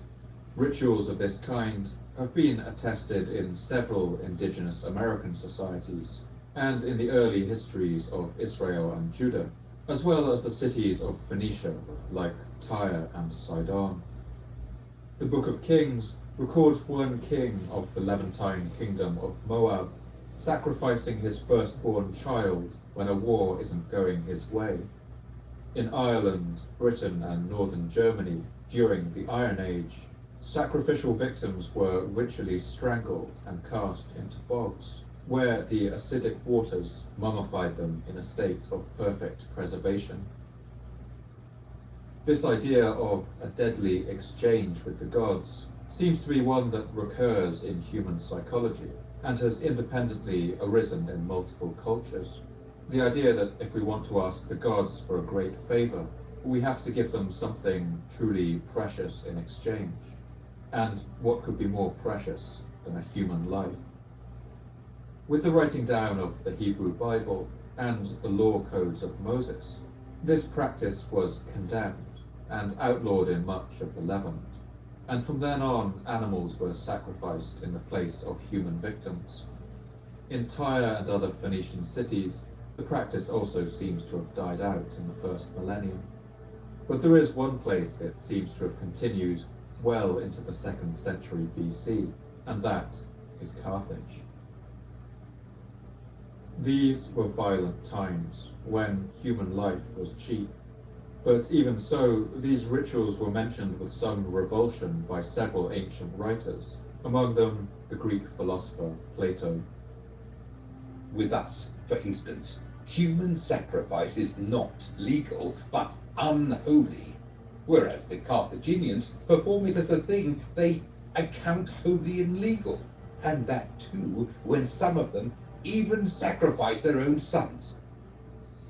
At first, these rituals seem to have been an authentic sacrifice, giving up the life of one of your own children in the hope of receiving favor from the gods. But before long, wealthy Carthaginians found a way around this. In fact, they seem to have developed a macabre industry, a trade in other people's children for sacrifice.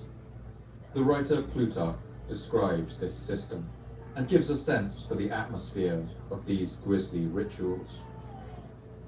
Those who had no children would buy little ones from poor people and cut their throats, as if they were so many lambs or young birds. Meanwhile, the mother stood by without a tear or moan. But should she utter a single moan or let fall a single tear, she had to forfeit the money, and her child was sacrificed nevertheless. And the whole area before the statue was filled with a loud noise of flutes and drums, so that the cries of wailing should not reach the ears of the people. For a long time, it was assumed that these stories were exaggerations, pieces of Greek propaganda designed to demonize their enemies in Carthage. But more modern archaeological discoveries have more or less confirmed that child sacrifice did take place, at least at some times and at least by some people in the city. Large collections of buried urns containing the cremated remains of children have been found in large temple sites known as tofets. Some of these temples are exceedingly large, with collections of cremation urns exceeding 2,000 in number. Archaeology has uncovered masks and symbols at these sites, incense burners and other paraphernalia of ritual, suggesting that the ceremonies were highly structured. It is worth being cautious with these findings. At most of the sites, analysis has shown that the vast majority of these children's remains are of stillborn babies, or babies that had died of natural causes. At a time when child mortality has been estimated at around 30 to 40%, the Carthaginians may have considered the tragedy of infant death to be a kind of sacred sign, a human life being taken back by the gods, and the bodies of these children were burned in the tofets as a result. The relative lack of children's remains in the regular graveyards of the city seem to show that these tofets were, at least in part, cremation sites for the remains of children who had died of other causes. But analysis of the ages of other remains at other times don't seem to fit with patterns of child mortality. However the ritual had begun, at least in the later years of the city, it had evolved into something much darker and crueler. The inscriptions at these later sites of sacrifice, left over the cremation urns, don't seem to leave much room for interpretation, as this typical example shows.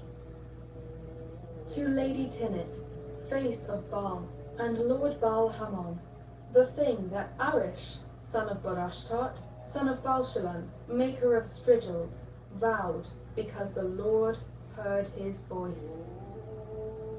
There are countless of these inscriptions, and they all follow this pattern.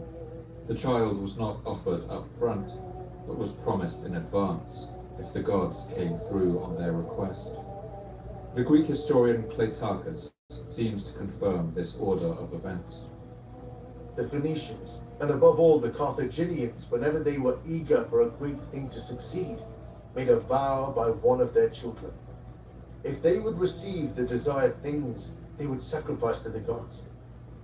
A bronze Kronos, having been erected by them, stretched out upward hands over a bronze oven to burn the child. The flame of the burning child reached its body until, the limbs having shriveled up and smiling mouth appeared to be almost laughing, it would slip into the oven.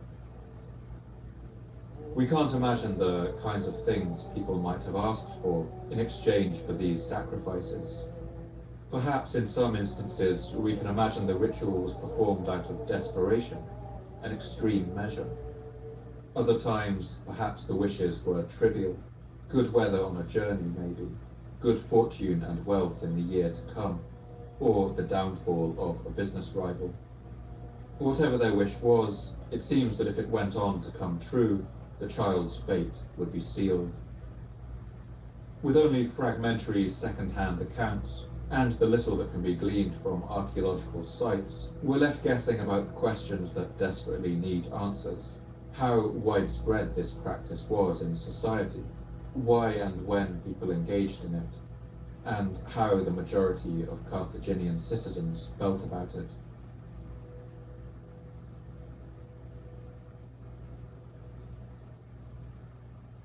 With the army of Agathocles drawing near, and their last citizen defenders defeated in the field, the Carthaginians began to believe that their gods must be angry with them, and at least some people in the city believed that it was this practice of sacrificing the children of the poor instead of their own that was to blame, as Diodorus of Sicily recounts.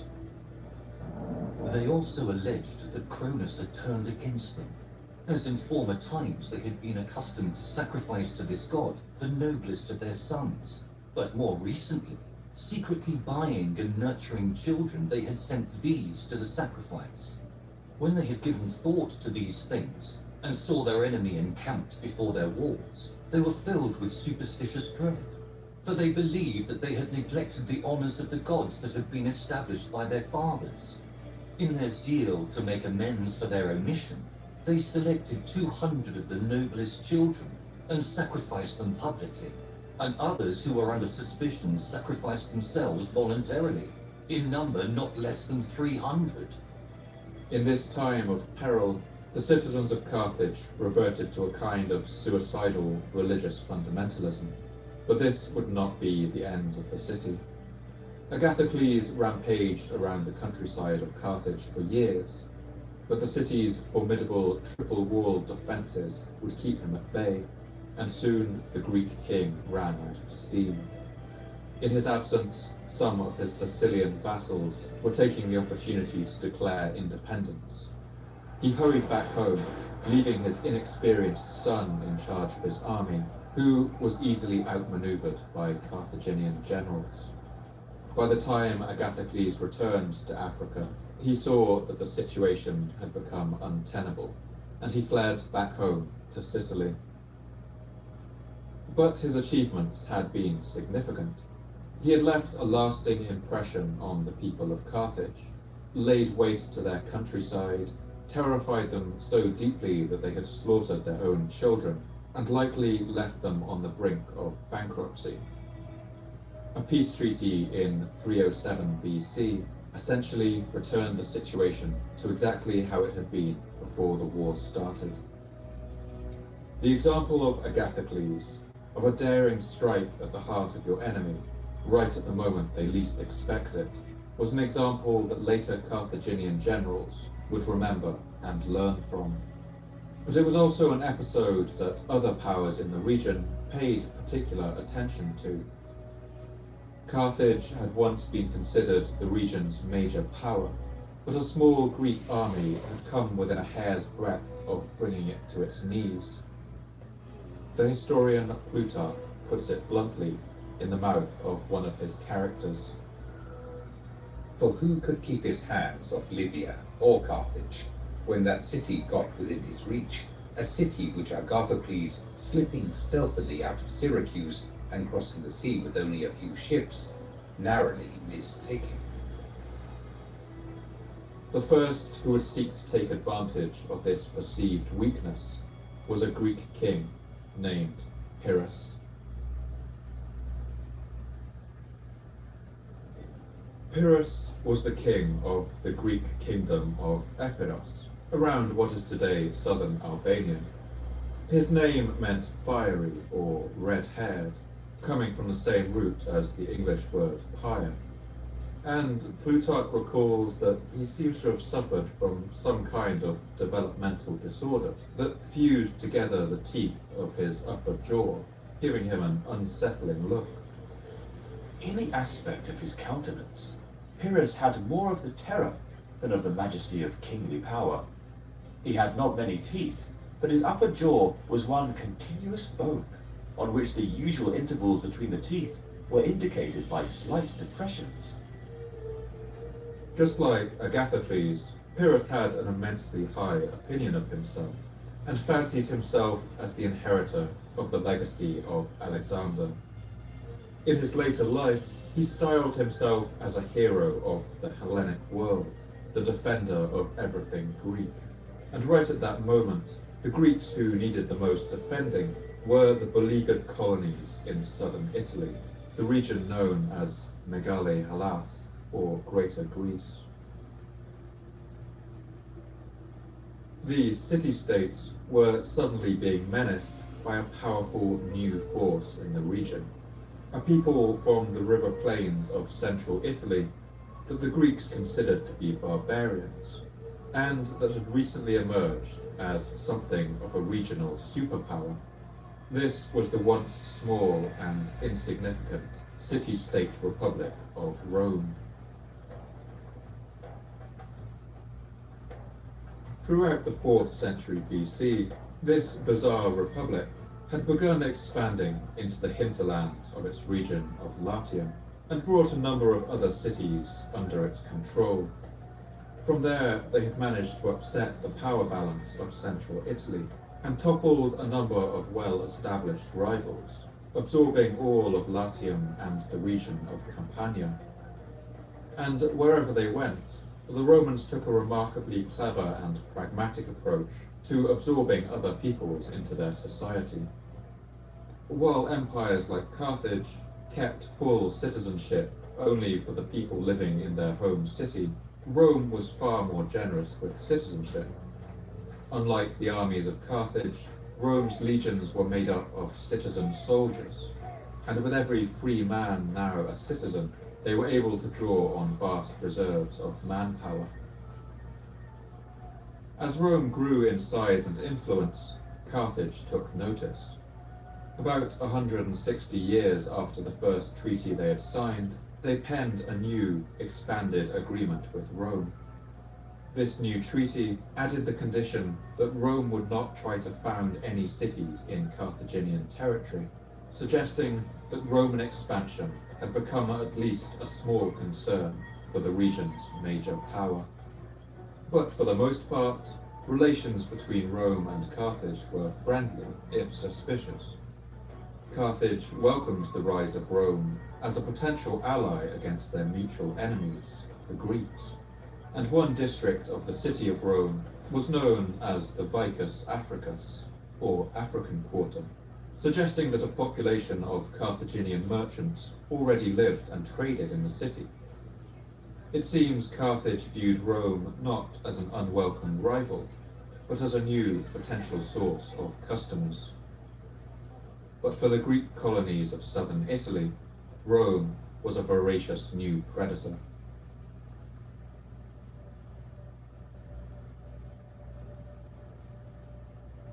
As Roman power expanded, the Greeks found themselves surrounded, and many of them began sending out letters of distress to the fiery Greek king Pyrrhus.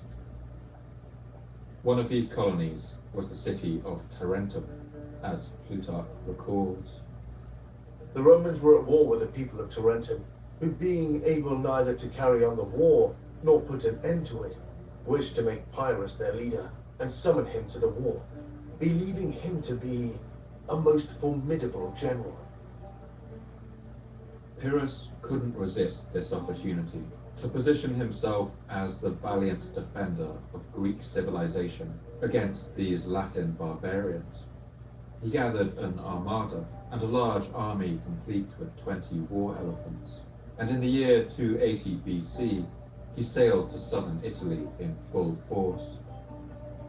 Himself a sophisticated Greek, Pyrrhus expected to meet an unruly barbarian horde on the battlefield, but Roman troops were by now toughened from their long wars of expansion in Italy, and they were already exhibiting the kind of organization that would one day make them famous. When he learned that the Romans were near and lay encamped on the further side of the river Cyrus, he rode up to the river to get a view of them. And when he observed their discipline, the appointment of their watches, their order, and the general arrangement of their camp, he was amazed, and said to the friend that was nearest him, "The discipline of these barbarians is not barbarous." But these early Roman legions were still no match for Greek phalanxes, and the sight of Pyrrhus's elephants terrified the Roman horses. Pyrrhus defeated the Romans in 2 battles, at Heraclea and at Ascalon in the year 279 BC, and he believed that Rome must soon concede the war and agree to the terms of his demands. But, slightly to the bemusement of Pyrrhus, Rome simply refused to admit defeat. This refusal to ever sue for peace would become something of a Roman hallmark. Some have argued that Rome's very nature as a citizen democracy actually contributed to their immense doggedness in warfare. Their leaders were politicians and existed in a state of constant competition with each other for the support of the voting public. Any politician who signed a damaging peace treaty could be eviscerated in the Senate as a coward, a fool, or even a traitor. This meant that Roman senators would often overwhelmingly vote to continue a war rather than admit defeat. This will to continue, along with their large reserves of citizen manpower, meant that Rome could often absorb terrific defeats, losing whole armies, and simply keep going. This often had the effect of simply grinding down their enemies' will to fight. According to Plutarch, who was fond of inventing dialogue for his historical characters, Pyrrhus made the following quip after his 3rd victory with Rome. We are told that Pyrrhus said to one who was congratulating him on his victory, "If we are victorious in one more battle with the Romans, we shall be utterly ruined," for he had lost great part of the forces with which he came, and all his friends and generals, except a few. He had no others whom he could summon from home, and he saw that his allies in Italy were becoming indifferent, while the army of the Romans, as if from a fountain gushing forth indoors, was easily and speedily filled up again. After this series of Pyrrhic victories, Pyrrhus soon realized the conquest of Italy would elude him. He came within miles of Rome, but the tall Servian walls of the city meant that his beleaguered force had no hope of capturing it. Still, he couldn't bear the thought of returning home empty-handed. Pyrrhus decided that he would head to Sicily and see if he could have any more success helping the Greek colonies there fight against the Carthaginians. He arrived in the Greek town of Syracuse to a hero's welcome. Every Greek colony on the island sent troops to fill his army, and Pyrrhus would find the Carthaginian forces on Sicily to be a much softer target, than the legions of Rome. The Carthaginian response to Pyrrhus couldn't have been more different to the Romans. With little desire to be dragged back into another war in Sicily, they offered to pay him off generously to leave them alone. But Pyrrhus refused, as Plutarch describes. When the Carthaginians were inclined to come to terms, and were willing to pay him money and send him ships, he replied to them, his heart being set on greater things, that there could be no settlement or friendship between himself and them unless they abandoned all Sicily. But Sicily too eventually defeated him. After years of war, his men were tired. The Carthaginians and Romans were now working together, so he faced the powerful armies of Rome on land and the vast navy of Carthage by sea. After finally meeting with defeat in southern Italy, he cut his losses and sailed for home with little to show for his years of war. As he sailed away, Plutarch imagines Pyrrhus reflecting on the situation he has left behind. He could not master Sicily, which was like a storm-tossed ship, but desired to leave her. And it is said that at the time of his departure, Pyrrhus looked back at the island and said to those about him, "My friends, what a wrestling ground for Carthaginians and Romans we are leaving behind us." Pyrrhus's campaign had ended in failure. With him gone, Rome quickly swept over the remaining Greek city-states of Italy and solidified its hold on the south of their peninsula. The Romans built roads connecting these wealthy Greek cities to the Roman network, and used the treasure they seized to build a grand series of new temples in the capital, as well as an enormous second aqueduct for Rome, the Aqua Anio Vetus. Meanwhile, Carthage reclaimed many of the cities that Pyrrhus had taken in Sicily. But without a common enemy, the twin powers of Carthage and Rome were now butting up against each other. By the year 270 BC, Rome had captured the city of Rhegium, right across the Straits of Messina. They could now look over the water and gaze directly at the coast of Sicily. The wrestling ground that Pyrrhus had left behind in Sicily would set the stage for the next dramatic period of Mediterranean history. It was a stage that would see a conflict unfold that would dwarf the Sicilian Wars for intensity and scale, that would last for 100 years, that would bring both powers to the brink of bankruptcy and cost more than 1 million lives. This was the beginning of the Punic Wars.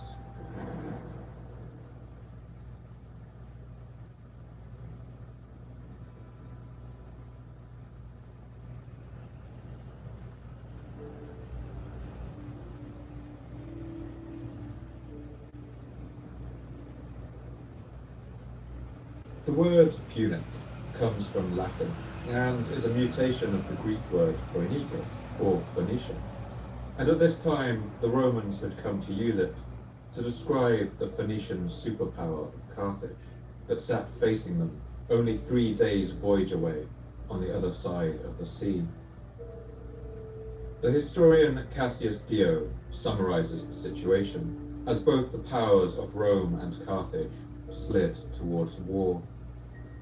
The Carthaginians, who had long been powerful, and the Romans, who were now growing more rapidly stronger, kept viewing each other with jealousy.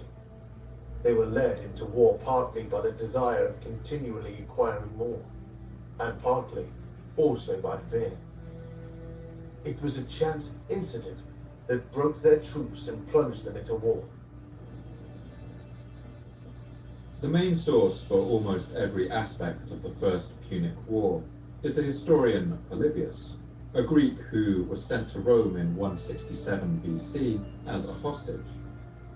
Polybius was writing about the events of the First Punic War a century after they took place, but he was meticulous in his research and travelled widely, gathering as much first-hand knowledge and archival material as he could.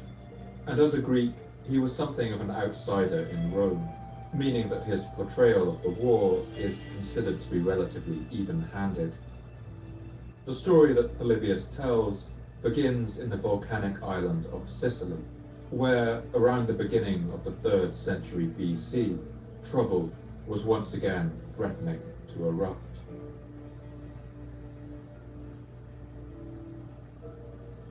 At this time, Sicily had something of the Wild West about it. Large parts of it were lawless and fell between the influences of Carthage and the Greeks. Both sides often used mercenaries to fight for them, but when a particular war was finished, it wasn't always so easy to get rid of these bands of rough and violent men. One such band were a group of mostly southern Italians who called themselves the Mamertines, or the Sons of Mars, the Roman god of war. In the past, they had been hired by Agathocles to fight Carthage in Sicily, but when the tyrant of Syracuse had died, they found themselves out of work. The Mamertines wandered the island for some time, likely engaging in theft and petty banditry to survive, until they reached the walled Greek town of Messina. Messina was a small settlement on the northeastern tip of Sicily, with the shadow of Mount Etna looming over the horizon, and its location was of great strategic importance. That's because Messina was one side of the narrowest crossing point between Sicily and Italy. Standing on the shore there, you can see the Italian mainland just over the water, and a ship could make the crossing in under 30 minutes. Anyone who controlled Messina would also control this crossing, and this meant that both Carthage and Rome were anxious about the city's future. When the band of Mamertines arrived in Messina, they must have made quite a sorry sight, and the people of the city originally took pity on them. They took them in and even gave them shelter in their own homes. But soon these hired swords became restless and jealous of the people's comfortable lives. In fact, they began to plot to seize the city for themselves. Polybius recounts what happened next. Certain Campanians serving under Agathocles had long cast covetous eyes on the beauty and prosperity of Messina, and they availed themselves of the first opportunity to capture it by treachery. After being admitted as friends and occupying the city, they first expelled or massacred the citizens, and then took possession of the wives and families of the dispossessed victims. They next divided among themselves the land and all other property. For the next 20 years or so, the Mamertines would run Messina as a kind of pirate fortress. They would use it as a base to conduct raids on nearby towns and villages, and to rob ships that sailed through the narrow straits. But soon, the last remaining Greek king in Sicily, a king of Syracuse named Hiero, had had enough. In the year 265 BC, he moved to attack the city of Messina to stamp out these troublesome pirates. Fearing execution for their crimes, the Mamertines played the only card left to them, trading on the strategic importance of the city. They sent out requests for help to both of the big players in the region, to Rome and to Carthage. The Carthaginians, being closer, came to their help first, delighted as always to kick sand in the face of the Greeks. They moved a small army into Messina and helped the Mamertines to defend it. This was just the latest move in the nearly 2-century chess game between Carthage and the Greeks of Sicily, but to the Romans it was a worrying move. With control of the crossing over to Italy, the Romans began to fear that Carthage was plotting an invasion of the mainland, as Polybius recalls. The Romans saw all this and felt that it was absolutely necessary not to let Messina slip, or allow the Carthaginians to secure what would be like a bridge to enable them to cross into Italy.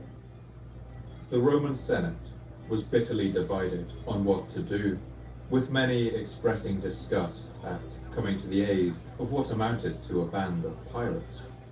But eventually their fears won out. They voted to send a force to Messina to secure the crossing, led by a consul named Appius Claudius. Rome was an inland city, situated on the river Tiber, and so the Romans were not a naturally sea-going people. With few ships of their own, they borrowed as many as they could from the coastal cities of southern Italy.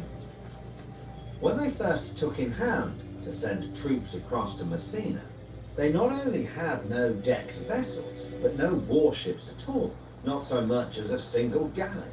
But they borrowed quinquiremes and triremes from Tarentum and Locri, and even from Alea and Neapolis. The Romans, under the command of Appius, successfully made the short crossing in 264 BC, catching the powerful Carthaginian navy off guard.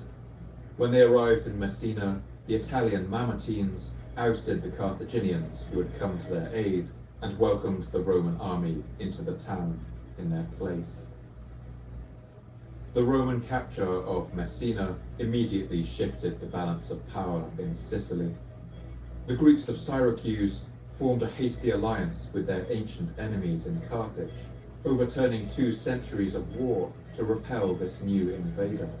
But it was no good. The Roman commander Appius descended on Syracuse with lightning speed, as Polybius writes. Having succeeded in engaging the enemy, thenceforth he scoured the territory of Syracuse and her allies with impunity, and laid it waste without finding anyone to dispute the possession of the open country with him. And finally he sat down before Syracuse itself, and laid siege to it. King Hiero saw no other way out. He surrendered, switched sides, and swore allegiance to the Romans. This was the end of the last independent Greek states in Italy and Sicily, and the future of the Mediterranean would now be decided by either Carthage or Rome. Both sides now marched to war.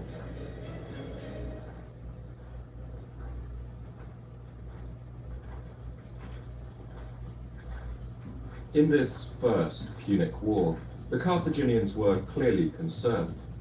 They drew up a large army of Celts, Iberians, and other peoples, and dispatched it to Sicily. But they were also confident in their overall strategy, which had served them well in previous Sicilian wars.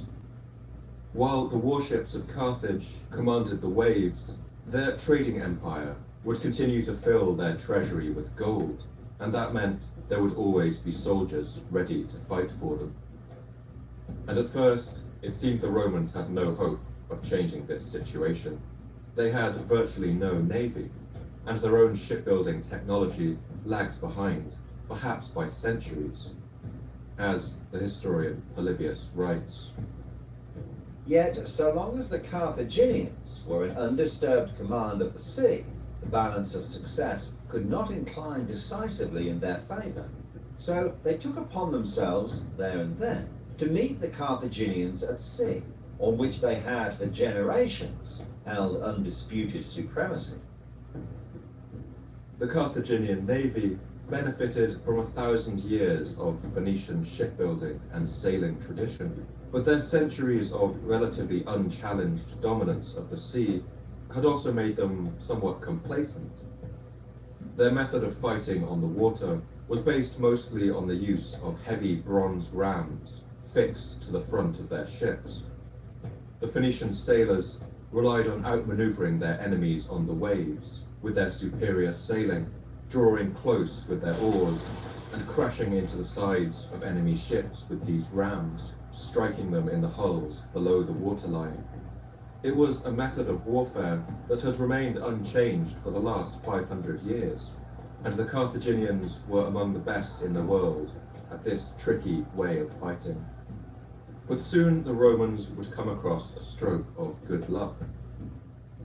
After one skirmish on the sea, a Carthaginian galley had run aground on the shores of Italy. It was a once-in-a-lifetime opportunity to learn what made the Carthaginian navy so effective. The Romans rushed to secure the vessel, to haul it away and study its secrets, as Polybius records. The Carthaginians, having put to sea in the strait to attack, a decked vessel of theirs charged so furiously that it ran aground, and falling into the hands of the Romans, served them as a model on which they constructed their whole fleet. And if this had not happened, it is clear that they would have been completely hindered from carrying out their design. What the Romans found on this vessel would have intrigued and excited them. At that time, the Carthaginians were legendary, not just for their sailing and the size of their fleet, but also how quickly they could build ships. The writer Pliny the Elder recounts what was possible in those days. Piso relates that 220 ships were wholly constructed in 45 days. In the Second Punic War, too, the fleet was at sea the 40th day after the axe had been put to the tree. This was long considered to be an exaggeration by ancient writers, but the discovery of the Phoenician shipwreck, known as the Marsala ship, has thrown light on how this kind of mass manufacture could actually have been possible. When the wreck was discovered, archaeologists found that the ship had each section of its hull marked with certain Phoenician letters. It's thought that these sections would have been built separately, mass-produced in separate factories, and then brought together in their final location, with a level of coordination that would not be seen again before the Industrial Revolution. These ships were a kind of ancient flat-pack furniture. Armed with this new knowledge, the Romans began the process of copying the Carthaginian ship exactly, but they didn't do very well. In their first engagement with Carthage, the inferior mobility of these Roman ships and the inexperience of their sailors meant that a squadron of 17 Roman vessels was destroyed, easily outmaneuvered by the Phoenicians, and dealt death blows by their rams. Following this, the Romans began to change their tactics. Getting the hang of the complicated business of outmaneuvering and ramming enemy ships would take too long, and so they tried to bring the battles at sea into more familiar territory. To do this, they developed an ingenious new technology. It was a kind of boarding bridge that they called a corvus, the Latin word for crow. These were raised like a drawbridge at the front of the ship, and when they drew near to an enemy vessel, these gangplanks would have dropped down onto the enemy deck, where a metal spike on the underside would drive its way into the wood. These bridges would now hold the two ships together, neutralizing the speed and agility of the Carthaginian vessels, preventing them from ramming and allowing the Roman legionaries to flood on board. It was a crude but surprisingly effective tactic. The Romans kept their new inventions hidden, and now with a secret naval weapon of their own, they risked a large-scale confrontation on the sea.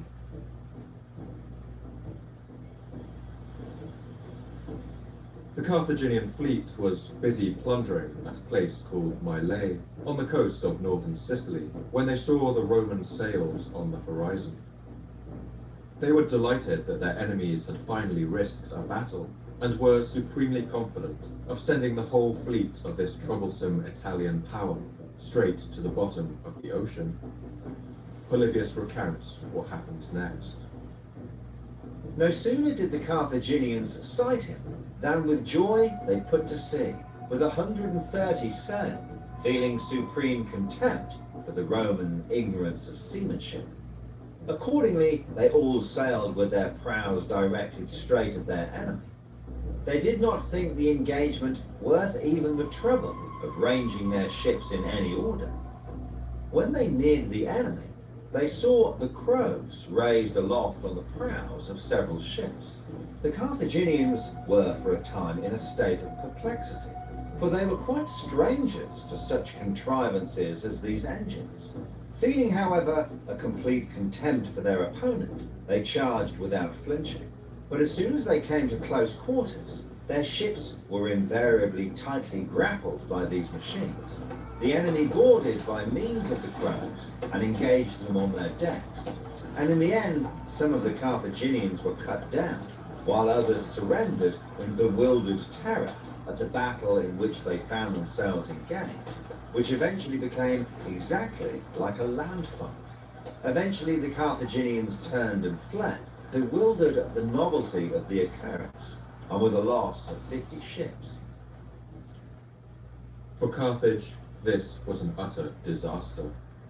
Flying high from their successes, the Romans soon organized invasions of the islands of Sardinia and Corsica, Carthaginian possessions for centuries that had never been seriously threatened.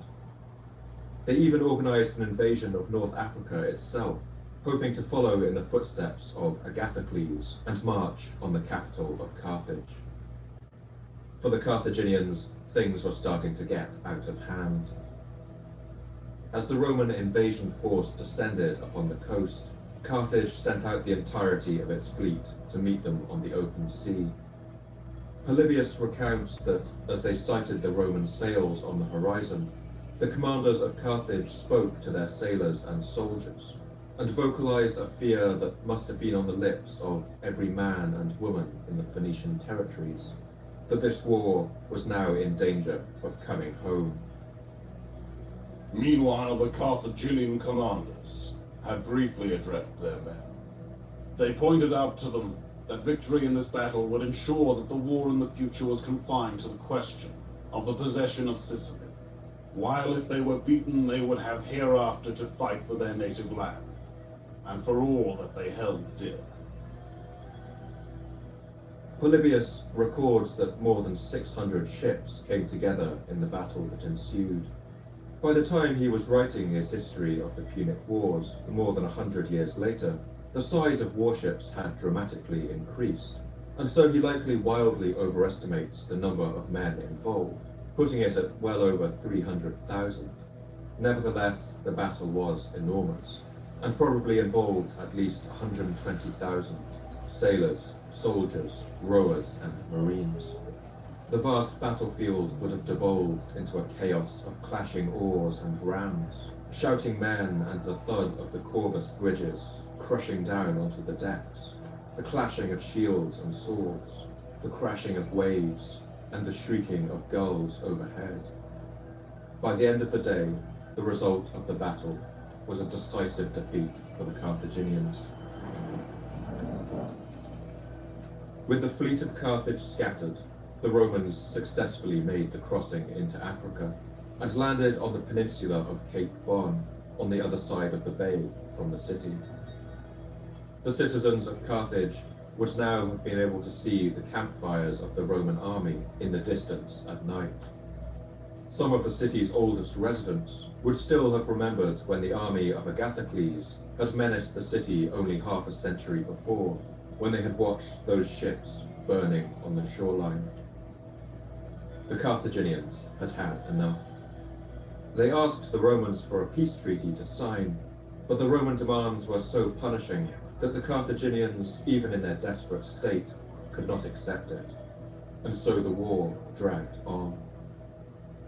But the Romans, like Agathocles, found themselves unable to take the city of Carthage.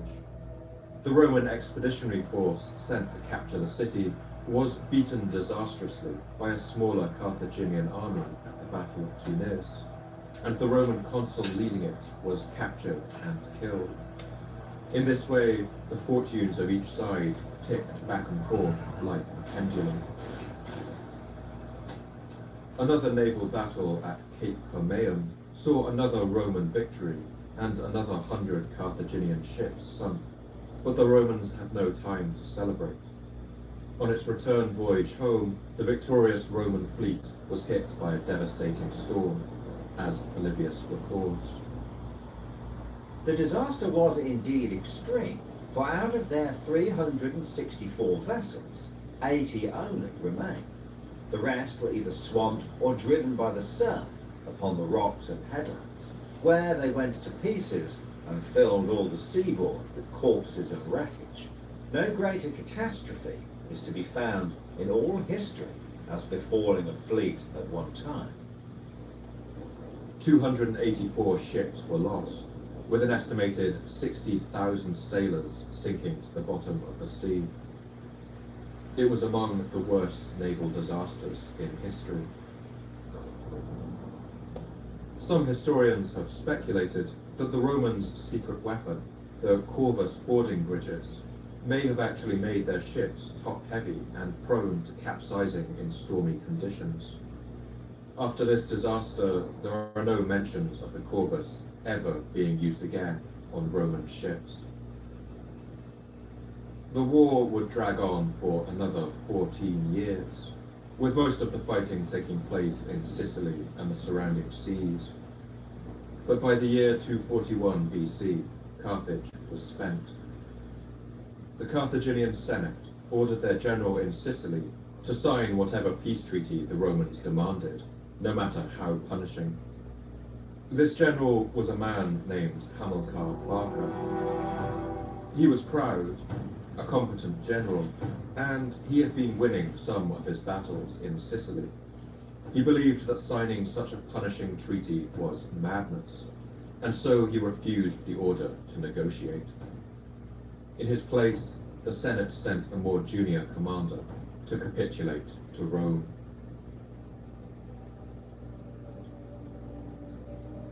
The First Punic War ended in the year 241 BC, 23 years after it had begun, with the signing of the Treaty of Lutatius.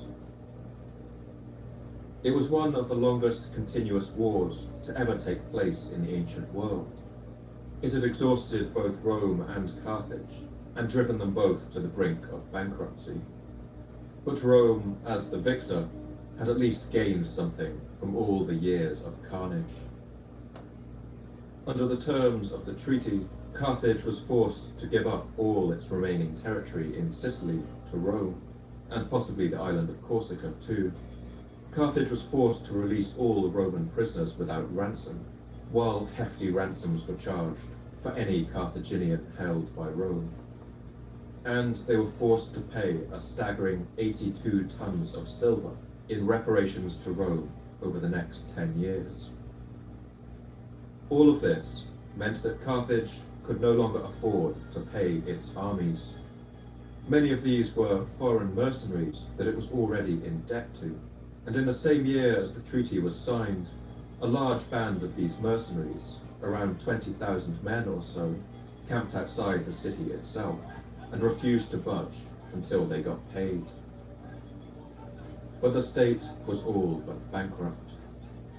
When the Carthaginian Senate delayed in paying them, they mutinied and began looting and burning the countryside. While the 2 decades of war had been tough on the citizens of Carthage, it had been even tougher on the rural regions of Africa it ruled over. Carthaginian provinces like Libya had sent huge numbers of men to fight for Carthage, and they were subjected to punishing taxes to pay for it all. Their resentment had been slowly building, and now it boiled over. When news of this army of rioting mercenaries reached some of these discontented cities, they saw their chance to free themselves of the rule of Carthage entirely. Many of them rebelled, and soon Carthage was engulfed in a civil war. It looked for the first time like the entire empire might come apart at the seams, as Polybius writes.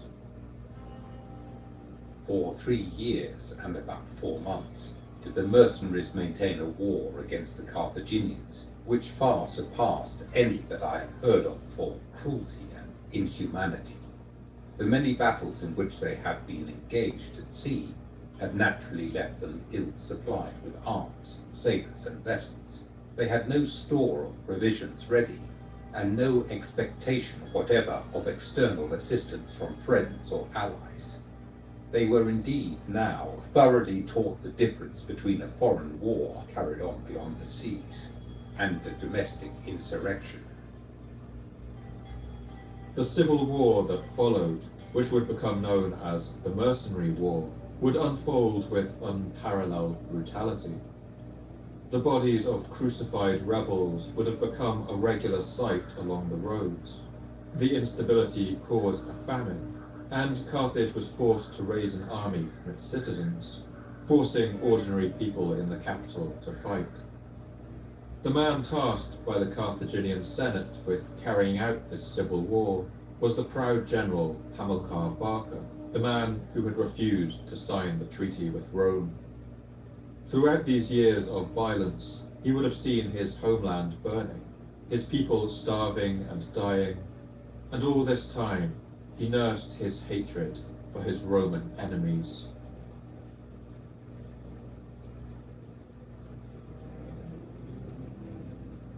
At enormous cost, Hamilcar Barca would eventually crush the rebels, and he sometimes did this quite literally.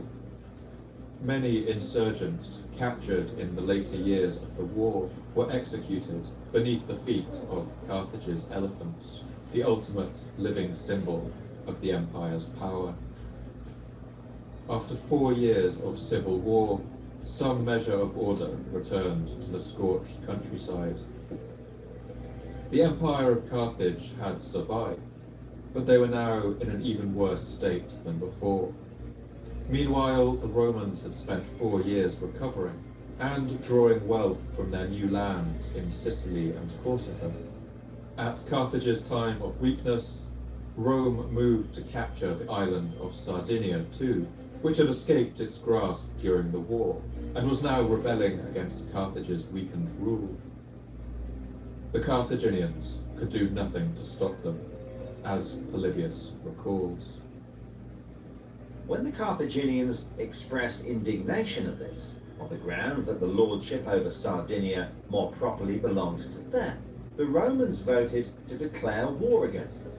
The Carthaginians, however, having just had an almost miraculous escape from annihilation in the recent civil war, yielded to the necessities of the hour, and not only abandoned Sardinia, but they paid the Romans 1,200 talents into the bargain that they might not be obliged to undertake the war for the present. The new balance of power in the Mediterranean was clear. Carthage was now a hollowed-out husk. If they were to reclaim any of the power that they had once held, the next generation of Carthaginian military leaders would need to produce a general of such genius that he could turn around the hopes and fortunes of this floundering empire. A general that would conduct a campaign so daring that it is still studied in military academies to this day. That man would bear a name that in Phoenician meant by the grace of Baal. His name was Hannibal.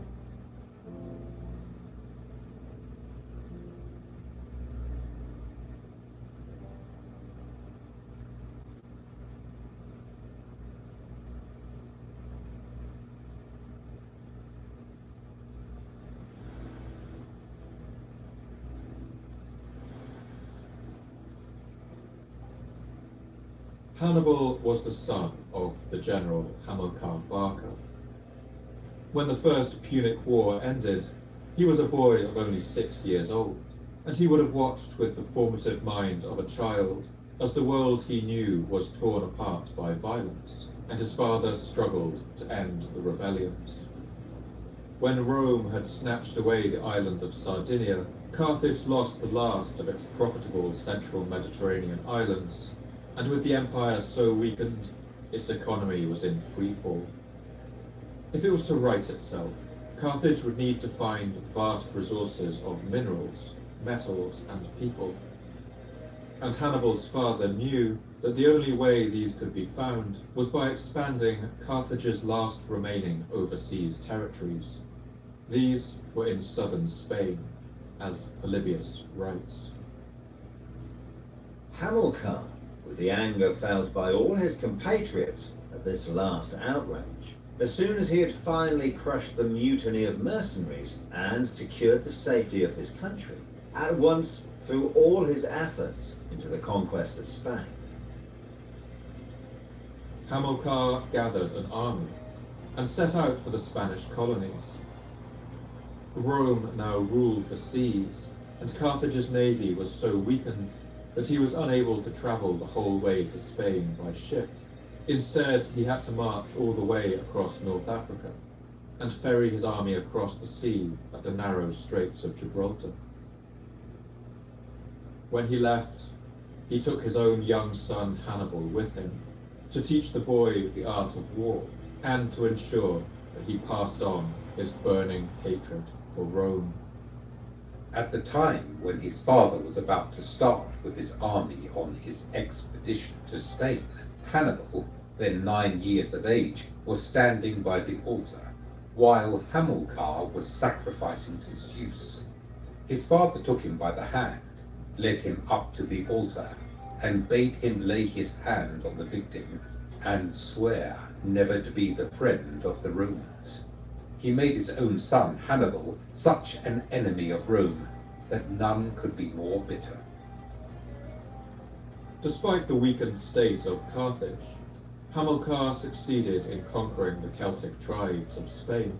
He built a new city there that became known as New Carthage, now the southern Spanish city of Cartagena.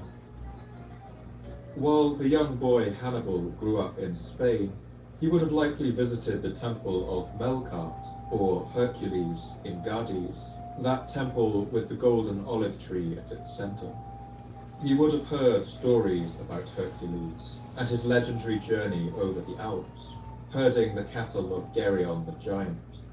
Perhaps he would have even learnt the history of the Greek Agathocles and his daring strike right at the heart of his stronger enemy. And all this while, he would have dreamed of one day making his own mark on history. When his father Hamilcar died and his successor was assassinated, it would soon fall to the young Hannibal to lead the Carthaginian armies in Spain. He continued his father's work of expanding their territories, pushing back the local Celtic tribes who opposed him, and it's clear he developed a flair for warfare. By the time he was 27, Hannibal controlled more than half of the Iberian Peninsula, a vast and wealthy territory of nearly 250,000 square kilometers. From his father, he had inherited an army of 60,000 battle-hardened troops, the best in the empire, and a stable of 200 war elephants. He had also forged alliances with a number of Celtic tribes in Spain that he knew would come to his aid if needed. He was now at the head of the wealthiest and most powerful province of the empire. Hannibal and his father's success in Spain restored the lifeblood of Carthage, and silver once again flowed through the empire. It's said that just one Spanish mine in the region of Baybello, with its shafts running more than 2 kilometers into the mountainside, was producing nearly 1,000 kilograms of silver each week for Hannibal's treasury. Analysis shows that the coins being minted in Spain at this time were of an exceptionally high content of silver, while those being minted back in Carthage were still watered down with cheaper metals. All of this meant that Hannibal was beginning to feel increasingly confident about testing the bounds of what he could get away with, both with the Senate back in Carthage and with his sworn enemy of Rome. The Roman poet Silius Italicus gives one description of his character. He was one by nature, eager for action, yet an oath breaker. Cunning beyond all, though of questionable fairness. Armed, he was no respecter of the gods, bold to do wrong, scorning the virtues of peace, and with a thirst for human blood alive in his deepest marrow. Above all, in the flower of his youth, he longed to erase that defeat, a generation's shame, and drown their peace treaty deep in the Sicilian Sea. The location for the flashpoint that would spark the Second Punic War was the town of Saguntum, just north of what is today Valencia in southern Spain. Saguntum was a Roman ally, and Rome had been watching with concern as Carthage's Spanish borders edged ever closer. Rome had made it very clear that they would not tolerate a Carthaginian attack on the city of Saguntum. But Hannibal was willing to call their bluff. In the year 219 BC, at the age of 28, he led his army against the city and put it under siege. The fighting didn't go smoothly. The people of Saguntum put up a fierce defense from their walls, and Hannibal was even wounded in the thigh by a javelin. But his move to take the city was a clear spit in the eye of the Romans. When they heard about what was happening, Rome dispatched some envoys, who turned up at Hannibal's siege camp at Saguntum and demanded to speak with him.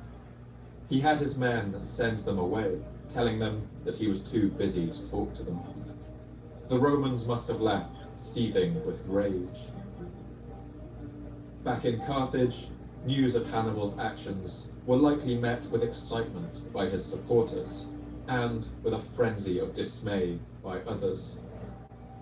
One of his great opponents, a man named Hanno, is supposed to have delivered a blistering speech against him in the Carthaginian Senate, the words of which the later Roman historian Livy imagines. As long as any single representative of the blood and name of Barca survives, our treaty with Rome will never remain unimperiled. You have sent to the army, as though supplying fuel to fire, a young man who is consumed with a passion for sovereign power, and who recognizes that the only way to it lies in passing his life surrounded by armed legions and perpetually stirring up fresh wars.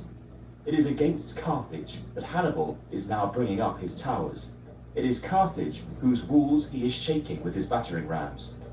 The ruins of Saguntum will fall on our heads, and the war which has begun with Saguntum will have to be carried on with Rome. But Hannibal also had plenty of supporters, and even his strongest opponents in the Senate found themselves in something of a bind.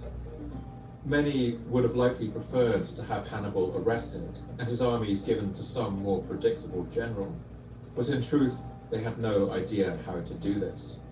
Hannibal's soldiers were loyal to him, and any move against him would cause a civil war that could lose Carthage all of the wealthy Spanish provinces on which their entire economy now rested. But the Romans too were paralyzed by indecision. For the 8 months of the siege of Saguntum, Rome did nothing but complain. When Hannibal finally took the city, the Romans sent a delegation of ambassadors to Africa to demand an explanation. The clouds of war were once again gathering over the sea. When these men arrived, they spoke before the Carthaginian Senate and demanded to know whether Hannibal's capture of Saguntum was the official policy of Carthage, or just the work of one rogue general. If he had acted alone, they demanded that Hannibal be arrested and handed over for punishment. If Carthage failed to do that, Rome would declare war. The historian Appian described this moment as the Carthaginian Senate made its choice. The Romans now sent ambassadors to Carthage to demand that Hannibal should be delivered up to them as a violator of the treaty. If they would not give him up, war was to be declared forthwith. The chief of the embassy pointed to the fold of his toga and smiling said, "Here, Carthaginians, I bring you war. You may take whichever you choose." The latter replied, "You may give us whichever you like."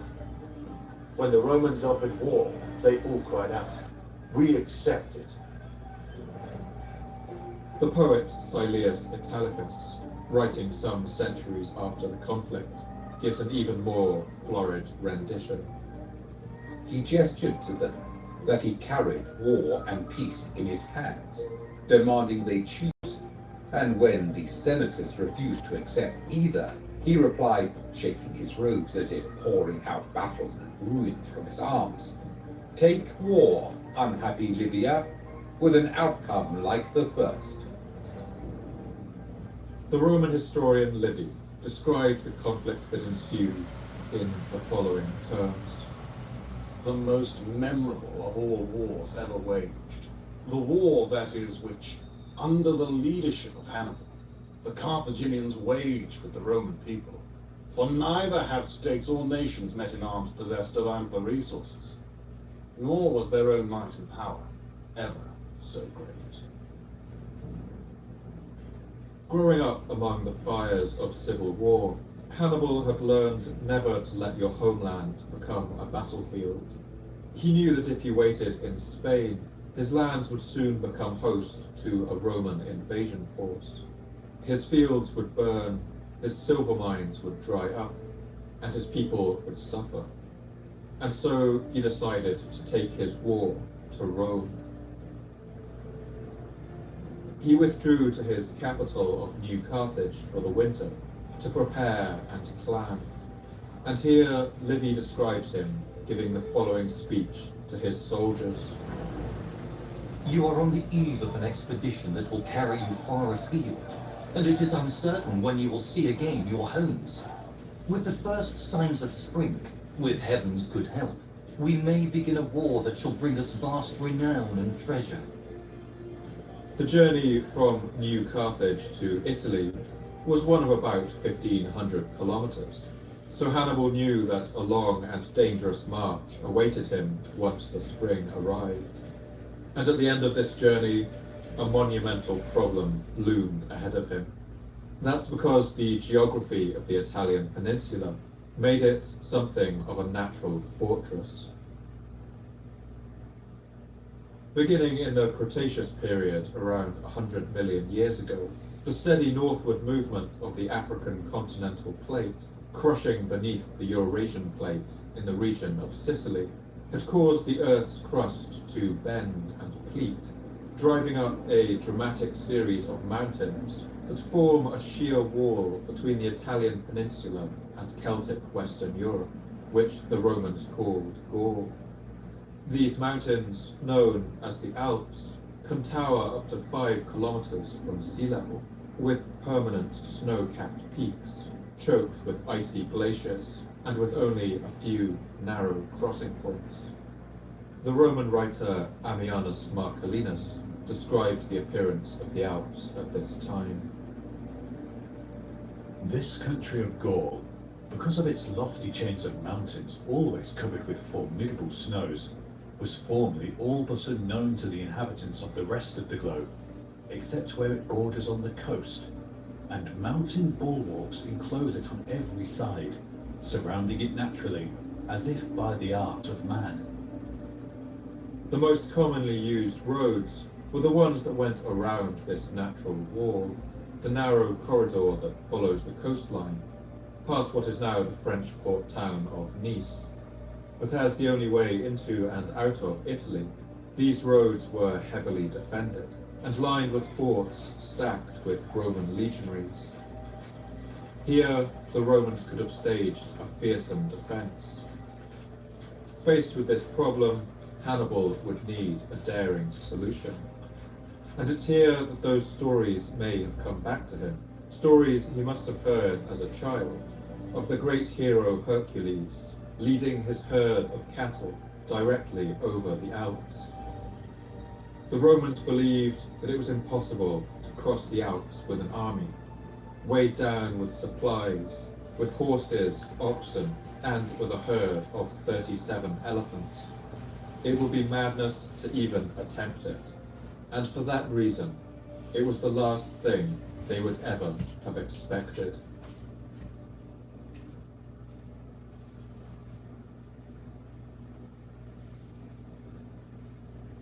When spring came, and the Romans heard of the Carthaginian army beginning its march, they sent ambassadors along the coastal roads and into what they called Transalpine Gaul. There were Celtic tribes of Gauls living on both the Italian and the northern side of the Alps. And so the Romans used the Latin word cis, meaning on this side, and trans, meaning on the other side, to differentiate between them. The Roman ambassadors approached the leaders of these transalpine Gauls and informed them of the Carthaginian army then making its way towards them. They asked these Gauls to bar the way to Hannibal and his troops, but they didn't get the reception they'd hoped for, as Livy describes. When the envoys, boasting of the renown and valour of the Roman people and the extent of their dominion, requested the Gauls to deny the Phoenician a passage through their lands and cities if he should attempt to carry the war into Italy, it is said that they burst out into such peals of laughter that the magistrates and elders could scarce reduce the younger men to order. So stupid and impudent a thing it seemed, to propose that the Gauls should bring down the war on their own heads and offer their own fields to be pillaged in place of other men's. This was perhaps the first sign that things weren't going to go as the Romans might have wished. But on his march south, Hannibal did encounter significant resistance from local peoples, who didn't welcome the presence of his army. And in France, it was only through the excessive distribution of gifts that the Gauls allowed him and his men to pass. The first true obstacle was the River Rhone, one of France's largest rivers. Here, Hannibal's army crossed with difficulty, building rafts to ferry his men and equipment across. But the elephants here posed a significant challenge.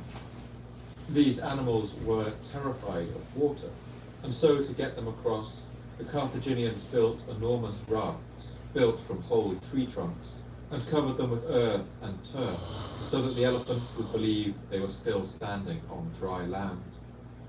In that way, they were able to coax 2 of the females onto the rafts and across the river, and from there, the rest of the herd were ferried across. Hannibal then followed the River Rhone north and found a tribe of Gauls who agreed to help him achieve his impossible plan, to cross the vast natural barrier of the Alps. These Gauls gave Hannibal and his men supplies and warm clothing for the mountain crossing, but the task ahead was still staggering. By this time it was October. Winter was closing in, and the passes of the Alps were choked with ice and snow. The later Roman writer Ammianus Marcellinus writes one account of these treacherous alpine passes. In these Alps, there rises a lofty ridge, which scarcely anyone can cross without danger. For as one comes from Gaul, it falls off with sheer incline, terrible to look upon because of overhanging cliffs on either side, then over precipitous ravines on either side, and chasms rendered treacherous through the accumulation of ice. Men and animals descending with hesitating steps slide forward, and wagons as well. In winter, the ground, caked with ice, and as if it were polished and therefore slippery, drives men headlong in their gait, and the spreading valleys, made treacherous by ice, sometimes swallow up the traveller. The march to the top of the pass took 9 days, and we can only imagine the hardship that these men, their horses and oxen and elephants, all endured during those days. But on the 9th day, they reached the top, and now gazed down through the Alpine pass into the green lowlands of Italy stretching out below them. But the descent from the mountains would prove to be even more treacherous than the climb. On their way down, they found that a recent landslide had turned what was already a difficult road into an unpassable precipice. The historian Livy describes the obstacle that faced them. The result was a horrible struggle, the ice affording no foothold in any case, and least of all on a steep slope.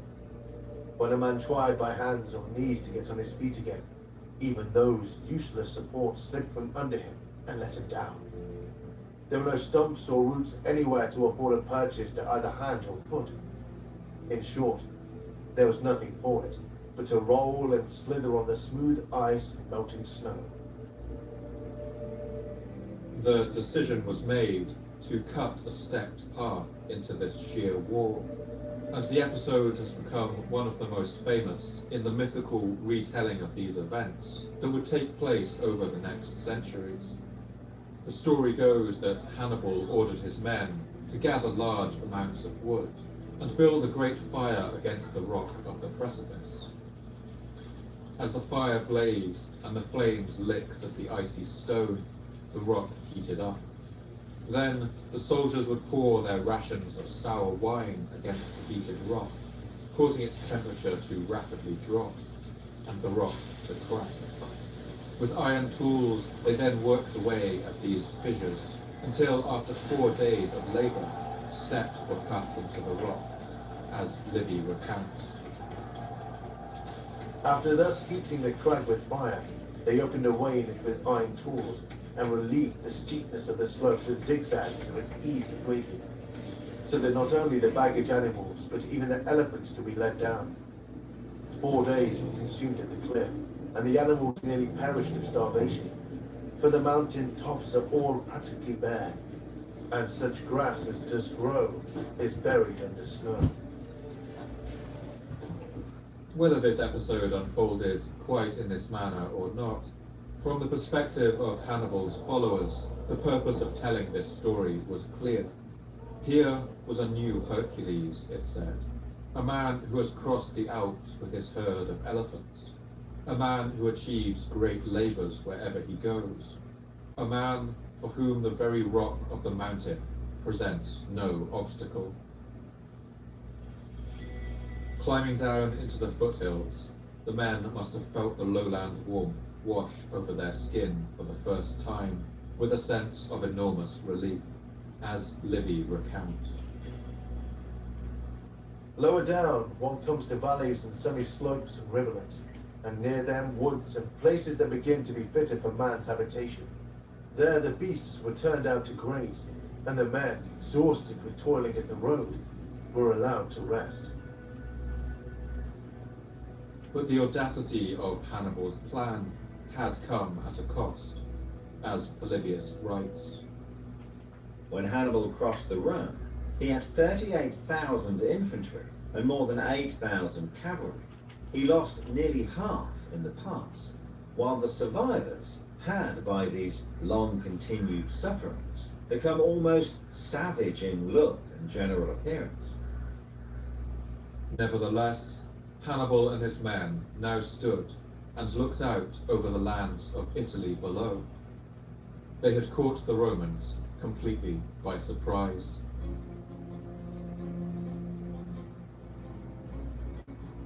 At the outbreak of war with Carthage, Rome knew that Hannibal's army was on the move. They sent out messengers to find out any word about the location of his forces, but recently they had been coming back empty-handed. After crossing the river Rhone, the Carthaginian general had disappeared. He wasn't in Gaul, he wasn't in Spain.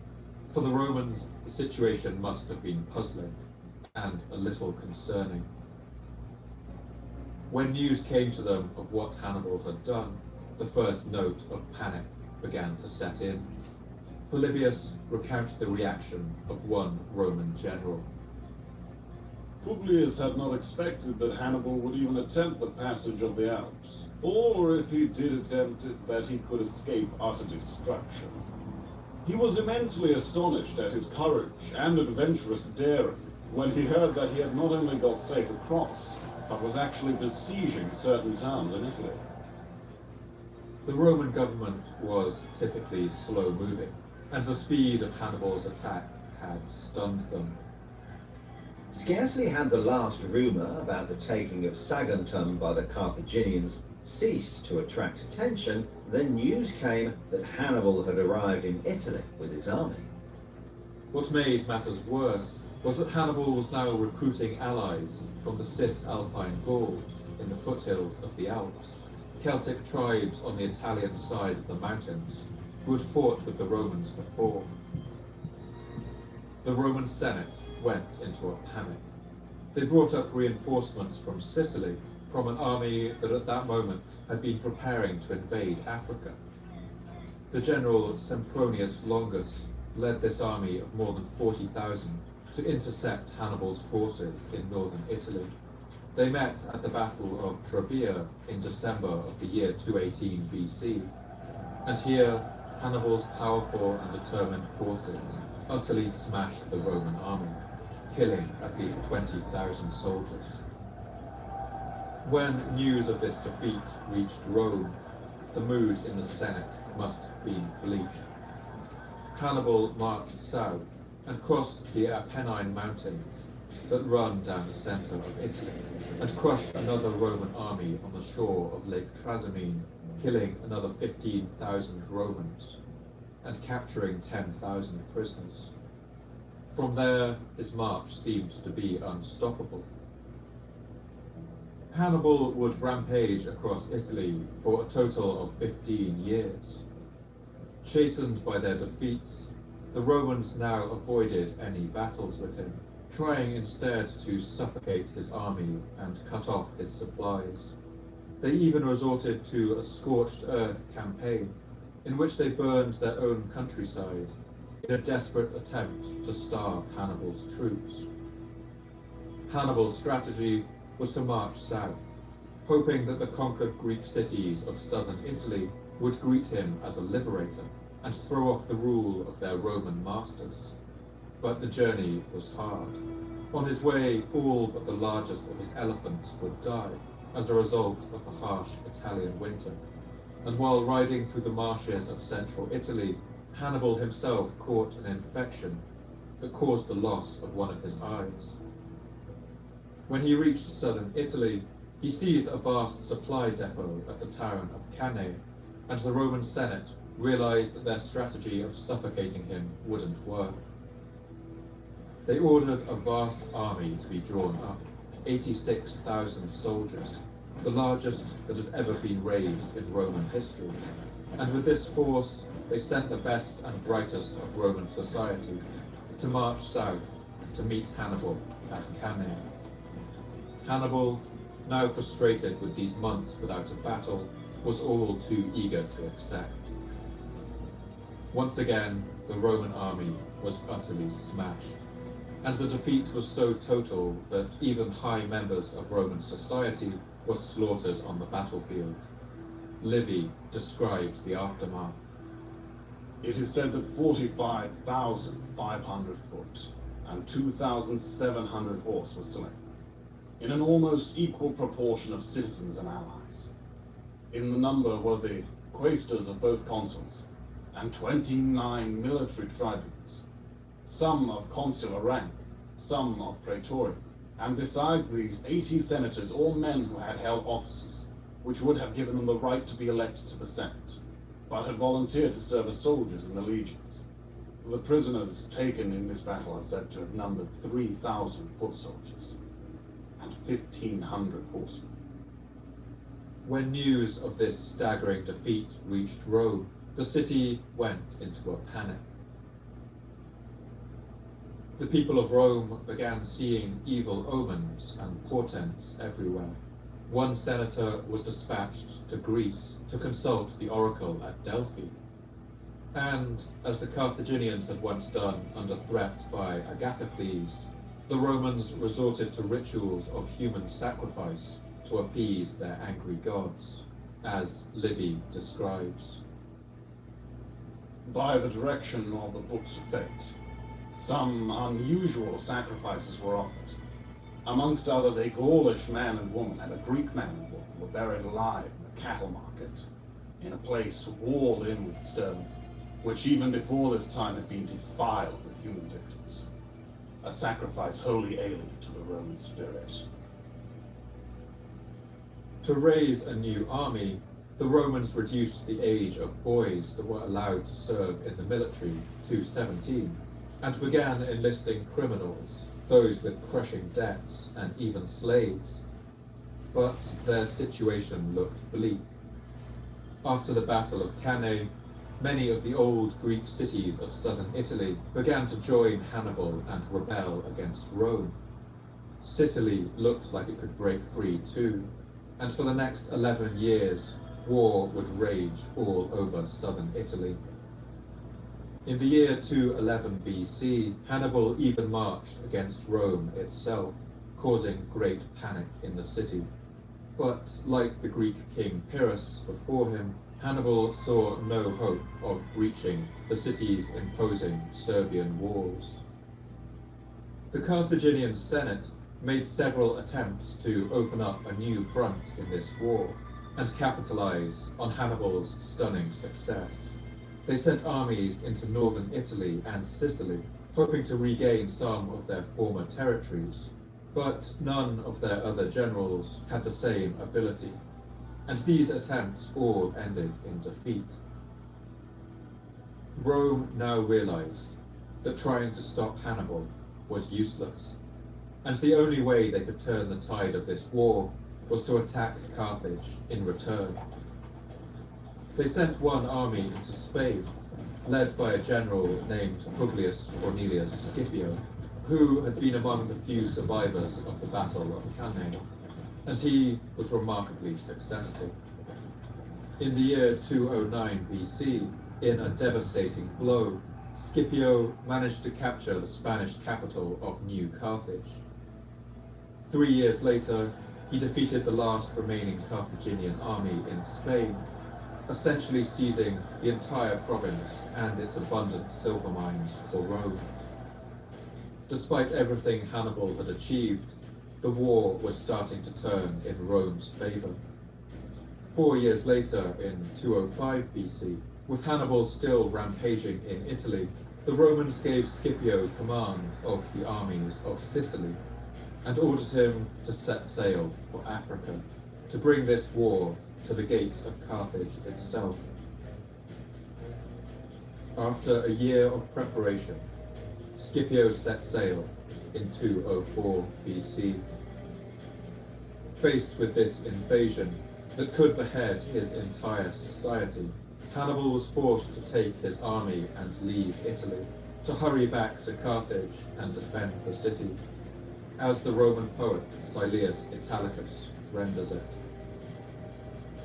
Carthage, with all her limbs severed, now dependent on a single man. Only the name of Hannibal prevented her great realm from sliding into utter ruin. Envoys promptly set sail, crossing the sea to recall him, with a plea from his country warning that, should he choose to linger, the city of Carthage might exist no more.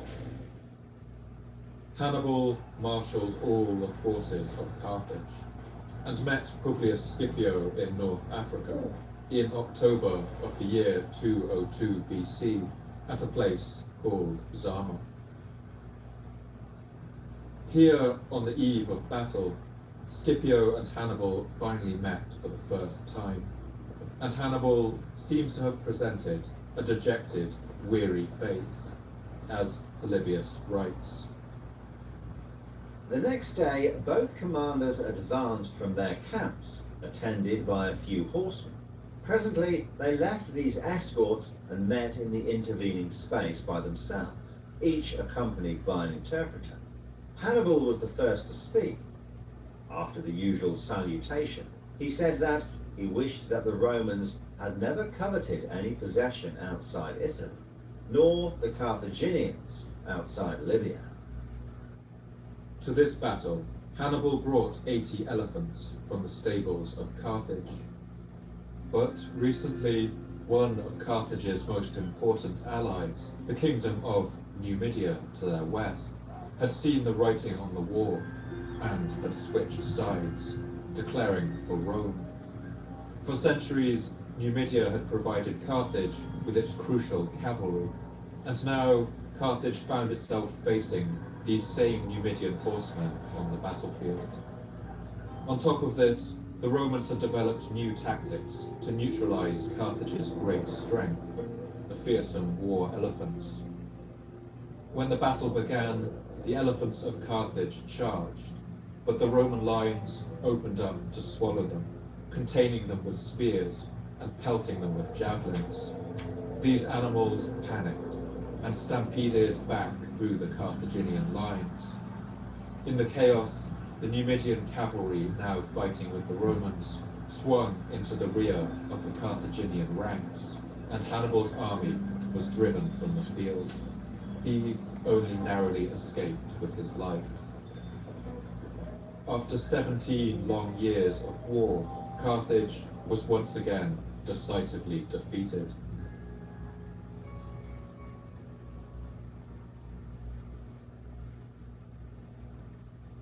When they're counting on you to take the big shot, shouldn't your phone coach you through it? Oh wow, that was good. I know we that one wasted.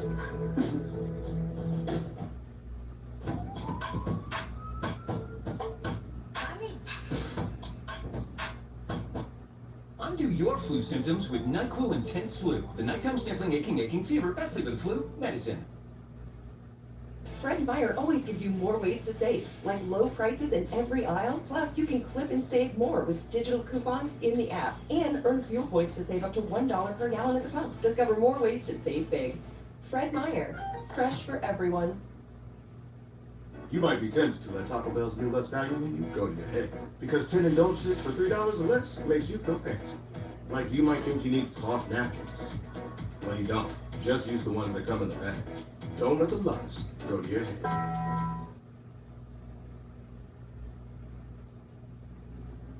After the years of the destruction that Hannibal had wrought in Italy, Rome was in no mood to be lenient. They forced Carthage to sign an even more crushing peace treaty than the first. All of its overseas territories, in Spain and elsewhere, were stripped away from it, and many of its lands in North Africa were handed over to the Numidians. And Carthage was ordered to pay more than 370 tons of silver, nearly 5 times the amount they had paid after the First Punic War.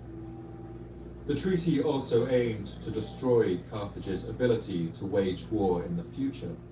It banned them from keeping any war elephants, all of which were handed over to the Romans, and restricted the size of their fleet to only 10 ships, barely enough to even protect them from pirates. The rest of the Carthaginian navy was burned in its port. The Roman poet Silius Italicus describes the scene. Then Carthage witnessed a dreadful sight, her fleet being set ablaze, the waves aglow with the sudden conflagration, while Nereus, lord of the ocean, trembled at the glare. The Carthaginians were restricted from declaring war anywhere outside of Africa, and only in Africa if they got the permission of Rome first. The new political situation was clear. Carthage was now entirely subservient to Rome. Hannibal would live for another 20 years after the Battle of Zama, although he would go into exile in the east, retiring to Tyre, the mother city of Carthage, and then to the Seleucid Empire and Armenia. The writer Pausanias claims that he died when he cut his finger on his drawn sword and developed septicemia from the wound. Other more dramatic stories describe him taking poison when he finds his dwelling place surrounded by soldiers loyal to the Romans, come to capture him and take him back to Rome in chains.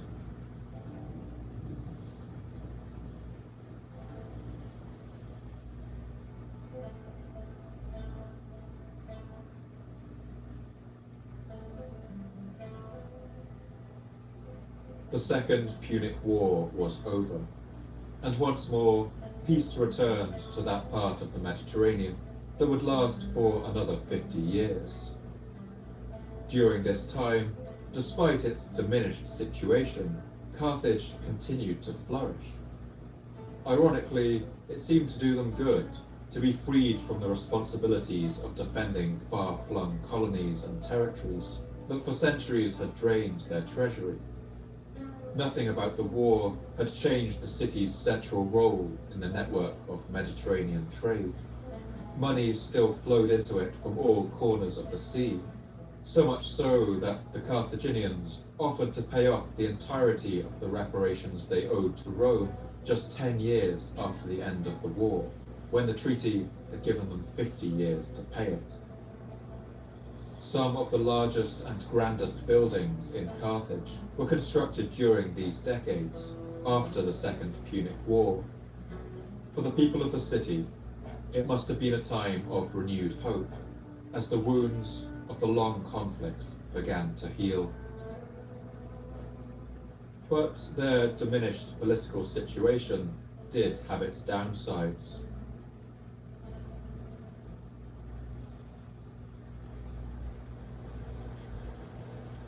Banned from declaring war without Roman permission, Carthage repeatedly found itself defenseless against ambitious rivals in North Africa. And one of these was the new Roman ally and king of Numidia, named Massinissa.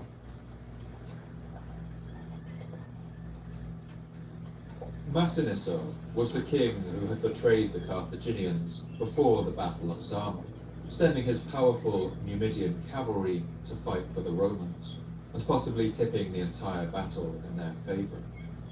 As a result, he had lived a long and prosperous life. He was now at the age of 86, and his long reign had seen Numidia break free of Carthage and become a North African power in its own right, and a loyal ally of Rome. But Massinissa wasn't content with this, and he always coveted more land for his growing kingdom.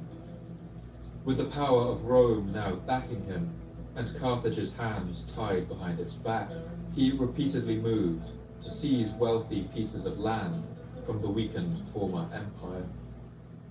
The Carthaginians, bound by their treaty, had to appeal to the Romans to allow them to defend themselves. But Rome considered Massinissa a crucial ally, and they always ruled in his favour. Carthage was like a great stricken whale, slowly being eaten alive by sharks.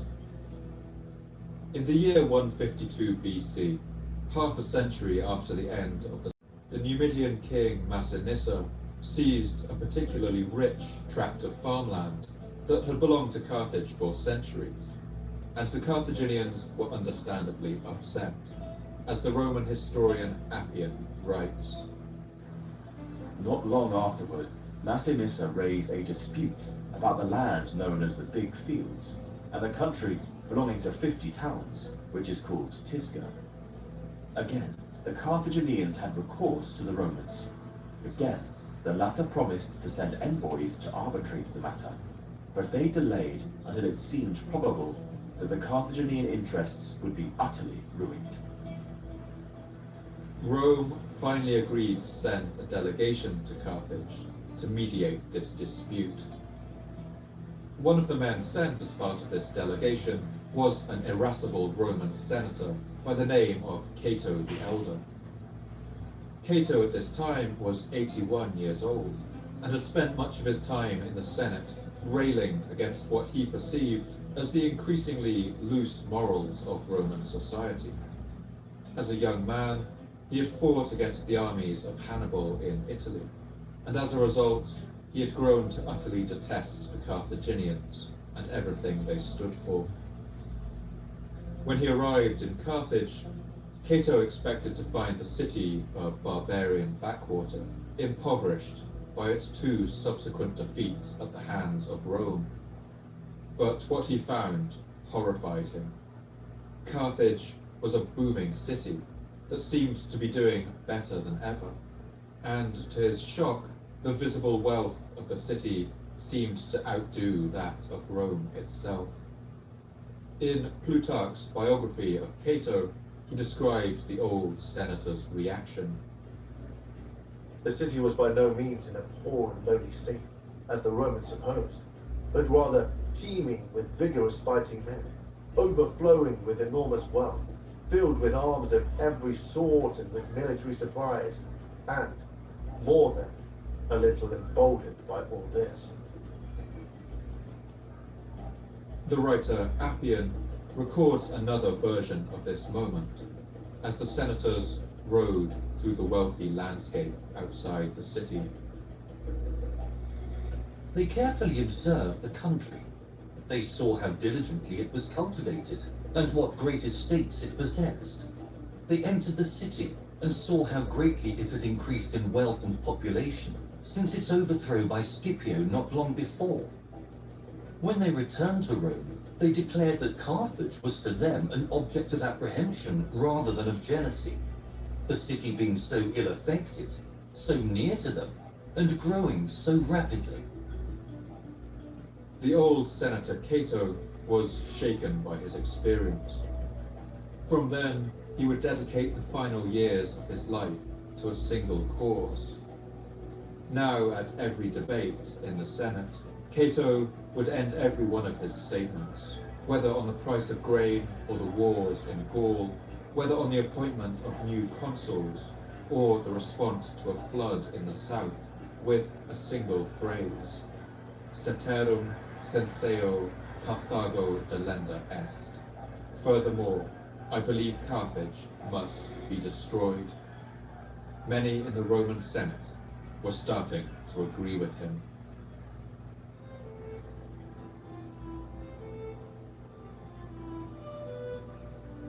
Finally, a year after Cato's visit to Carthage, the Carthaginians had had enough of the Numidian king Massinissa taking advantage of their situation. They sent an army of 50,000 men to seize back some of the farmland that he had taken, but their army was decisively defeated by the Numidians. Carthage's last attempt to defend itself had been a failure, but to the Romans it was also a breach of their treaty, and it was enough of a pretext to go to war one final time, to destroy their old rival for good. In the year 149 BC, the old Phoenician city of Utica seems to have felt the change in the winds. They also changed allegiances, declaring their loyalty to Rome, and in the same year, a large Roman army used the port of Utica to land in North Africa and prepared to march on the city of Carthage. At news of this army landing, the Carthaginians were distraught. They sent envoys to meet the Romans, and when they arrived, the Romans demanded that the city be completely demilitarized and hand over all of their military equipment. The Carthaginians complied. They came back with every piece of armor and weaponry they could find, offering their total surrender. And, with the Roman general sitting over them on his high seat, they pleaded with the Romans not to go to war. Carthage was now completely disarmed, and in response, the Romans offered them peace, on one condition. But it was a condition so absurd that even they must have known it would be rejected. They demanded that the Carthaginians abandoned their city so that it could be demolished in its entirety and moved 16 kilometers or so inland and away from the sea. Appian recounts these Roman demands. Censorinus rose, and with a stern countenance spoke, "Yield Carthage to us, and betake yourselves where you like within your own territory, at a distance of at least 10 miles from the sea, for we are resolved to raze your city to the ground." Such a task would be virtually impossible, and of course for the seagoing Phoenicians of Carthage would have essentially ended their livelihoods for good. Moving the city would have meant abandoning their temples, the cemeteries where their ancestors were buried, every street and corner that they knew. Appian records the outpouring of grief as the Carthaginians were informed of the Roman plans. While he was yet speaking, the Carthaginians lifted their hands toward heaven with loud cries and called on the gods. They flung themselves on the ground and beat it with their hands and heads. Some of them even tore their clothes and lacerated their flesh as though they were absolutely bereft of their senses. After the first frenzy was past, there was great silence and prostration as of men lying dead. So pitiable was this mingling together of public and private grief that it drew tears from the Romans themselves. The Carthaginians withdrew to their city, and the entire civilian population prepared to withstand their attackers. The historian Appian summarizes the dire situation that the citizens of Carthage faced. They reflected that their city was without arms, that it was empty of defenders, that it had not a ship, not a catapult, not a javelin, not a sword, nor a sufficient number of fighting men. They had neither mercenaries, nor friends, nor allies, nor time to procure any. Their enemies were in possession of their children, their arms, and their territory. Their city was besieged by foes provided with ships, infantry, cavalry, and engines, while Massinissa, their other enemy, was on their flank. But the city was still a formidable fortress. Its triple line of defensive walls could withstand any assault, and it had complex systems for gathering rainwater and storing it in vast cisterns, allowing it to maintain a continuous supply of fresh drinking water. The Romans settled in for a siege, but soon found it to be much more difficult than they had expected. They controlled the seas, but swift Carthaginian sailors were still able to smuggle food into the city's harbour at night. The Romans tried again and again to storm the city walls, but each time they were fought back by the citizens, now fighting tooth and nail for their survival, with every tool and improvised weapon they could find, as Appian recounts. All the sacred places, the temples, and every other unoccupied space were turned into workshops, where men and women worked together day and night without pause, taking their food by turns on a fixed schedule. Each day they made 100 shields, 300 swords, 1,000 missiles for catapults, 500 darts and javelins, and as many catapults as they could. For strings to bend them, the women cut off their hair for want of other fibers. The siege of Carthage went on for 3 years. In the year 147, command of the besieging army was given to a new consul, in fact the 36-year-old adopted grandson of the great Publius Scipio, who had beat Hannibal at the Battle of Zama some 50 years earlier, a man named Scipio Aemilianus. With him came his personal friend and official documenter of the expedition, the Greek historian Polybius, who writes this part of his history as an eyewitness. Infuriated at the smugglers still supplying the besieged city, the Roman general Scipio ordered a vast stone barrier to be built in the mouth of Carthage's harbour, blocking any further attempts to resupply it.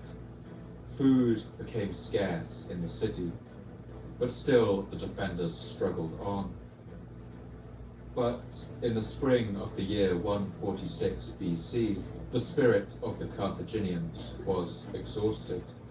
Scipio launched a full-scale assault of the city from the area of the harbour, and the great walls of Carthage were finally breached. The Roman legions poured into the city and began to massacre every person they could find. Appian describes the scenes that followed. Then came new scenes of horror. As the fire spread and carried everything down, the soldiers did not wait to destroy the buildings little by little, but all in a heap. So the crashing grew louder, and many corpses fell with the stones into the midst. Others were seen still living, especially old men, women, and young children, who had hidden in the inmost nooks of the houses, some of them wounded, some more or less bound, and uttering piteous cries. Still others, thrust out and falling from such a height with the stones, timbers, and fire, were torn asunder in all shapes of horror, crushed and mangled. Trenches were filled with men.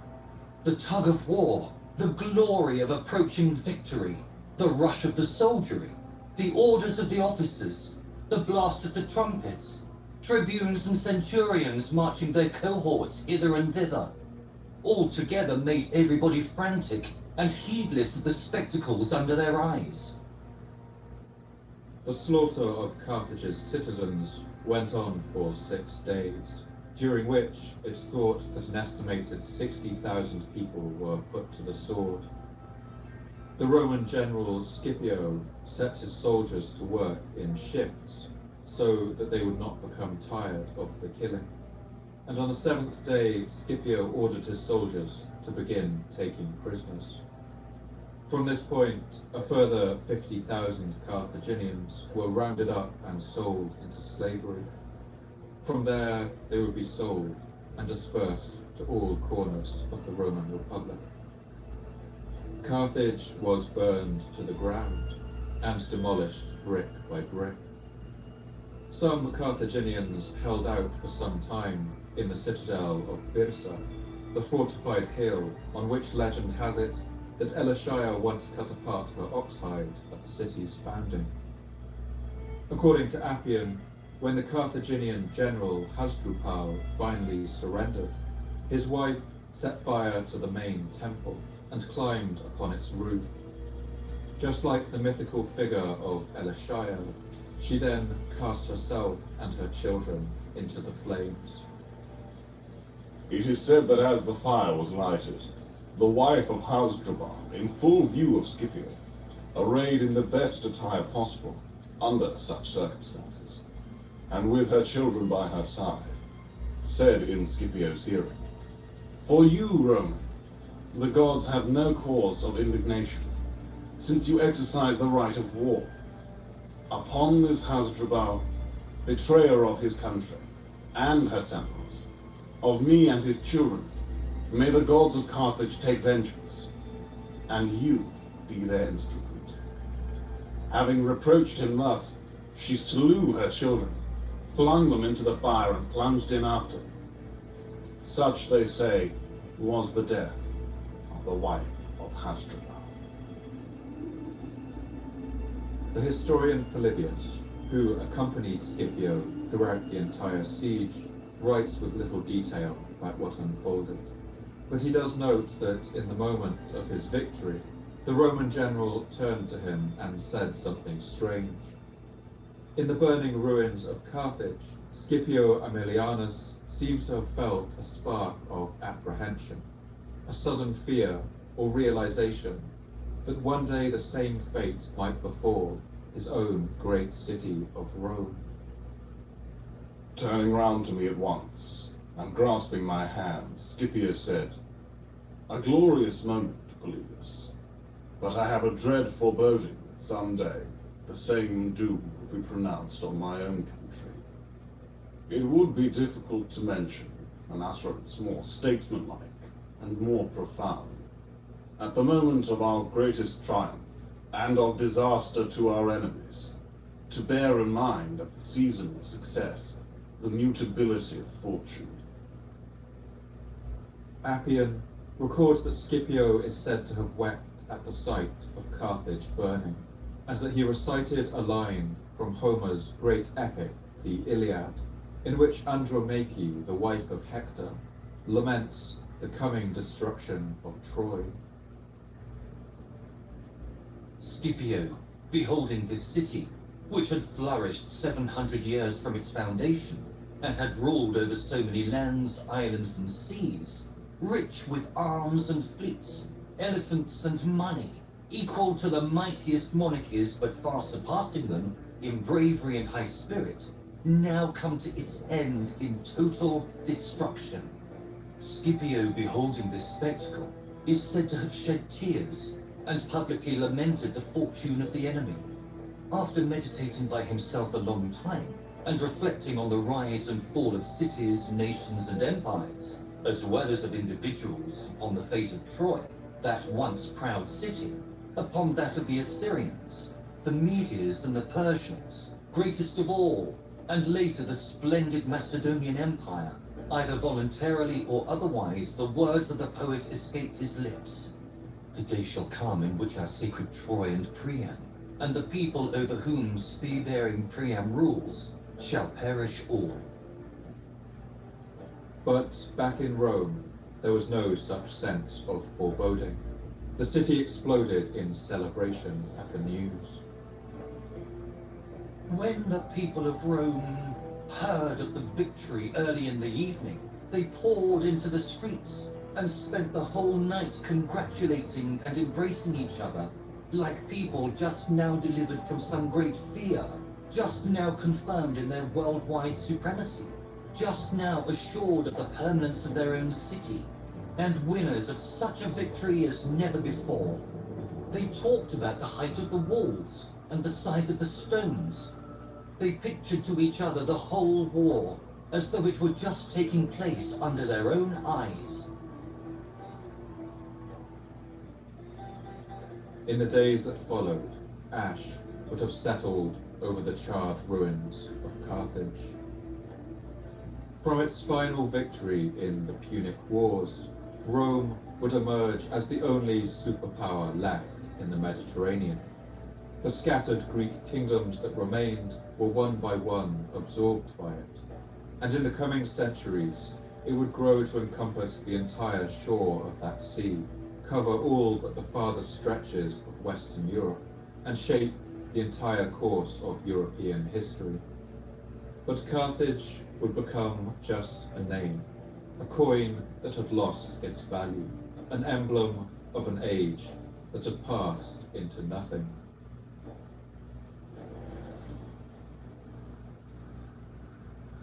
After the carnage of the siege, the blackened ruins of the city were emptied of all life. But for the Romans, this still wasn't enough. In the years that followed, they sent further delegations to the city to systematically take it apart, piece by piece, to ensure that no population crept back to repopulate its ruins, that never again would their great rival resurface in North Africa. Some of the libraries and archives of Carthage survived the burning of the city. In these were kept the books of Carthaginian history, perhaps poetry and mythology, science and medicine, documents of the Phoenician voyages of discovery to the edges of the world. But all of these were taken by the Romans. Some were simply burned, while others were distributed among the Romans' African allies. As a result, not a single one of these works has survived. Today, scarcely a few documents written by a Carthaginian can be read, and no works of literature or history have come down to us. And so, for the next 2,000 years, their story would be told by others. Their voices and their memory, just like their city, were completely erased. The territory of Carthage was absorbed into the new Roman province of Africa, and for the next 100 years, what remained of the ruins of Carthage were left to crumble into the sands, home to wild dogs, overgrown with scrub and weeds and marram grass, washed with salt from the sea air, the roost of gulls and crows. More than a century later, Rome would send a party of 3,000 colonists to the ruins of the shattered city, and they founded a Roman colony on the rubble. As they settled the area, the ruins of Carthage were themselves buried beneath a new Roman town that shared almost nothing of the city that had once stood there, except its name. and even the ruins of the city as it had once been would soon be forgotten. Around the year 1835, the British statesman Sir Grenville Temple visited the ruins of Carthage and wrote the following description of his disappointment upon finding how little remained of that once great city. Early on the morning following, I walked to the site of the great Carthage, of that town at the sound of whose name mighty Rome herself had so often trembled. I was prepared to see but few vestiges of its former grandeur, but my heart sunk within me when ascending one of its hills, for I beheld nothing more than a few scattered and shapeless masses of masonry. Its very name is now unknown to the present inhabitants. Buried in the silence of the grave, no living soul appearing, except occasionally a soldier going or returning from the fort, or the solitary and motionless figure of an Arab, watching his flocks from the summit of the fragment of some former palace or temple. Solitude and silence hold sway over the whole scene, a scene which impresses on the mind a feeling of melancholy, which I found difficult to shake off.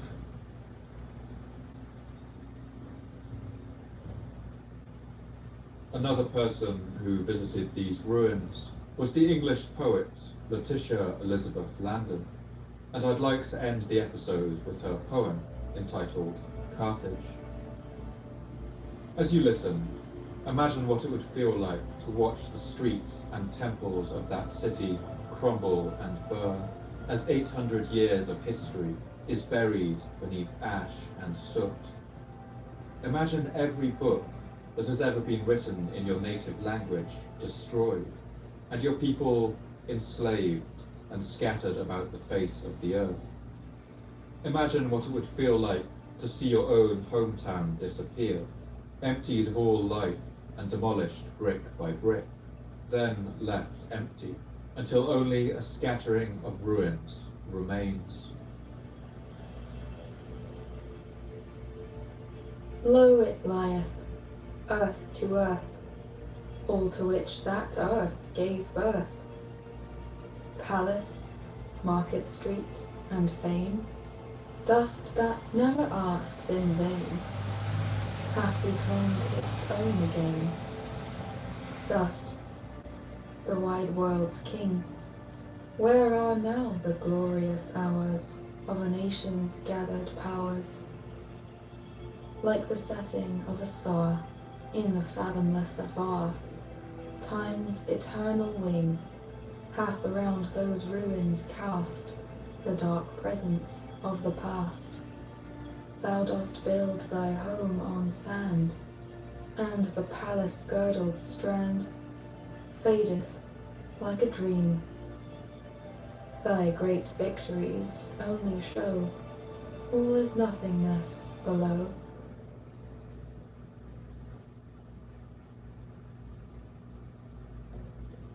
Thank you once again for listening to the Fall of Civilizations podcast. I'd like to thank my voice actors for this episode: Michael Hadjiantonis, Lachlan Lucas, Alexandra Boulton, Simon Jackson, Tom Marshall-Lee, Chris Harvey, Nick Denton, and Paul Cassell. Sound engineering was by Alexei Sibikin. I'd like to thank my historical advisor for this episode, Dr. Michael J. Taylor from the University of Albany.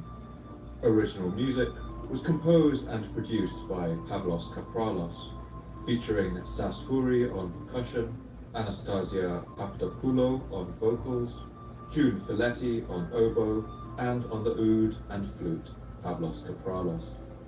All original tracks composed for this episode will be available to download for all Patreon subscribers. A public list of all sources and recommended reading for this episode will also be available on Patreon. I'd love to hear your thoughts and responses on Twitter, so please come and tell me what you thought. You can follow me at Paul M. Cooper. If you'd like updates about the podcast, announcements about new episodes, as well as images, maps, and reading suggestions, you can follow the podcast at Fall of Civ Pod, with underscores separating the words. This podcast can only keep going with the support of our generous subscribers on Patreon. You help me cover my costs and help me keep the podcast ad-free. You also let me dedicate more time to researching, writing, recording, and editing to get the episodes out to you faster and bring as much life and detail to them as possible. I want to thank all my subscribers for making this happen. If you enjoyed this episode, please consider heading onto patreon.com/Fall of Civilizations _podcast, or just Google Fall of Civilizations Patreon. That's Patreon. For now, all the best, and thanks for listening.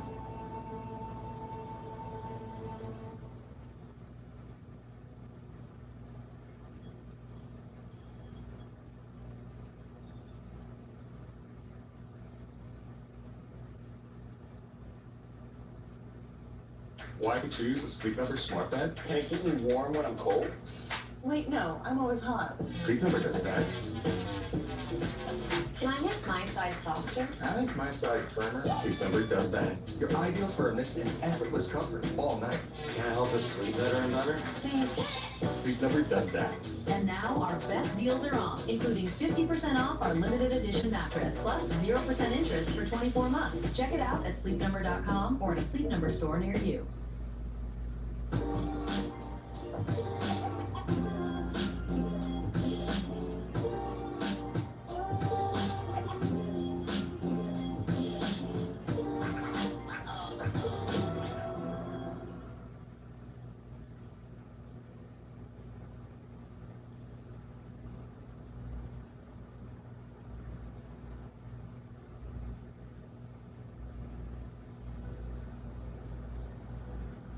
In the early years of the 3rd century, around the year 207 AD, a Chinese poet by the name Cao Che made a journey back to the place of his birth, a city called Luoyang. At this time, the lands of China were in chaos. The armies of rival warlords were now tearing the country apart, and so his journey can't have been an easy one.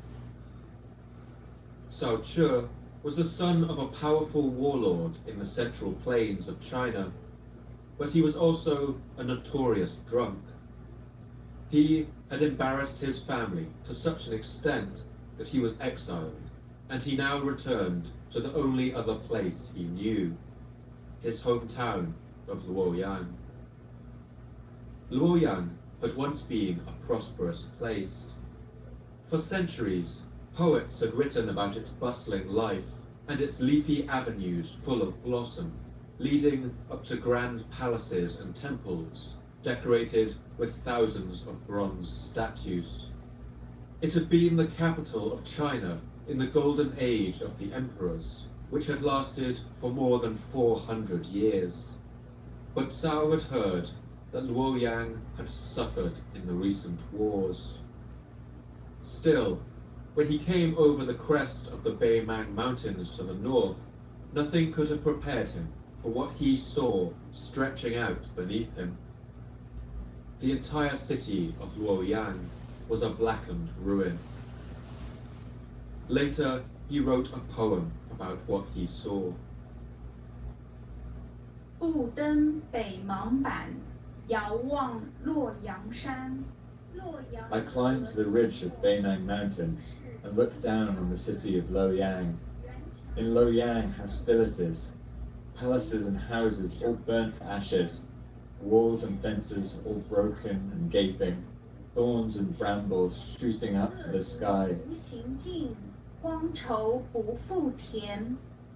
For Cao Che, the blackened ruins of Luoyang became an emblem of the golden age that had now passed. Only decades before, China had been ruled by a single emperor from a dynasty known as the Han, and a period of prosperity had reigned. The Han were the first lasting dynasty to unite China under a single banner, and people believed that this golden age would never end. But now the poet Cao Che walked among the ruins and ravaged fields of the former capital and felt his memories rise up from the soot-stained stones. 荆棘上参天，不见旧其老。 I do not see elders from former days. I only see young men. I turn aside, for the straight road is lost. The fields are overgrown and will never be ploughed again. I have been away such a long time, but I do not know which street is which. How sad and ugly the empty fields are, 1,000 miles without the smoke of a chimney. I think of the house I lived in all those years. My breath catches, and I cannot speak. 细节不能言。 As he walked through those ruins, Cao Che must have asked himself, how had the first great age of imperial China come to such a devastating end? Why had the people of Luoyang left this city to burn and crumble into the earth? And in all the centuries to come, would the golden age of the emperors ever return?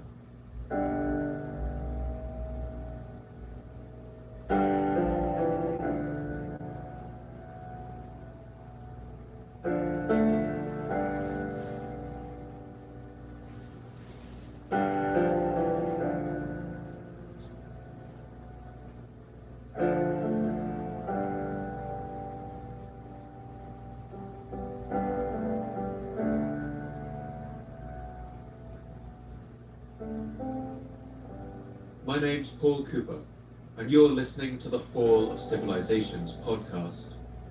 Each episode, I look at a civilization of the past that rose to glory and then collapsed into the ashes of history. I want to ask, what did they have in common? What led to their fall? And what did it feel like to be a person alive at the time who witnessed the end of their world? In this episode, I want to look at the fascinating story of China's Han Dynasty, an Iron Age kingdom that forged the first true imperial power in China. I want to tell the story of how this remarkable society rose out of the warring states of China's Bronze Age, and how it reached out its first tentative hands to make contact with the empires of the West. Finally, I want to explore what happened to bring the ornate palaces and towering temples of China's first emperors crashing down in ash and flame.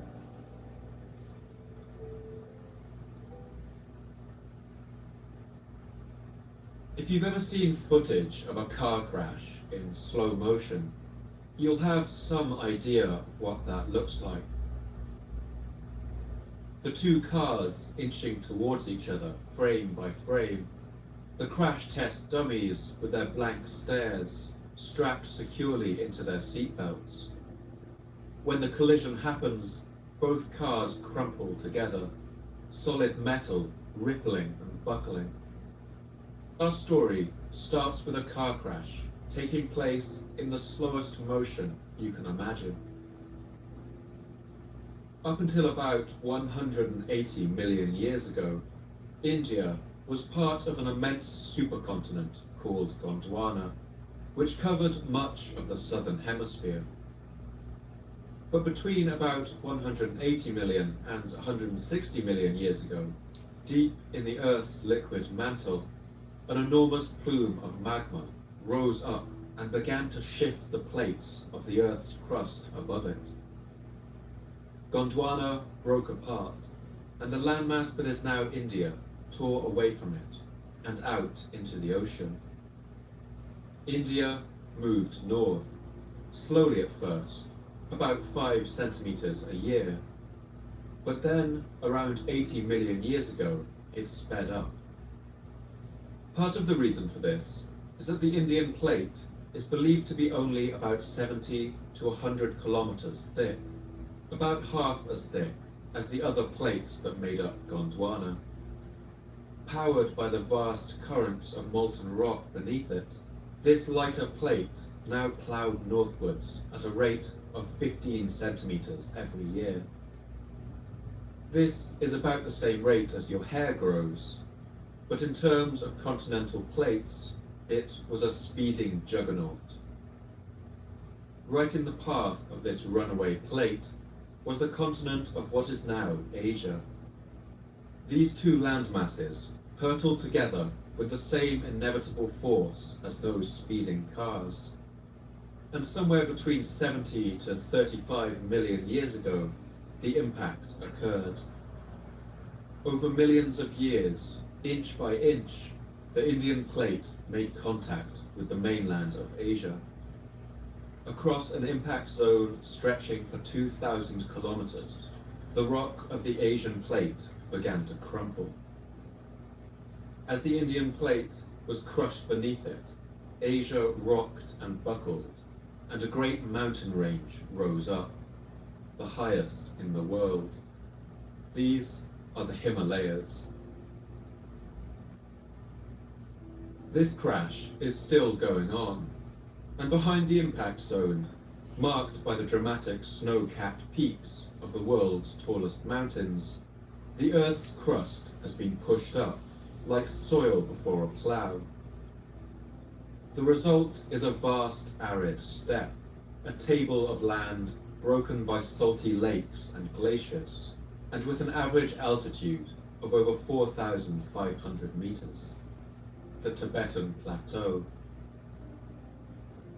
The formation of this plateau had a number of enormous effects for the climate of this region. Rain clouds from the Indian Ocean find it impossible to cross the Himalayas, and so to the south, the mountains create an enormous reservoir of cloud, bringing the yearly monsoon rains to India and Southeast Asia. But behind the mountains to the north, the situation is quite different. Here, the Himalayas have created what's called a rain shadow. This is where barely any rain falls, and where vast deserts have formed. But it's to the east of this plateau that our story really takes place, and where another unique landscape has been formed. On its eastern edge, the Tibetan Plateau drops off dramatically into a rolling mass of mountains and valleys, and finally into an enormous stretch of wide, silty plains. These stretch for nearly 2,000 kilometers, between the snowy walls of the plateau in the west and the Pacific Ocean in the east. These plains are home to a number of enormous rivers. The tens of thousands of glaciers in the highlands of the Tibetan Plateau act as a kind of water tower, releasing a steady flow of meltwater that cuts its way through the rocky mountain passes before spilling out into the plains in long, meandering routes. Among these great watercourses, two of the most impressive are the Yellow River and the Yangtze. The Yangtze is the longest river in Asia and the third longest in the world, after the Nile and the Amazon. It flows for 6,300 kilometers from the mountains to the sea, from an altitude of 5 kilometers, right through the center of what is today modern China.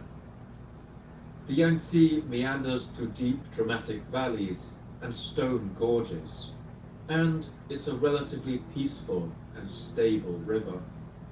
The Yangtze has maintained a steady course for much of its history, and has discharged into the sea at the same point for the last 11 million years.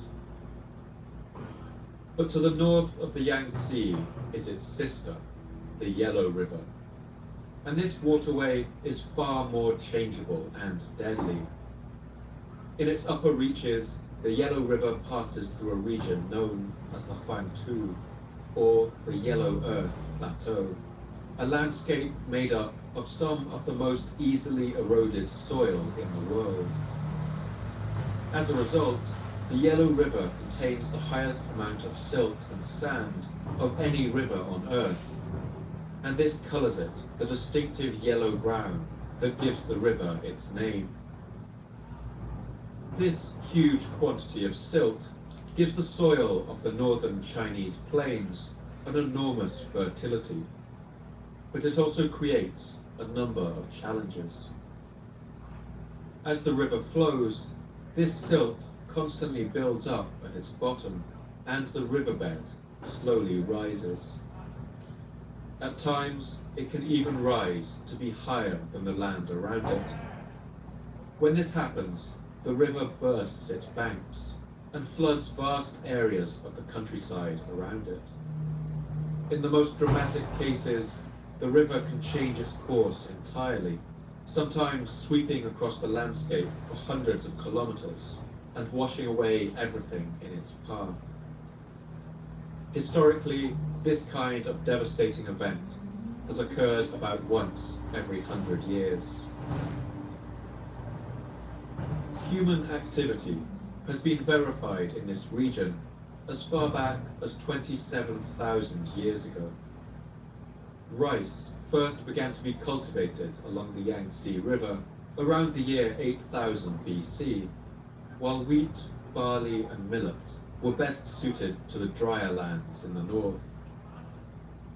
Farming of these calorie-rich foods gave rise to an advanced culture known as the JRE, who experimented with written symbols on the walls of caves as early as 7000 BC.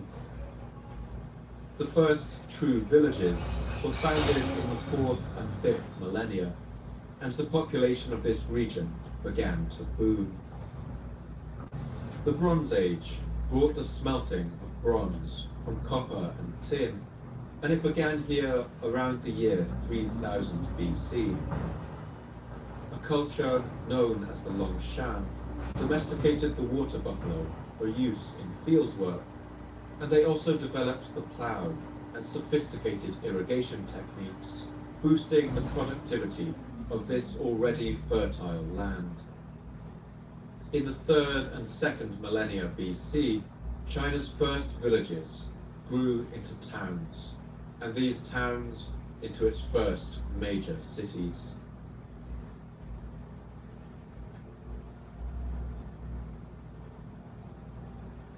In ancient Chinese conceptions of the world, the lands between the Yangtze and the Yellow River were the heart of all goodness.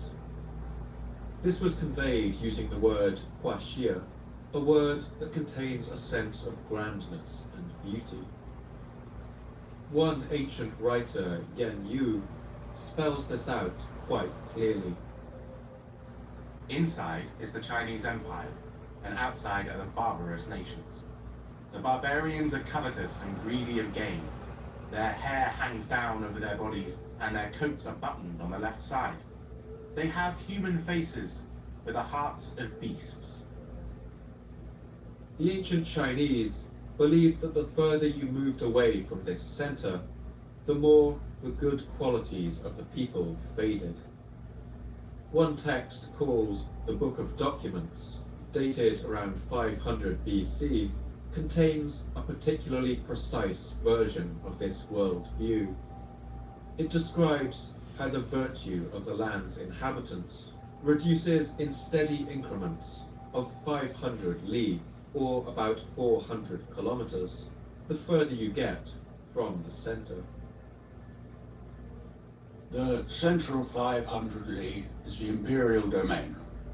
500 li beyond is the domain of the nobles. Beyond that, the domain of peace, where they cultivate the lessons of learning and moral duties. But as you move away from the capital in these increments of 400 kilometers, things start to look a little different. 500 li more remote is the domain of restraints. The first 300 is occupied by the tribes, the other 200 by criminals who have been banished. The most remote 500 li is the wild domain. In the south, these wild domains were the hilly lands south of the Yangtze. and the people there were what the early Chinese called the Southern Barbarians.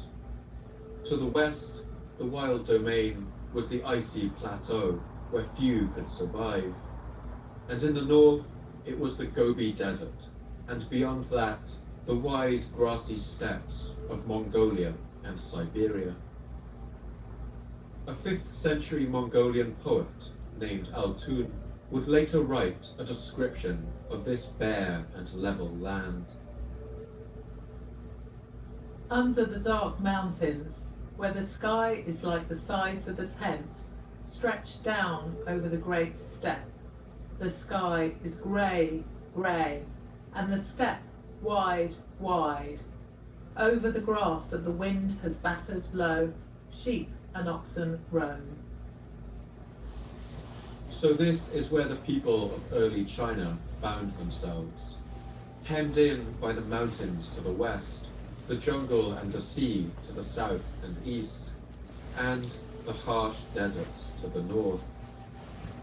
But within their fertile square of land, their early civilizations flourished. The first millennium BC in China was a time of rapid change and feverish invention. The land's large population had led to the swift development of complicated society, and advanced technologies soon followed. The people here learned to coat bronze in chromium to increase its resistance to corrosion, and inventions like the blast furnace and bellows later led to the production of cast iron, replacing bronze as a cheaper alternative. In agriculture, iron tools and mechanical devices like the multiple seed drill led to a production boom. The invention of complicated pulley systems and differential gears allowed the use of water wheels and other mechanical devices to power everything from flour mills to furnaces. And they also allowed the invention of ingenious mechanical toys. One early emperor was buried with an entire mechanical orchestra that could play their instruments and sing through pipes in their mouths, all powered by running water. One kind of vehicle was even invented, known as a south-pointing chariot. It had a mechanical gear system on board, powering a device that always pointed south, without the use of magnets. The crossbow was invented during this time too, and it was in widespread use in Chinese armies, nearly 2,000 years before it became a fixture on European battlefields. Examples have even been found of repeating crossbows, which used delicate mechanisms to fire multiple bolts in quick succession without the need for reloading. One Chinese inventor even invented an early form of pinhole camera in order to view solar eclipses. This era of development and ingenuity is known as the Spring and Autumn period. But with the rapid development of technology, upheavals soon followed. The spreading use of iron meant that production of weapons and armor had become cheap and easy. Large armies could now be supplied by anyone with the wealth to do so. And this ushered in an age quite fittingly known as the Warring States period.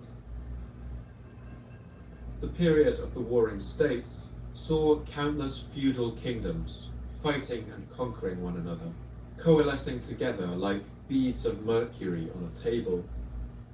The historian Sima Qian recalls this as a dark time in Chinese history.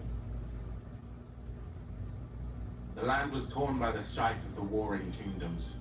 Men honored deceit and power, and scoffed at benevolence and righteousness. They put wealth and possessions first, and courtesy and humility last. Some commoners became so rich that their wealth was counted in the hundreds of millions, while among the poor, there were those who could not even get enough dregs and chaff to fill their bellies. Soon they had settled into 7 large kingdoms, locked in constant competition. Among these, the 2 that matter most to our story are the kingdoms of Han and the kingdom of Qin. For some, it must have seemed like the wars would never end. But out of the violence of this time, one of the 7 warring states, the state of Qin, rose to eclipse all the others. Qin was the furthest west of these kingdoms, with its back to the steep walls of the Tibetan plateau. The king of Qin, a man named Qin Shi Huang, was an enthusiastic reformer who revolutionized his kingdom's society and administration. He moved to reduce the power of aristocrats and landowners and strengthened the central government of Qin to collect taxes directly from the peasantry. The Qin also used the latest military tactics, making an unprecedented use of cavalry, still a relative rarity in Chinese armies, to mount guerrilla raids on their enemies' supply lines and river crossings. For years, Qin Shi Huang bided his time and increased his power, and when all his preparations were ready, he struck with lightning speed. He first attacked the Han, the Qin's much smaller neighbor directly to the east, and he took their capital of Xinjiang in the year 230 BC. Next, Qin Shi Huang struck northward at the state of Zhao, who surrendered 2 years later, and he took the northernmost state of Yan 2 years after that. In less than a decade after setting out on his campaign, Qin Shi Huang had conquered all the lands between the mountains and the sea. For the first time in its history, one man would now rule over all the kingdoms of China.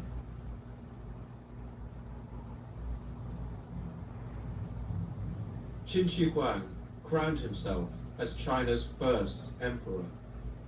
He declared that he held his position through a kind of divine authority, the Tianming, or the mandate of heaven.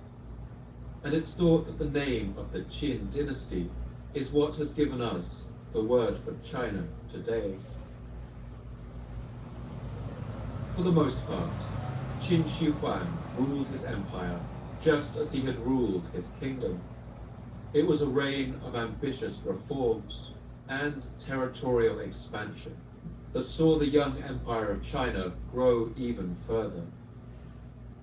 But the Emperor Qin's reign was also not without its troubles. He suffered 3 separate assassination attempts, narrowly escaping each time, but these attacks filled him with paranoia. He became terrified of death and soon began to tour the whole empire, talking to all the wise men he could find and trying to discover some secret, some medicine or magic spell that would allow him to live forever. As his life wore on and his health got worse, his search became desperate. He began to execute scholars whose potions and elixirs had no effect on him. At one point, he even sent a fleet of ships out into the ocean, carrying hundreds of young men and women in search of the legendary Panglai mountain, which was supposed to lie somewhere out in the southern sea, and where he believed a 1,000-year-old magician might live. These people never returned, perhaps wisely, considering how Qin Shi Huang treated those who failed him. During these later years, the emperor became mortally afraid of evil spirits, and he had workers build a series of tunnels and passageways between each of his more than 200 palaces, believing that if he traveled unseen, they would find it more difficult to target him. Soon, this paranoia turned into tyranny. He turned his rage against the scholars who were unable to unlock the secrets of eternal life. At one point, it's even recorded that he burned the books kept in the libraries of the capital, as the historian Sima Qian recalls with bitterness. The Confucian scholars loathed the Qin for having burned the Book of Odes and the Book of Documents and mercilessly put to death the scholars who expounded them, while the common people hated its harsh laws, so that the whole world rose up in rebellion. At this time, everyone began to speak ill of the Qin. During his fourth tour of eastern China, the emperor became seriously ill. It's thought that his court physicians had been giving him pills full of the liquid metal mercury, believing that it would extend his life. Of course, mercury is actually highly poisonous. Prolonged exposure can damage the entire nervous system, causing depression and bodily tremors, as well as delirium and hallucinations.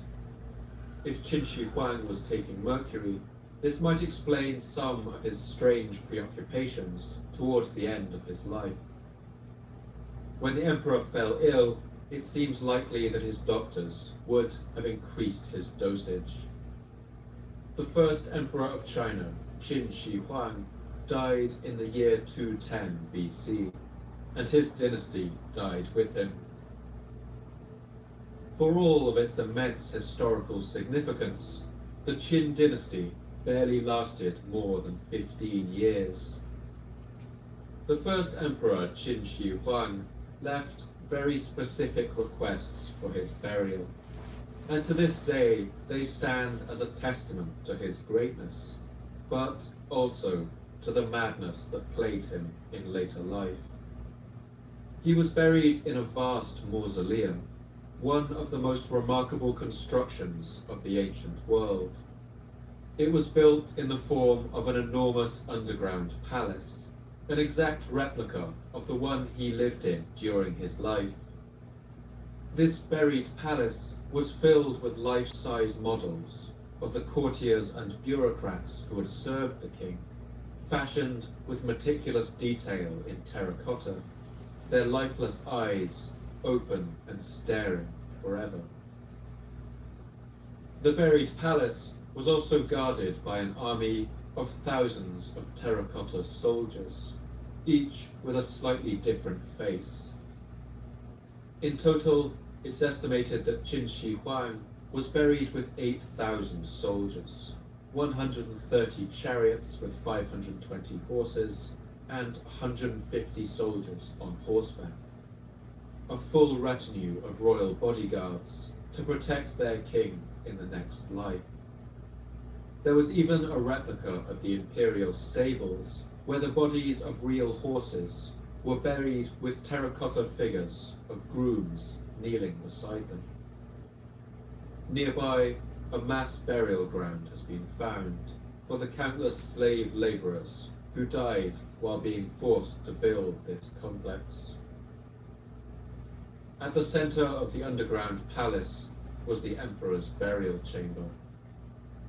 The historian Sima Qian describes how the floor was painted to look like the lands of China, with its rivers represented by flowing streams of mercury.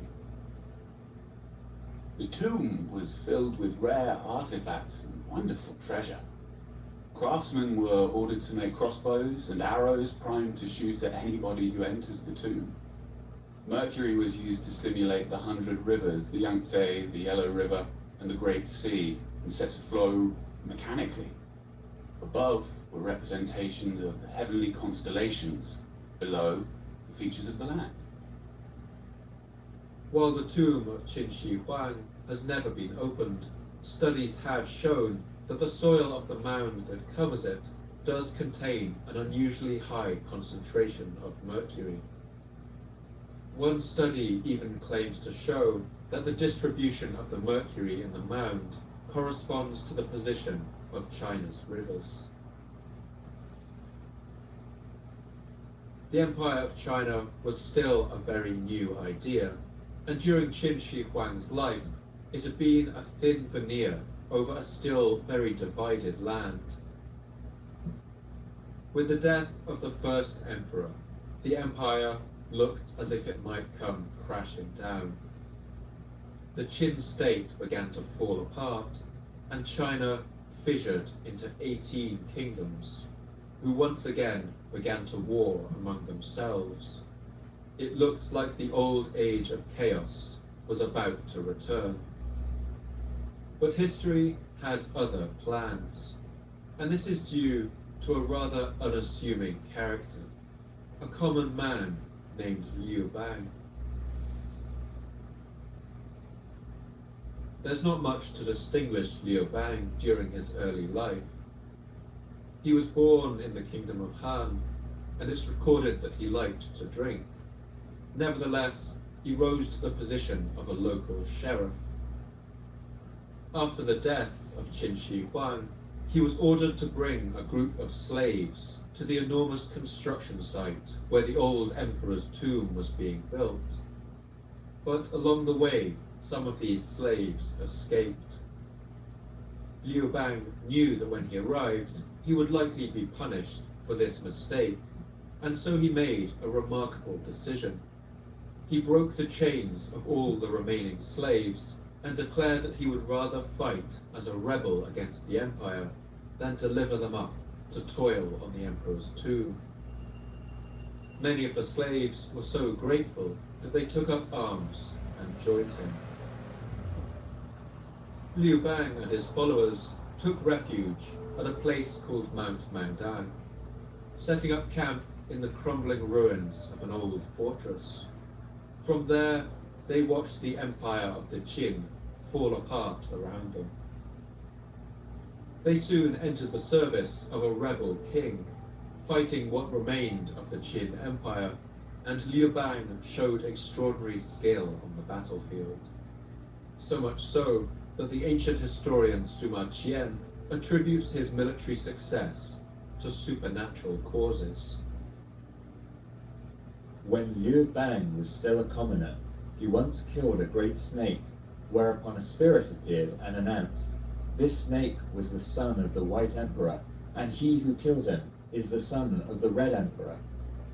When he first began his uprising, he offered prayers at the altar of the soil at the city of Feng. He sacrificed to the warrior god Qi Yu and anointed his drums and flags with the blood of the sacrifice.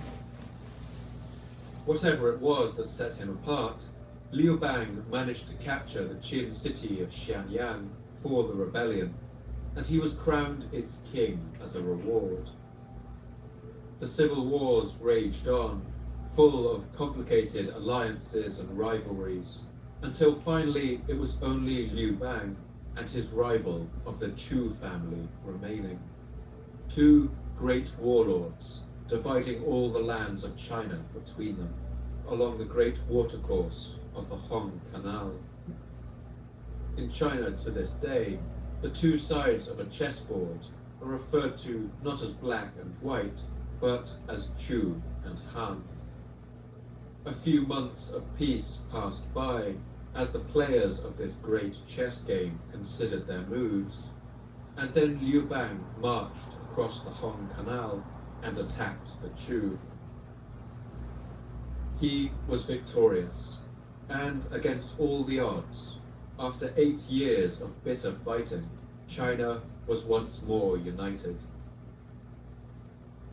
In the year 202 BC, the commoner Liu Bang, once a lowly sheriff from a small town, declared himself the next emperor of China. He would return to his small hometown in the state of Han only once, and when he did, he wrote the following piece of poetry. 大风起兮云飞扬 A great wind came forth, the clouds rose on high. 归家海内兮归故乡 Now that my might rules all within the seas, I have returned to my old village. 安得猛士兮守四方 Where will I find 'find brave men to guard the four corners of my land. 安得猛士兮守四方 Where will I find brave men to guard the four corners of my land? 安得猛士兮守四方 安得猛士兮守四方 Where will I find brave men to guard the four corners of my land? 安得猛士兮守四方 安得猛士兮守四方 On his coronation, Liu Bang took the name Han because of its relation to his home province. He set up his court in the city of Chang'an and took the new imperial name Han Kao Tzu. The age of the Han had begun.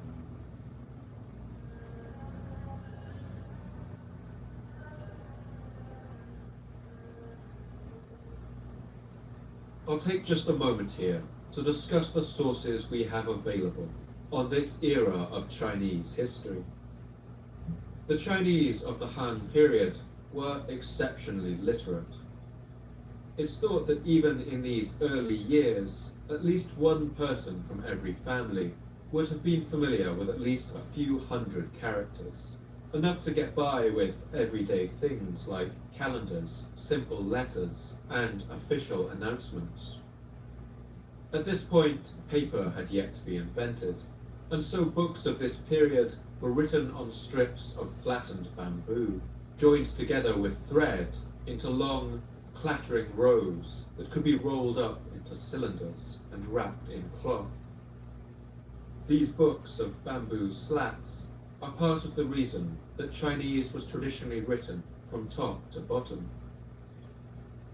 From the earliest days, colleges were set up for the nobility and charitable schools for the poor, and the emperors supported scribes and scholars in writing grand historical chronicles. As a result, even these early periods of Chinese history are very well documented. One of the most remarkable of these documents was written in the 1st century BC by the chief astrologer to the imperial court, a man named Sima Qian, who we've heard from a few times already. This book is known as the Records of the Grand Historian. It's a vast chronicle documenting Chinese history over a period of 2,000 years. It begins in the age of the Yellow Emperor, the legendary ancestral father of all Chinese people. Sima Qian is a lively and colourful storyteller, and he loves to put direct speeches into the mouths of his characters. But it's worth introducing a note of caution when reading his work and the other works of Chinese history. Sima Qian wrote his records mostly during the reign of the Emperor Wu, and so he presents a typically flattering account of that emperor, acting as a kind of official propaganda. But he was also a shrewd judge of human nature, and employed one interesting trick to allow some criticism of various official personalities to seep through. Each of his chapters was named after a particular person, and he knew that the various lords and ladies, and even the emperor himself, were unlikely to read any chapter of his work other than the ones dedicated to themselves. Sima Qian would fill these chapters with praise and flattery, and he would leave any criticism to other chapters. But it's clear this didn't always work.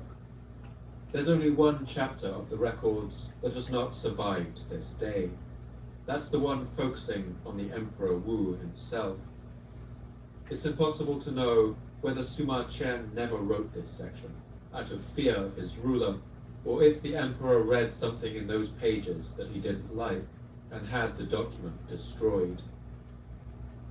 Another incredibly useful document is the Han Shu, or the Book of Han. This was written in the 1st century AD by a court official named Ban Gu and his sister Ban Zhao, who is the first known female historian of China. Like virtually all histories that followed, the Han Shu was modelled on Sima Qian's work. It records Chinese history from the reign of the first Han Emperor, Han Kao Tzu, up to the year 23 AD. It's usually the best source, and sometimes the only source, for events during this period. And a final major text is the one written by Fan Ye, a historian and politician of the 5th century. This is the Hu Han Shu, or the Book of later Han, and it covers the remainder of the Han period, up until the year 220 AD. While the previous book of Han was written by contemporaries who witnessed at least some of the events described, Fan Ye wrote the book of later Han from a distance of nearly 200 years. He used a number of earlier histories and documents as sources, but we should always bear this in mind, that he was about as distant from these events as we are from the Napoleonic War. So, alongside a number of other smaller sources, these are the texts we have to work with. As we'll find out, these scholars were supervised and sometimes terrorized by their emperors, meaning that their accounts have to be supported with archaeological and other evidence. But thanks to their diligent scholarship, a clear picture does begin to emerge of what happened to bring China's first great dynasty crashing down.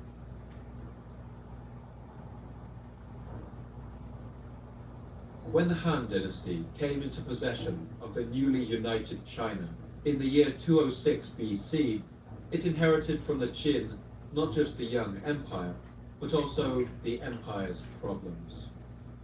Sima Qian writes about this in the records of the Grand Historian. When the Han dynasty came to power, it inherited the evils left by the Qin. The able-bodied men were all away with the army, while the old and underaged busily transported supplies for them. There was much hard work and little wealth. The Son of Heaven himself could not find 4 horses of the same colour to draw his carriage, and many of his generals were reduced to riding around in ox carts. The empire's economy was on its knees, with prices spiralling out of control, and in the midst of all the chaos, rich merchants were taking advantage of the high prices of grain.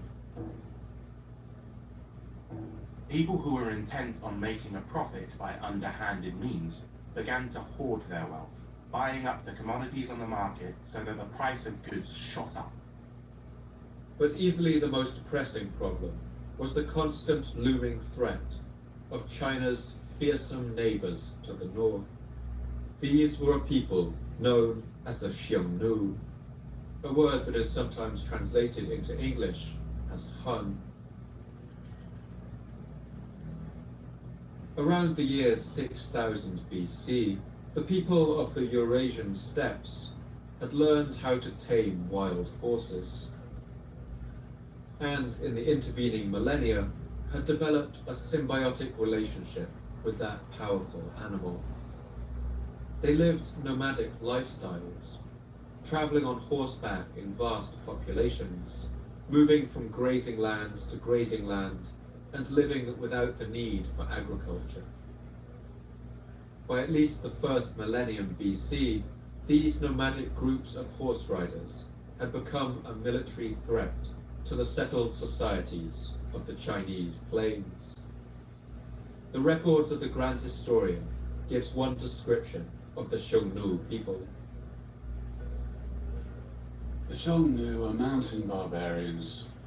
They move about in search of water and pasture, and have no walled cities or fixed dwellings, nor do they engage in any kind of agriculture. They wear clothes of hide or wraps made of felt or fur,